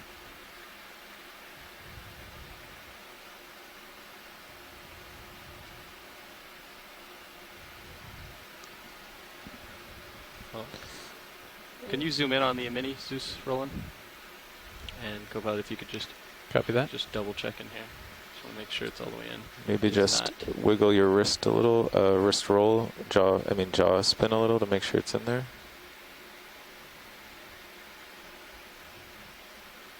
But if I drop it, this one probably doesn't float, right? Watch leads. Okay. And then if you give yourself a bump, or do you want me to bump you up on your Yes, altitude? please. Get Yes, some if you flow could. down. Okay. Moving your set point up a little.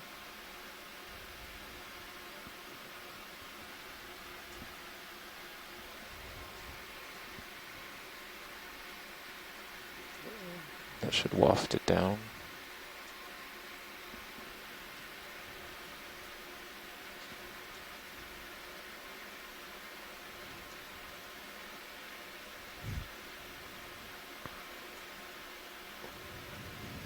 There we go. I don't know, look at Minnie there.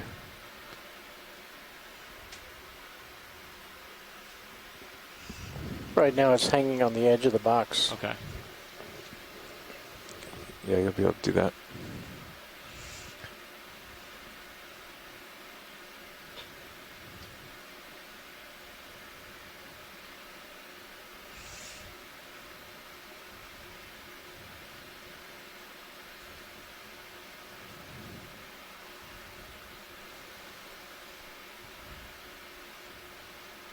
Is it sticky?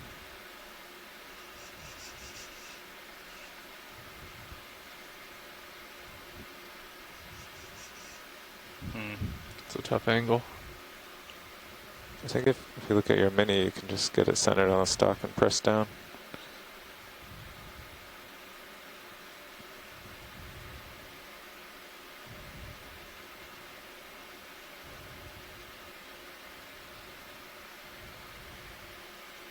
I think you're on the divider.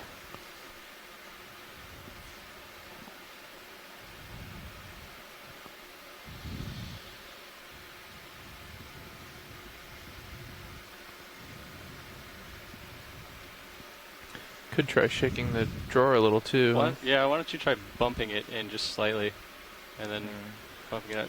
I can't Copy that. tell. Let me retract it just a little bit Yeah. here. And then I'm going to try shooting it out. That's sticky.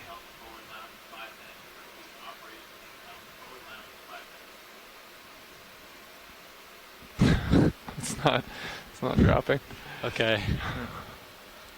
I'm gonna come back in.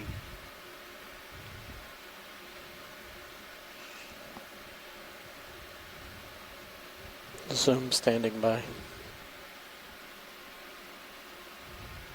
Hey, nice job. All right, now close it. Okay. Ready for close? Yeah, go ahead.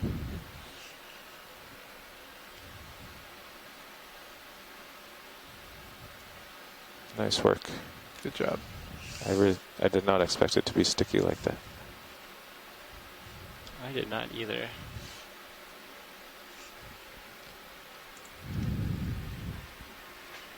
Arm secure. Copy. Bringing minis this round.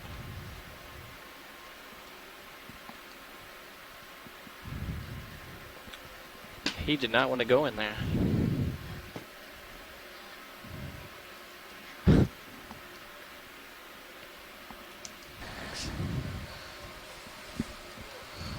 Alright, so we've collected 2 different types of stock crinoids today from 2 different families.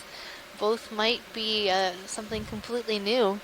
Thank you, so co-pilot. that's pretty exciting. No problem. Especially for you Nice Conoderm fans out there. We've Spinning seen a down number of hydraulics. really Unless neat you actually, do you want me to put like that upper sea Yes. cucumbers, starboard arm back? Yes, Okay. please. sea stars, crinoids, Was that in the stocked pull down and position unstocked. previously? If you go Sea out, urchin. I believe it's It's been the dive of the it might be down. crinoid I get those confused. and the dive of the You'd be able to Econoderm. see. Yeah, we'd moved it up. Yeah, it's full down. Up is Started up out and down being are dive of normal the when you're fish. in, and then when you're out, they're opposite. Okay. So during that move, I think if Sirius just comes maybe 20 degrees back to port, you'll be right up on a nice incline. I guess you should work your way over first.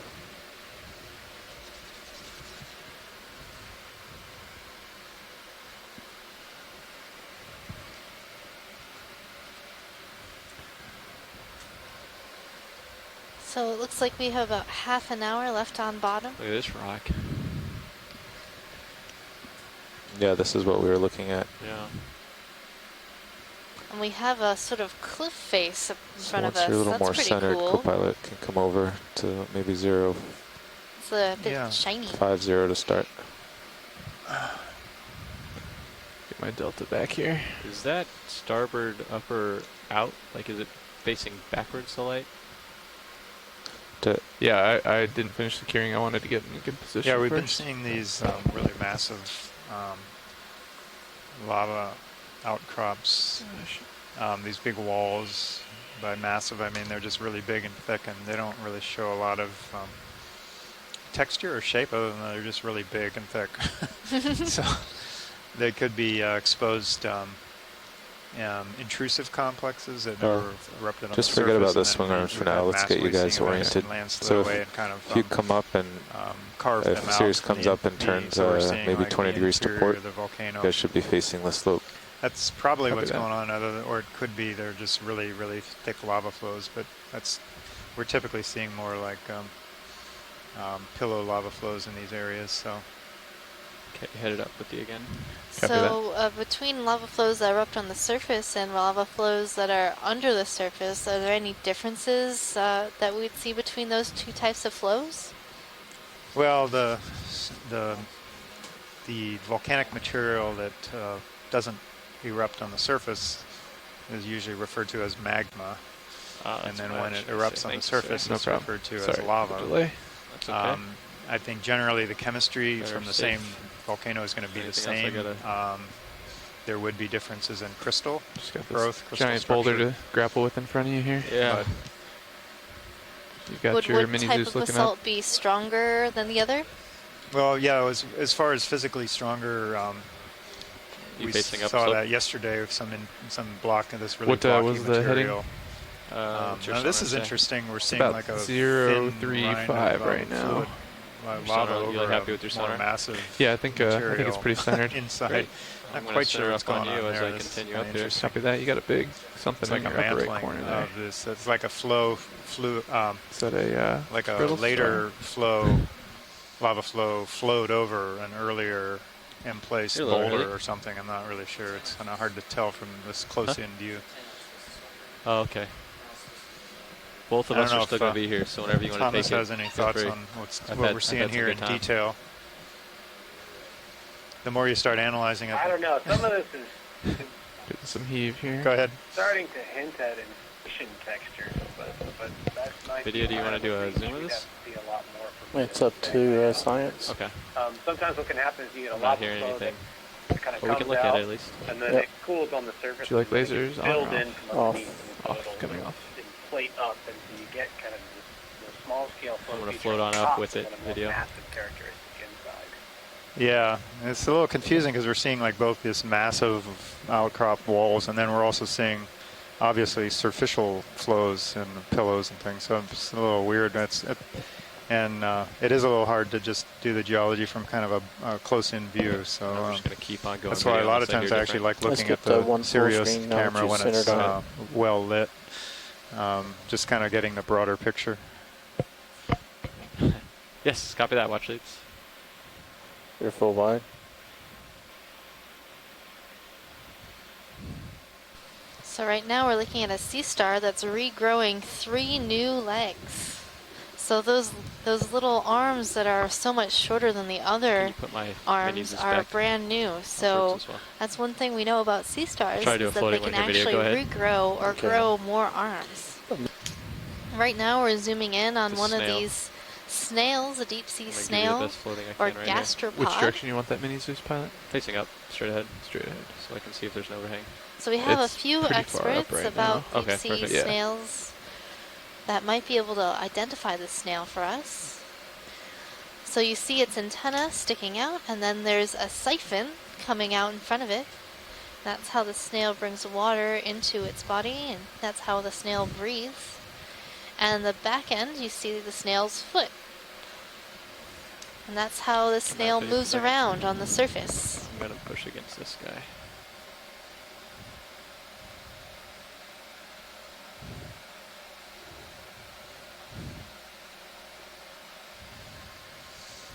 That was a great view.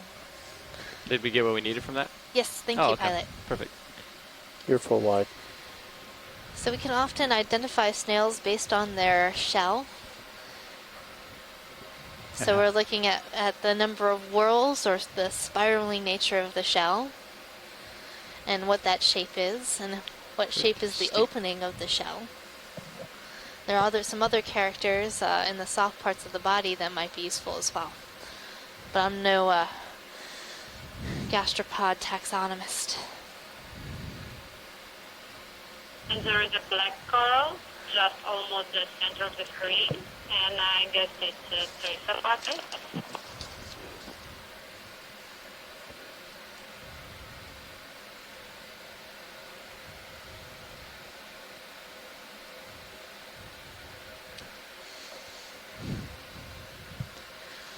I think I'm seeing another Anthomastus as well, Tina. Over on the right-hand side. Did you want to zoom video? Yes, on the right please. hand Okay. Yeah, nice. But What are we going for? We're gonna. I've got to recenter it. It's off screen right now.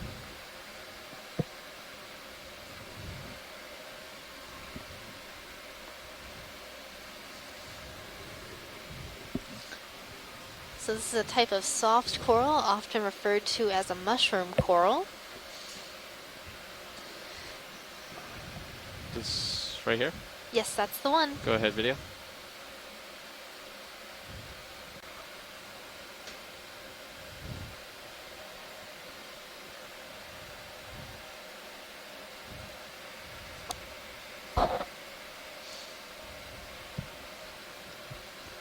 What is that guy underneath him?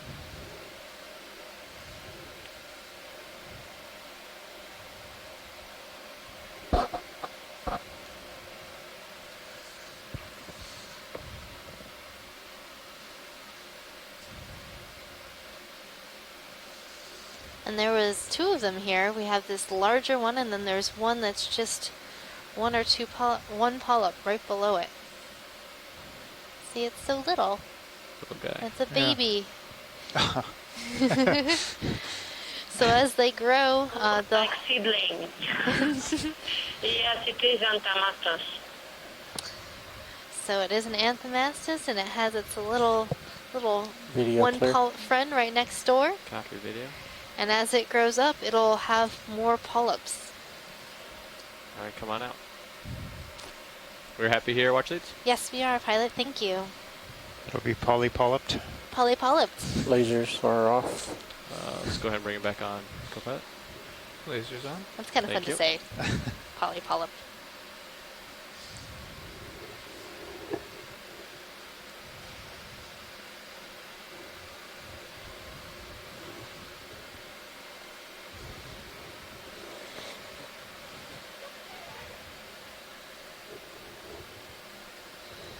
Can we zoom that yellow colony? Sure can. I'll get a little bit closer for you. This is your area, Tina. All these black corals and Anthomastus corals. That's coral, I think. Just the Got a little more tether right now, pilot, but it might run out soon. We're gonna come in on zoom on this yellow colony first.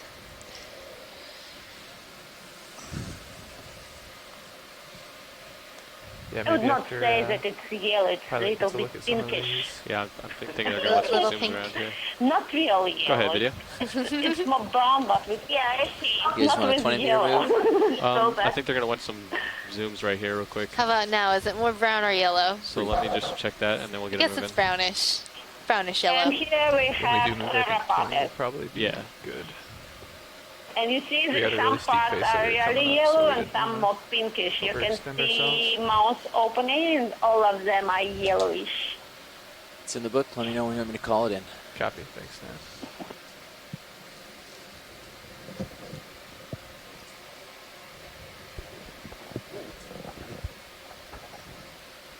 And I believe the Thank you, direction will pilot. be 0 Very through nice 0. I'm screen. not sure what our previous move was. Slight tilt down. Tilt some. Getting a full colony shot. Wonderful. And did we want to zoom on the things Video above just- that we just came past? Yes, those long Anthomastus looking Okay. corals. Coming out video. Whenever you're ready. Yeah, there they are. This looks like a different species than we saw before. We'll try a zoom from here even though it's pretty far away. They Go ahead, look video. really like the first. I have to check which dive it would be.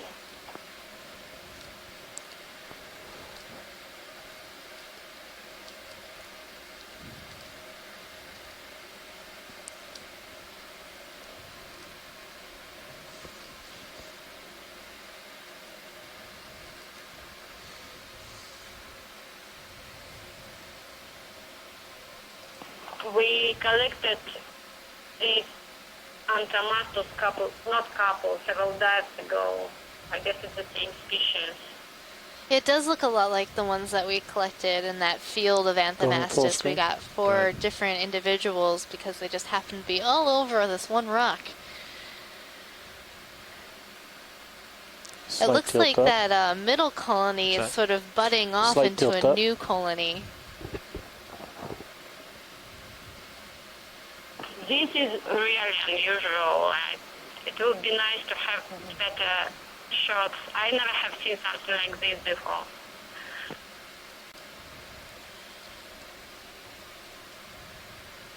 Video's clear. Come on out, video. Two-head Antamastus. Two-headed. Oh, we've got lots of two-headed organisms last couple days. Put that move in. Bridge RV nav. Go ahead, RV nav. We'd like a ship move, please. We'll do 20 meters, bearing 035 degrees at 2/10 of a knot. Copy that is 20 meters, bearing 035 at decimal 2 knots. So we have 2 science heads on the Bridge. boat, don't That's we? correct. I guess so.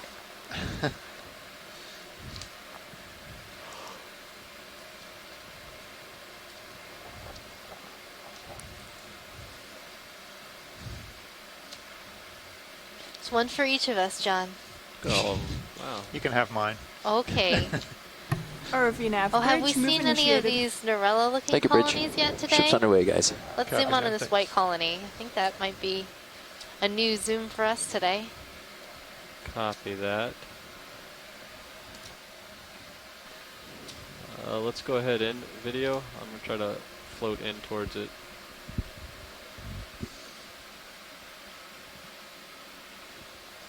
Chris, what do you think?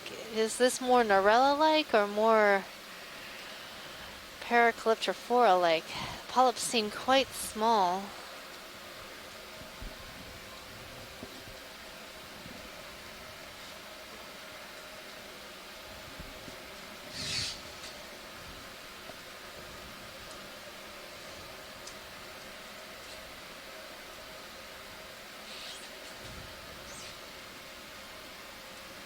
So what we're looking at is the body scales along the polyps. We want to see if there are 3 main body scales, and that would make this in the genus Norella.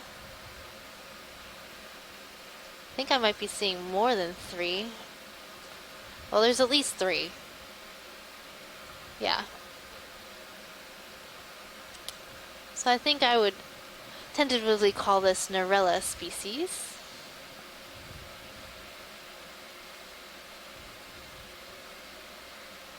Any opinions out there? I agree with Norella, Megan. That's what it looks like to me too. Not only the morphology, but I think I can see the 3 body scales as well. All right, thank you, Chris. I think that's a good zoom for science. Copy that whenever you're clear, video.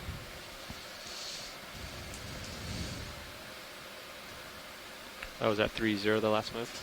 Yeah, the one tricky part about identifying live primnoids like this is a lot of the taxonomic description where they talk about the polyps facing down or facing up is based on looking at dead specimens where they curl up when they die, either downward or upward. But on a live specimen like this, the polyps don't necessarily face down or up. They can be just straight out, and that's the normal living condition when they have the polyps out.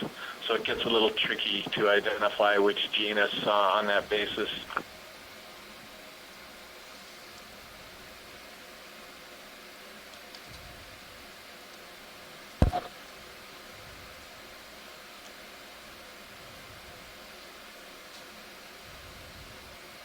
Looks like you're getting pretty stretched out there. Copy that. I'm gonna try to lateral. Hopefully get you some more tether in another couple minutes. There's a giant fracture in that rock. That's a nice looking fracture. It's cracking me up. Yes, that's how these things break up and move down slope. Starts with a crack. How did it end up like that? It was only a crack. Only a crack. Bridge. A small crack. You keep making jokes like that, and I'm going to have to split. Nav, I think Bridge called you. Go ahead, Bridge. Move is complete. Thank you, Bridge. Tell you, I'm used to being not here. Just I could tell. Lets it go right by. I've almost answered so many times. I've been in Nav quite a lot, so I hear it a lot. Yeah, you can kind of see how these I want to respond every gigantic, time I hear Bridge. bigger than boulders. Big pieces are just kind of poised to tumble down slope. Looks like there might be a sponge on the top? upper, just to the left of middle. Okay, I'll see if I can't get over there. It might be a tight pull. I'm trying to figure out if it's on a stalk or not. Actually, I'll go up. We can do a zoom in. Might float by. Should be moving any time now, if we're not already. I'm gonna tow here, actually. Okay, I'm tingling. And try to come down a little bit. I'm gonna give my tow right here. Well, there's a nice big open osculum on the top of this sponge. It's quite round.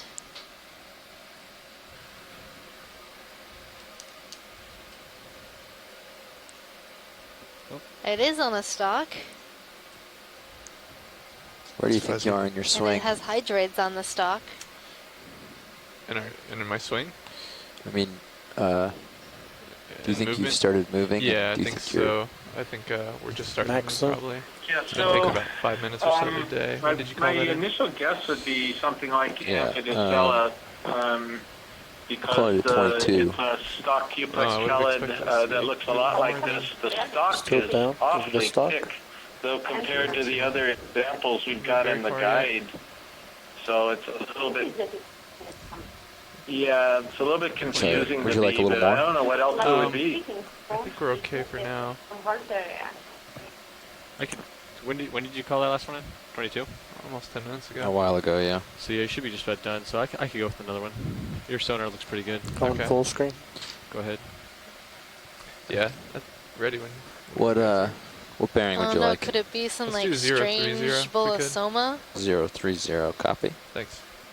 Yeah, it could be. Well, I think it would be in the subfamily Bolosoma. Lasers off shot video. No, we're good. Okay, we got. There's also Crater Amorpha, but I don't know if there are any members that have a big osculum on top with like lasers that. Is a good thing too. So I think we just need to say this is in the subfamily Bolosomini and the family Euplectellidae. It's a stock Euplectellid glass sponge, and leave it at that. Okay. Thank you.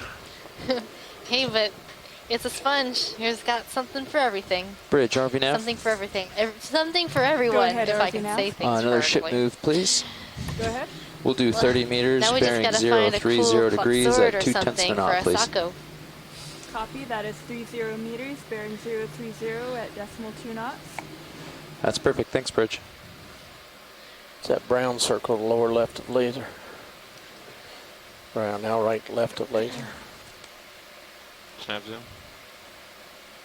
I don't know. I think that might be a closed up anemone.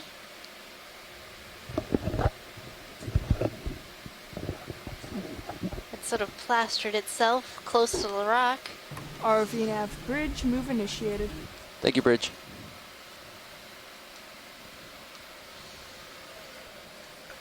So I'd expect to feel that around 38 or so. Come on out, Is video. that sponge right next to it? I don't.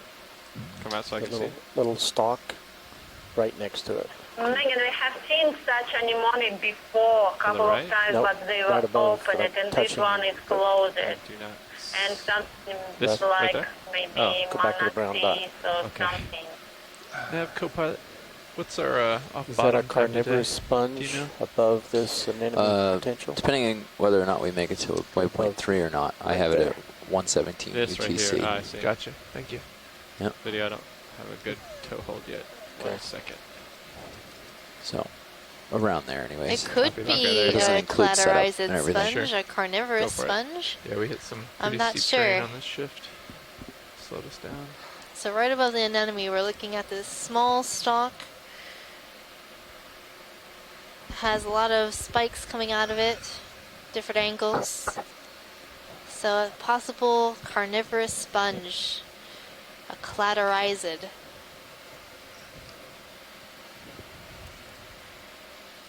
Yeah, it could be. I would agree with you and Roland. It's a little hard to see because it's got something on it. Yeah. I don't know if that's just junk or an ophiuroid or something, but it could be.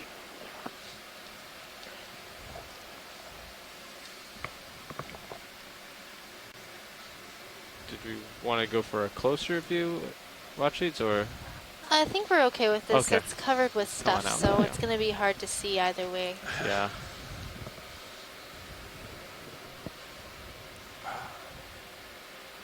Well, the geology's gotten a lot more interesting as we've gone up slope. Yes, it has, definitely.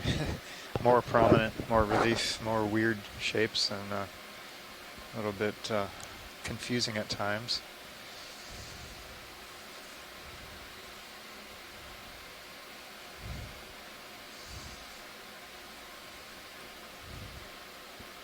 Well, since this is an area where a hotspot and fracture zone have interacted, will we notice a difference in the type of morphology we'd see on the bottom? Watch your swing arms coming up here. Well, you know, we're started the dive well above the mid-depth point of the seamount. So the seamount was already pretty well implanted on top of the fracture zone remnants by the time we're looking at it. So I wouldn't expect to be any real obvious differences on the scale that we're looking at, because we're looking at it very close in. And when we looked at the mapping data this morning, there were some features down deep that we'd mapped last night that were definitely to do with the fracture zone. But once you get up into the seamount, not so much, at least on the surface. So that's a little hard to say, and I don't think, unless Thomas wants to chime in, I don't think we've really been able to study them like this before, these types of interactions close in like this. Go ahead. Yeah, I guess the thing you would be looking for if the fracture zone was interacting with the seamount would be if there was movement across the fracture zone after the seamount was put in place. The chances are that the seamount was there, and motion had ceased across the fracture zone, and you continued to have eruptions at the seamount. That would have covered up any of those kinds of I don't know what that is. So, I don't either. It has the shape of a not saying we would never see that, but barnacle. are pretty slim. Sort of. Yeah, that's a good point, Thomas. If the fracturing of the zone happened after the seamount was there, we would maybe likely see some big more destruction and more big gaps and fractures and fissures on the seamount flanks. But like you said, what was the last distance we moved? The lava is a very fluid thing, and it fills in yet. and confuses us at times. And, heal itself, basically. It's 30 meters at 030, but it seems to be swinging around. Portions, they had the big you're at 45. You're getting a little offset. Yeah, it's drifted down a little drops of certain parts of the flank along faults, and then those areas have somewhat filled in with lava flows afterwards and kind of healed over a little bit, some and of that. settled right back down. For whatever reason, Sirius's heading likes to wander now and again. Yeah, I don't know why. I've noticed that. Yeah. Sometimes worse than others. Well, half the time, yes. It's because the current pulls the tether around and the thrusters. So right now we're seeing two Crossagorgia corals. Near the set point, don't fight hard and enough inside to, their branches, you know, how hard they're willing to fight is proportional how far how far away they are from the set point. I think I might see a little sponge around that a squat lobster living inside the branches of corals like these. Thank you. So we're definitely moving now. But like So you said, I think like the terrain's starting to fall off the port side a little bit. So our next move could probably to be these squat lobsters. go ahead video. A little bit more towards the waypoint. Okay. Well, there you can see the arms of the squat maybe lobster. Like 020. Big front claws, sort of perched, ready for anything. But we're going to be moving for another few minutes here. 320 is where these the waypoint is. corals make nice homes for these squat lobsters. Yeah, so we've been trying to acquire really this ridge for a while now. Yeah. Up is up. It's okay if we're not heading that way.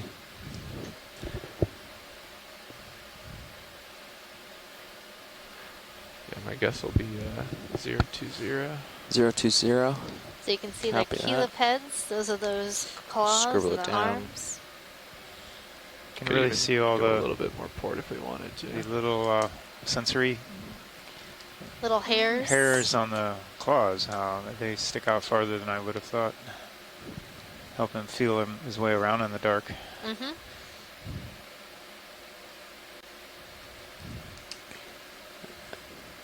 Are we happy here? Watch it? Yes, pilot. Yeah. Okay. Video when you're clear.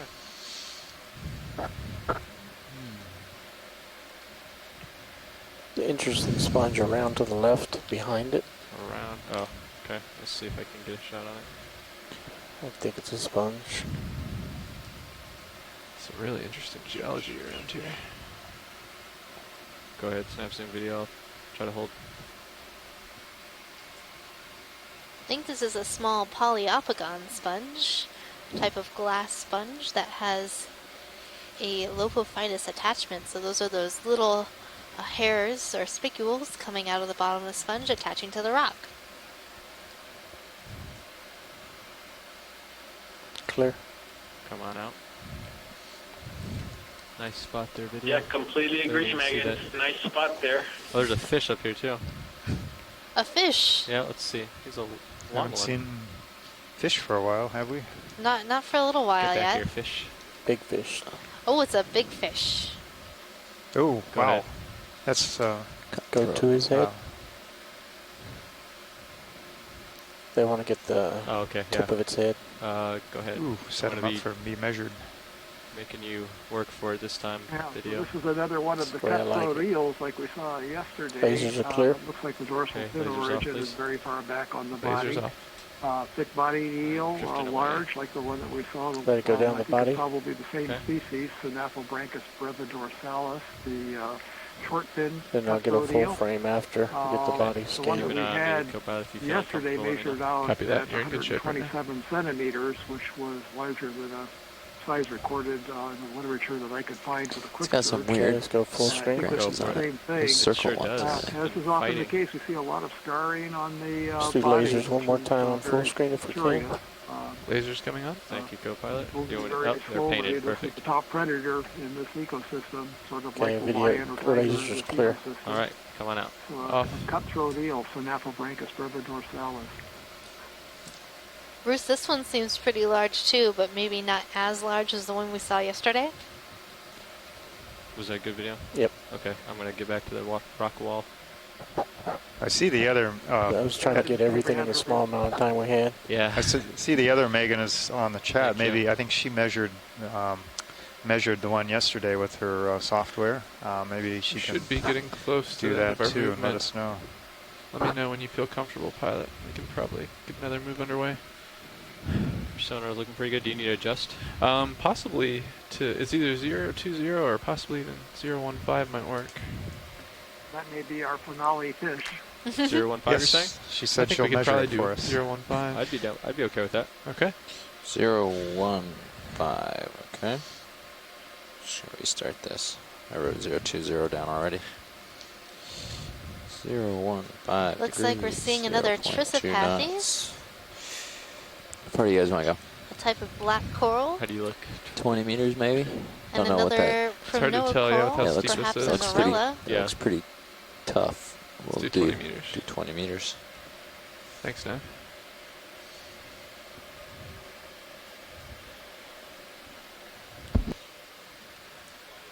Bridge, RV nav. Go ahead, RV nav. Another ship move, please. Go ahead.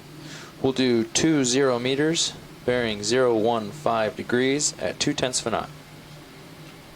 Copy, that is 20 meters, bearing 015 at decimal 2 knots. I confirm, thanks, Bridge.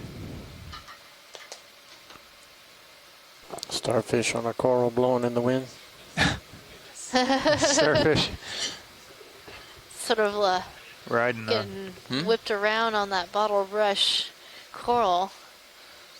Mr. Starfish's wild coral ride.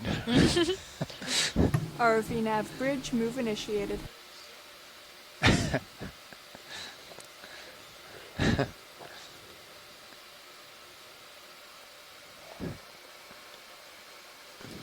Thank you, Rich. Your mic is not open. So as we zoom in here, maybe we'll see this star feeding. I'm not seeing the stomach extended, so starfish feed in a really unique manner. They actually push their stomachs outside their body and wrap it around whatever they're trying to eat. Copy, When I'm thanks, seeing Nav. on one of those little Should be moving by crazy 49 egg or so. cases on Be this advised, coral pilot, you're kind of on the edge of my view as here well. at 015. Copy. Now you can get a better view of this Europtychus squat lobster hanging out in the branches of this coral. We should be relatively stable here for the next So 3 or 4 Megan minutes. McCullough came back and measured that cutthroat eel at 1.04 meters. So it is smaller than the one from yesterday, screen or anything? Yep. but still looked pretty large. Color looked good on that one, huh? Yep. So thanks, Megan. Slight rise.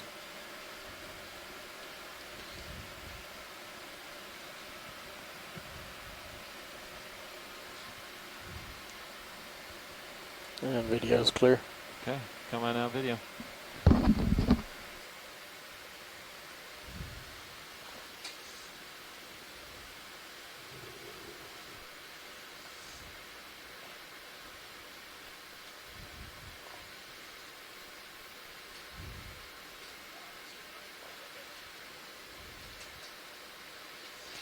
So as we've gone up slope, we start to see more things, more corals, more types of corals, more types of organisms in general. But we wouldn't characterize this community as a high-density community. Chris, is what we've been seeing today typical for this depth? Something interesting top left, maybe just a funny way. That's a good question, Megan, because we haven't done that many dives right in this, what we would consider to be a transition depth bristle hairs for are a lot high longer. communities and high-density communities and non-high-density communities. So we're really not sure. We have been right around 25, a little over 2,500 to start. Looking at it now, we're 2,300. So we started right in the transition and moved into the good depth, and we're not seeing a whole lot of animals moving in. So I'm not really sure what the reason is, but I'm going to stop talking so you can describe this beautiful crinoid. So I think this is the crinoid that we collected earlier on, this yellow hyocrinidae. And then on it, I think we're seeing another type of crinoid, an unstocked crinoid. So it seems to me like being on top of stocked crinoids is a good place for unstocked crinoids. Apparently so. Keep up with the ship here since we collected one of these. Probably got to go. Well, I wonder if the lack of other sort of larger corals is the reason why we're seeing more of these feather stars hanging on to the sea lilies there, because it's the only game in town if you want to get high off the bottom. Yeah, that's you're looking at probably a good right now. point that there's not much else to grab Actually, onto 15. unless you want to be on a rock. So why would you want to be off the bottom if you're a crinoid? I've seen a number of crinoids on the bottom. It's just not going up to where we want it to go, is it? Fluid flow bringing you food. Yeah.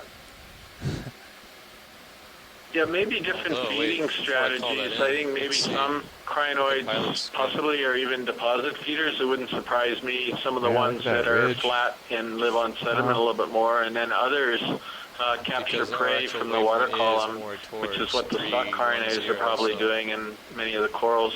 So I don't know, maybe it's just a matter of the species and what it's doing for a living. Might be.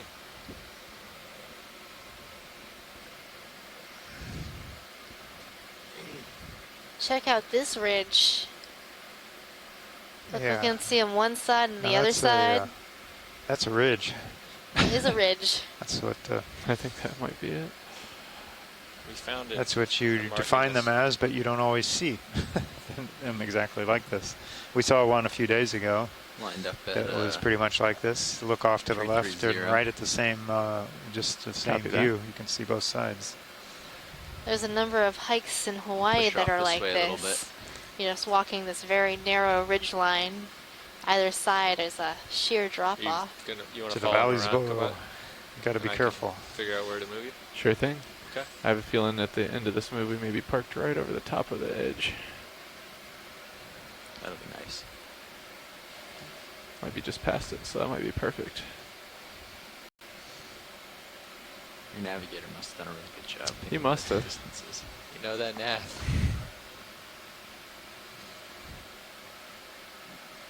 Although we have like 20 minutes left. That's enough. I didn't realize at the time it run down that much.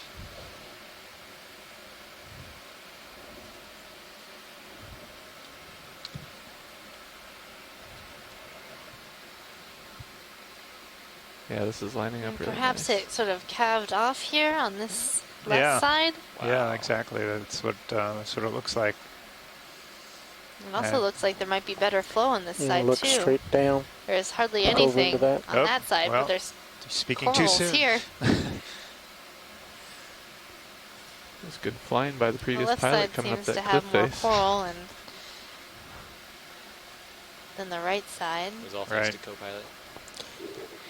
It looks like we have I guess we'll keep him. Pretty good sized drop there. What was that Is this a manganese crust popping up here? Is that a sheet flow? No, or? I think it's a thin flow, lava flow, and you can see this lava covering this is very thin, 340, very smooth, and okay, very 20 or 30? featureless. It's like a sheet flow. So whatever the it's pretty pilot's thin. comfortable with. 30's fine. Yeah. Let's do 30. Ready to drive nav. Go ahead, RV Nav. Hey, we are ready for a ship move of 30 meters at 340. 30 meters at 340. 0.29. We did. There was Copy a star 30 eating meters, it. Bearing 340 at decimal 2 knots. Good copy. Okay. All right. Thank you. Oh, and one of your Bolosomini stock sponges off to the right. Our tether's in a good position too. Drifting off to my port. Keep an eye on that. It'll stay over there. Yeah, I hope so. There's another boulder coming Look up. at that guy coming, yeah. It's RV like Pride Nav Rock. Bridge. Lion King. This is some cool geology. Yeah, Bridge. yeah, we're getting to Move is another like a initiated. big Copy. fracture between these two outcrops. That guy. See if this crack goes very far, or if it's just a little. Yeah, it's not much of a crack. It's more of a. Unfortunately, the biology isn't all it's cracked up to be. Oh.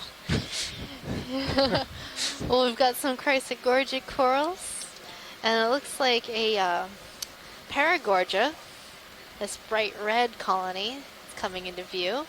A couple of those right here.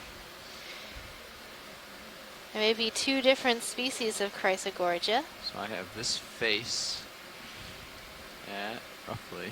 Oh, look at that. Just looking down the face of this cliff here. Yeah, looks like about at least a 10-meter drop down there. Yeah, and then it goes. There's another track step off that to our looks port. like off to the left, drops again. So just marking the ridge line here. It goes along at 320. Okay. Okay. That's this current face. It's pretty much north-south. And if I swing my tail out, Turn lasers on. I lose it in the. Oh, I lose my altitude. Second There video. it is. It's You about need the lasers off. 5 meters No, tall, on. maybe right here. Okay, 5 meters. Yep. Yeah. Roughly 5 meters to where I am now, to the bottom of the ROV. So it's maybe another 2 meters taller than that.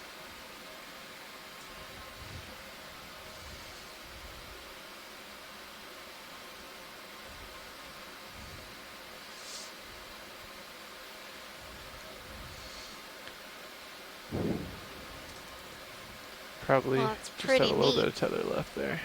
Thanks. Yeah, this is kind of what you hope to see when you're picking a dive on a ridge or a rift zone ridge. This is where the we think these are the part of the plumbing system of the sponges maybe volcano, over the how top it of your distributes its next ridge there. magma There? down Yep, down and your slope, port- down and rift, your how it port nip, yeah. expands and Both nips, grows actually. away from the summit. Gorgeous.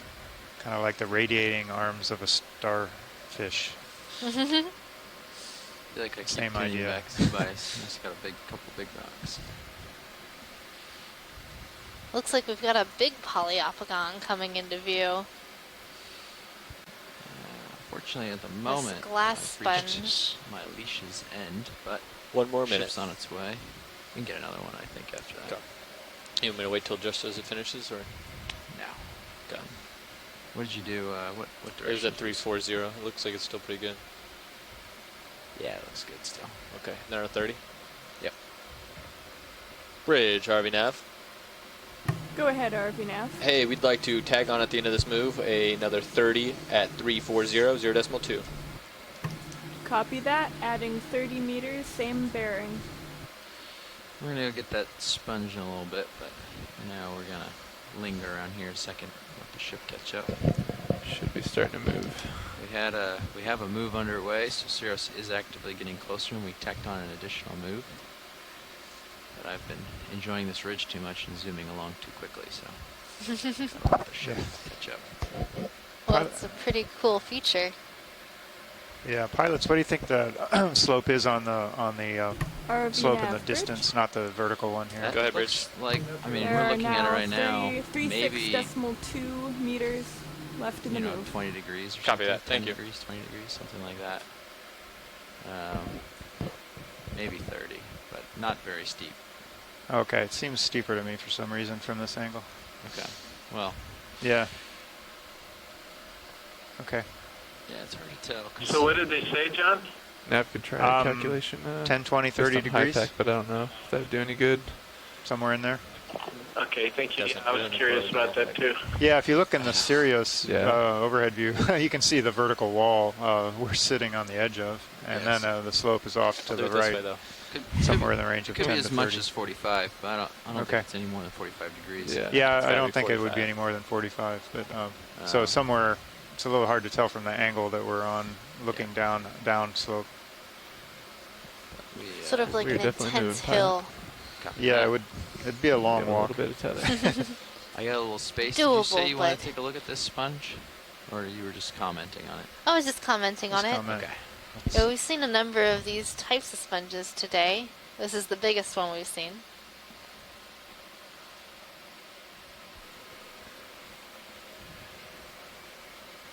A few stock sponges in the background.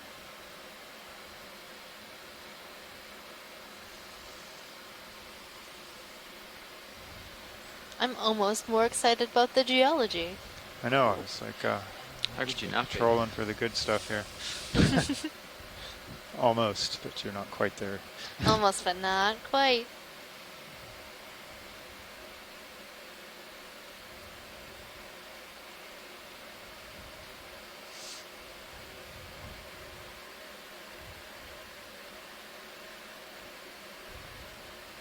Might be a little tight on the tether still. It's okay. But we are moving. Thanks. So if a mass wasting event were to occur, would it occur fast or slow? Well, you can have both kinds. You can have slumping events, which are Inspect all that white stuff on the right to that rock. Slower, creeping barnacles, over time. those little dots. And those those are more of a controlled failure, where you have big blocky pieces or a larger part of the slope kind of rotate or slide along the normal faults. I don't know about calling it a 180 meter move at 6/10. And then you can have we hit that catastrophic cliff face. That was unexpected. flows like debris avalanches, rock falls that happen suddenly and without warning, kind of like an avalanche on land, snow avalanche or a rock avalanche.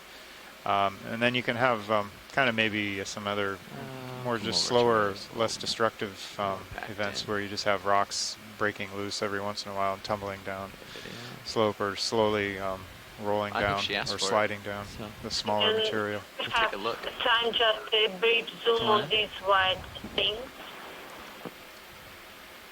Zooming in now. It looks like barnacles. Yeah.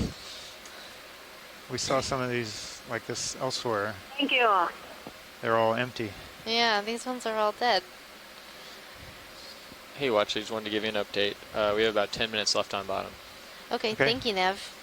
Like to cruise up the ridge as far as we can go.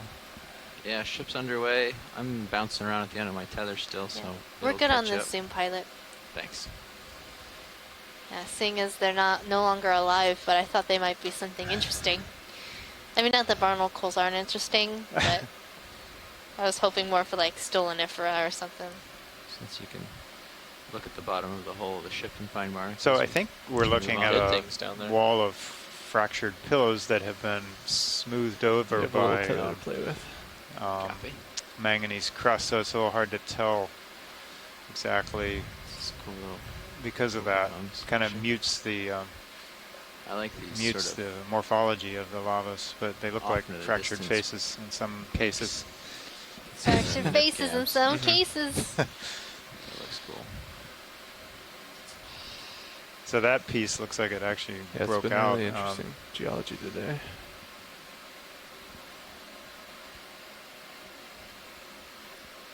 And look at those beautiful coral. Taking advantage of the vertical wall created by the 17 should unstable geology.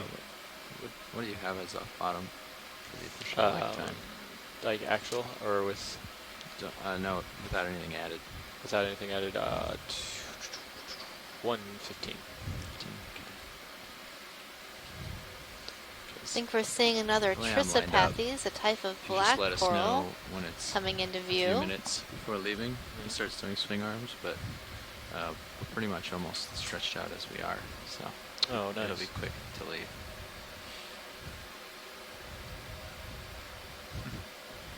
He just has to turn around, huh? Yeah. Let's go. I think the next move will probably be more to port there.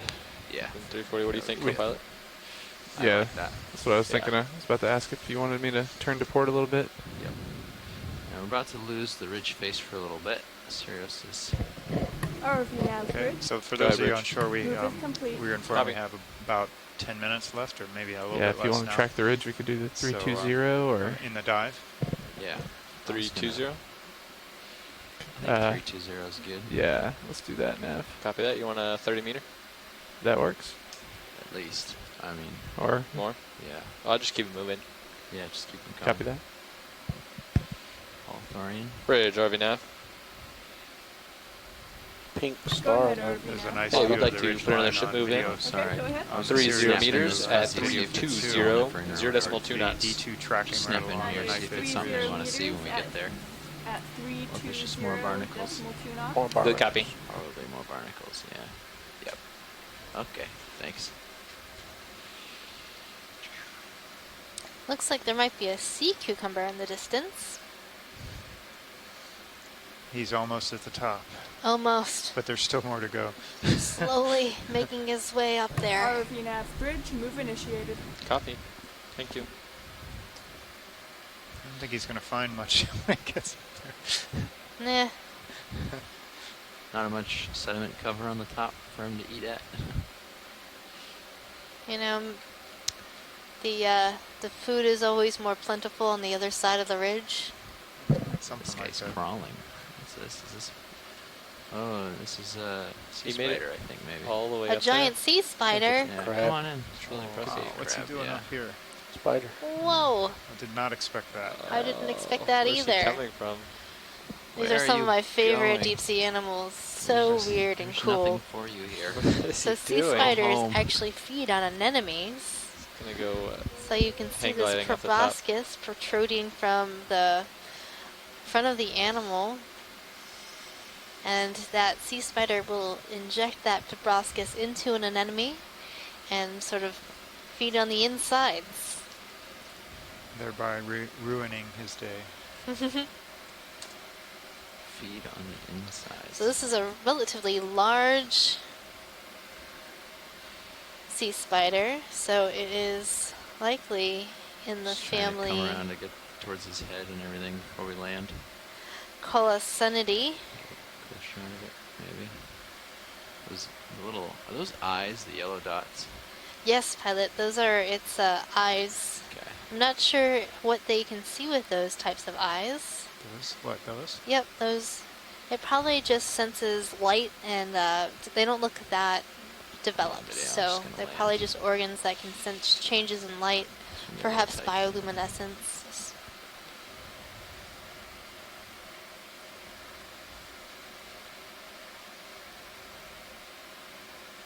Okay, start in. You read a paper recently about sea spiders, right, John? Yeah, I saw a summary of it. That's a real there thing. were some researchers from the University of Hawaii, and they were studying how the legs work. The legs actually, I think, work Take as left, get the proboscis. units that pump You can try it. some of his life-giving fluids through the body, because you can see the body is very small.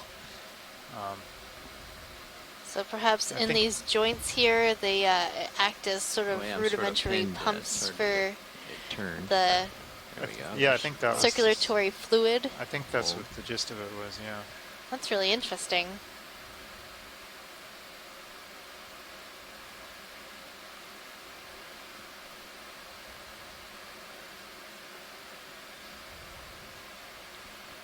I should go look that up to review, because Just we've get a seen a number medium of these shot. sea spiders on various dives. I wonder what this one's doing all the way up here. Okay, we can I move on, haven't seen pilots. any anemones in quite a while. Let's get the full shot. Maybe he's just made that realization about now. Oh my goodness. Slight Hey, tilt John, down. I think that that's actually a fairly common theme in rather simple biology. With lasers, it's The good. organism to use active muscular movements to pump, Video's clear. either Pilot's clear. circulatory fluids or what have they throughout the body. For example, a lot of flatworms, they have to move in order to pump oxygen throughout their body. And so the articulations in these pycnogonids could be where these sphincters and other muscles are to help pump not just the nutrient fluids throughout the body, but also the circulatory fluids. Oh, okay, thanks, Nolan. Yeah, I think this study was like the first time it was like confirmed on sea spiders specifically.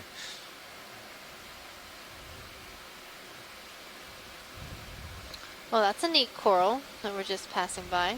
I'm kind of having to, I feel the same way though in these long dives, sitting in a chair, I have to get up and move my body. I have to stand up for a while and move around. Otherwise I'm going to wither away. Do some jumping rope. Yeah, that The probably wouldn't go ship over is too about well. to come to a halt here. Do we want to stack on another one or wait a second? Wireless headset. There's nothing in stun, or You can What jump time do we your need to get off bottom and set up?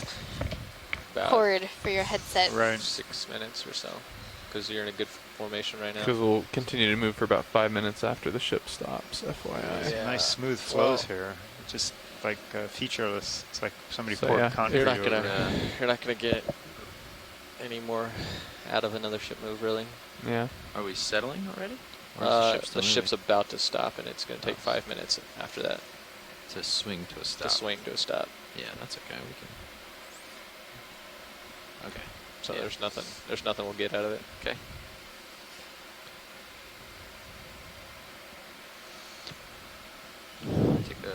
RV nav bridge. Big barnacle. Go ahead, Bridge.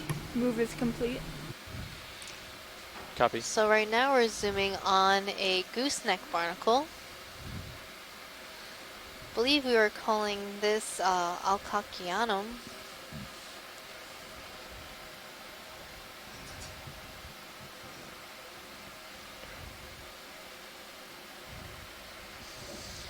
They're called gooseneck barnacles because there's this long fleshy attachment instead of having the main part of the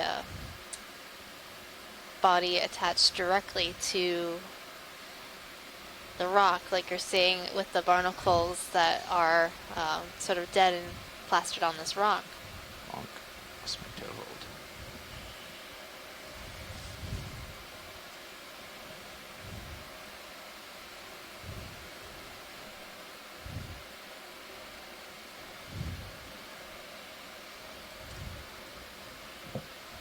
It's a good thing we don't have to count barnacles, isn't it, Megan? Oh, it sure is. Oh my goodness. I'd just be like, 1 million barnacles done. You might be Every lowballing single it. one of these dots is a barnacle. That's ridiculous. Oh my gosh. Come in partial. Let's see. Let's confirm.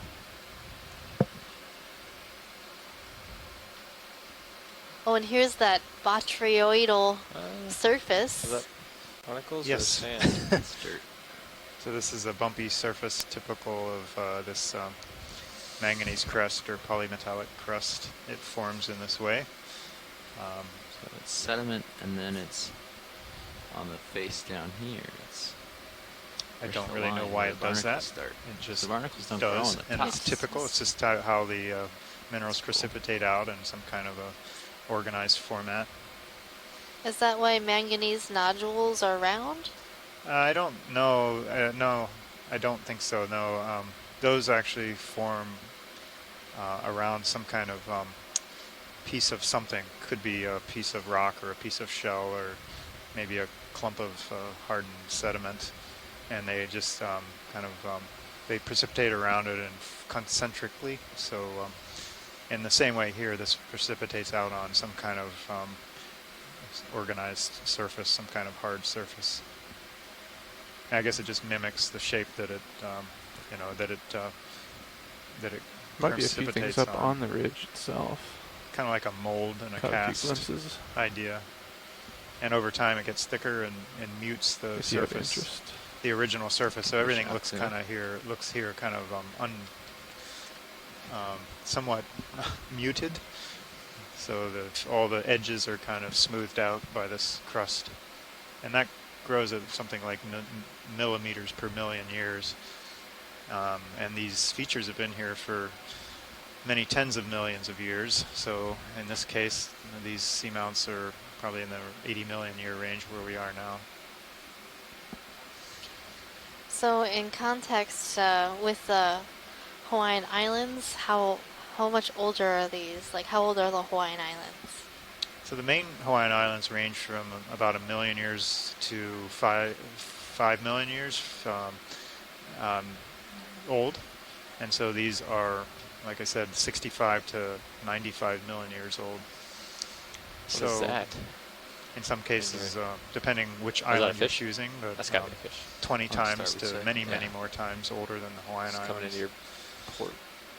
Yeah, it is. Seeing a lot of dead sponge stalks all around on this area. There must have been some really large Aspidoscopelia sponges around here at some point, Chris. Right. This is where the sponges come to die. I guess so. We've got a fish. Yeah, I think that's another. Oh, okay. Pull off the dead sponges to look at the fish. Okay, fine. Yeah. Hey, we're pulling off the ridge. That's about time to set up anyway, guys. You're implying that a fish is more interesting than a dead sponge. Well, at least the fish is alive. Partially. And this is going to do it for our dive today, watch leads. All right.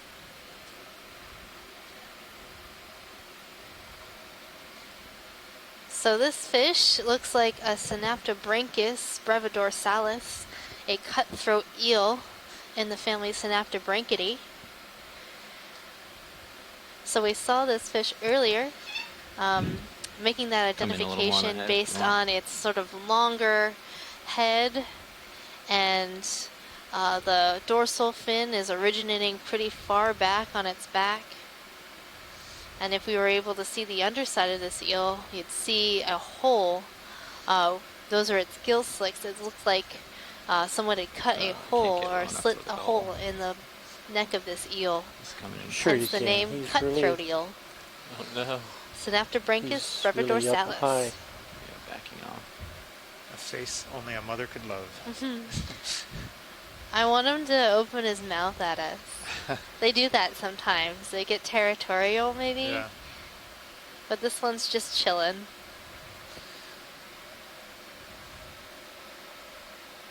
He's real close. Yep. Go He likes away. you. I think he likes you. Lasers are now clear. Killing lasers.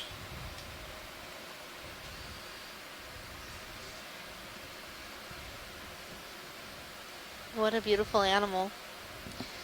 Are we able to roll the lasers onto kind him of- at this Yeah, point? you can turn the lasers on. Get Lasers a back measurement. on? I'm kind of wondering if this is the same individual that we saw before, or the scarring All on the right, back thanks. of the body looks that's similar time. to what I right. remember. We can compare the Drop images down later and on. look at his hole. Sometimes I think these things Go will wide. circle around the ROV. Since they're scavengers and they come to disturbances, Just to make thinking sure they might it's there. find food. This may be the same one that we I saw don't see before. it. No hole. All right, everyone. Oh, there Thanks, it is. Bruce. We've been told that is the end of our dive for the day. Alrighty. Coming off bottom. Cool. Standing No by, mid-water pilot. today. Let me know. All right. Thanks, video. Off we go. Let me know how you'd like to set up. Yeah, you want to start stowing the swing arms? Sure.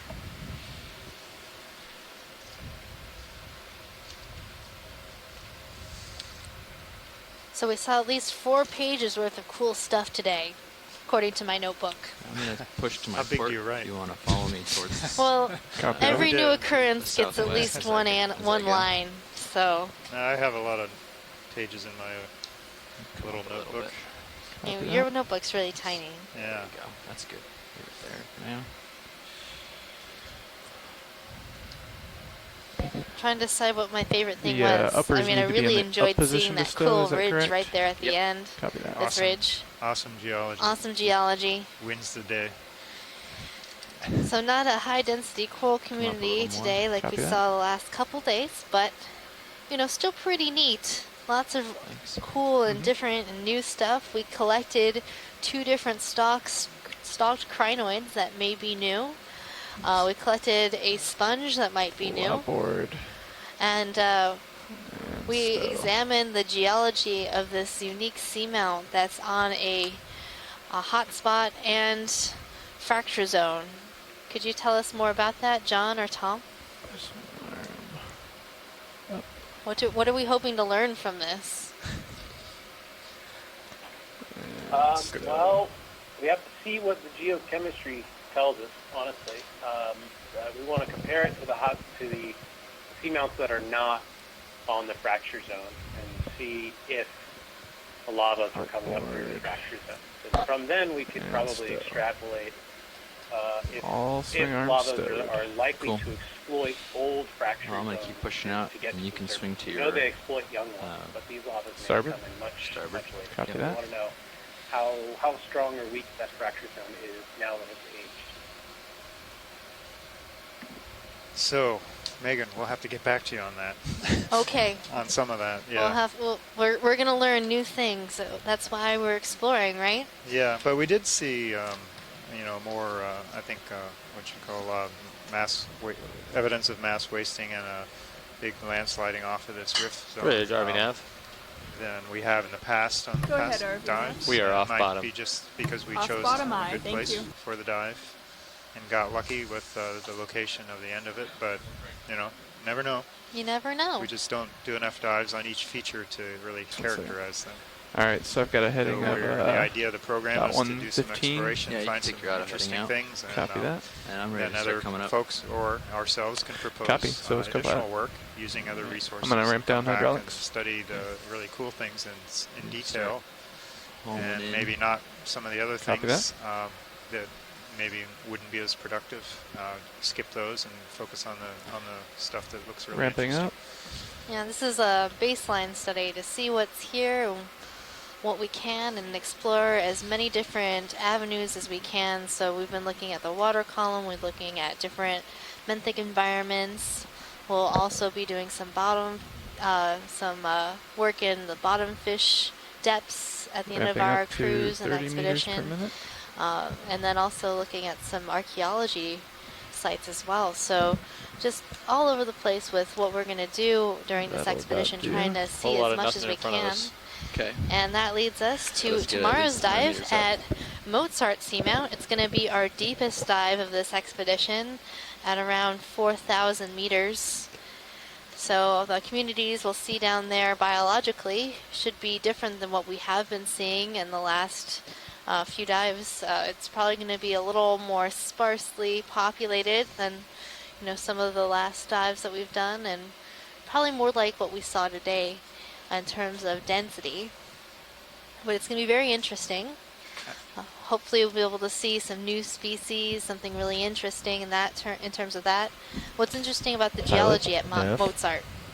I think we're hoping that that's a kind of a comparison with today's. Couple big fish. Today's got to the dive, top of the ridge, and to see if that one's. What do you mean the top? The ridge finally came out of nowhere. It was nice. Very apparent. Nice.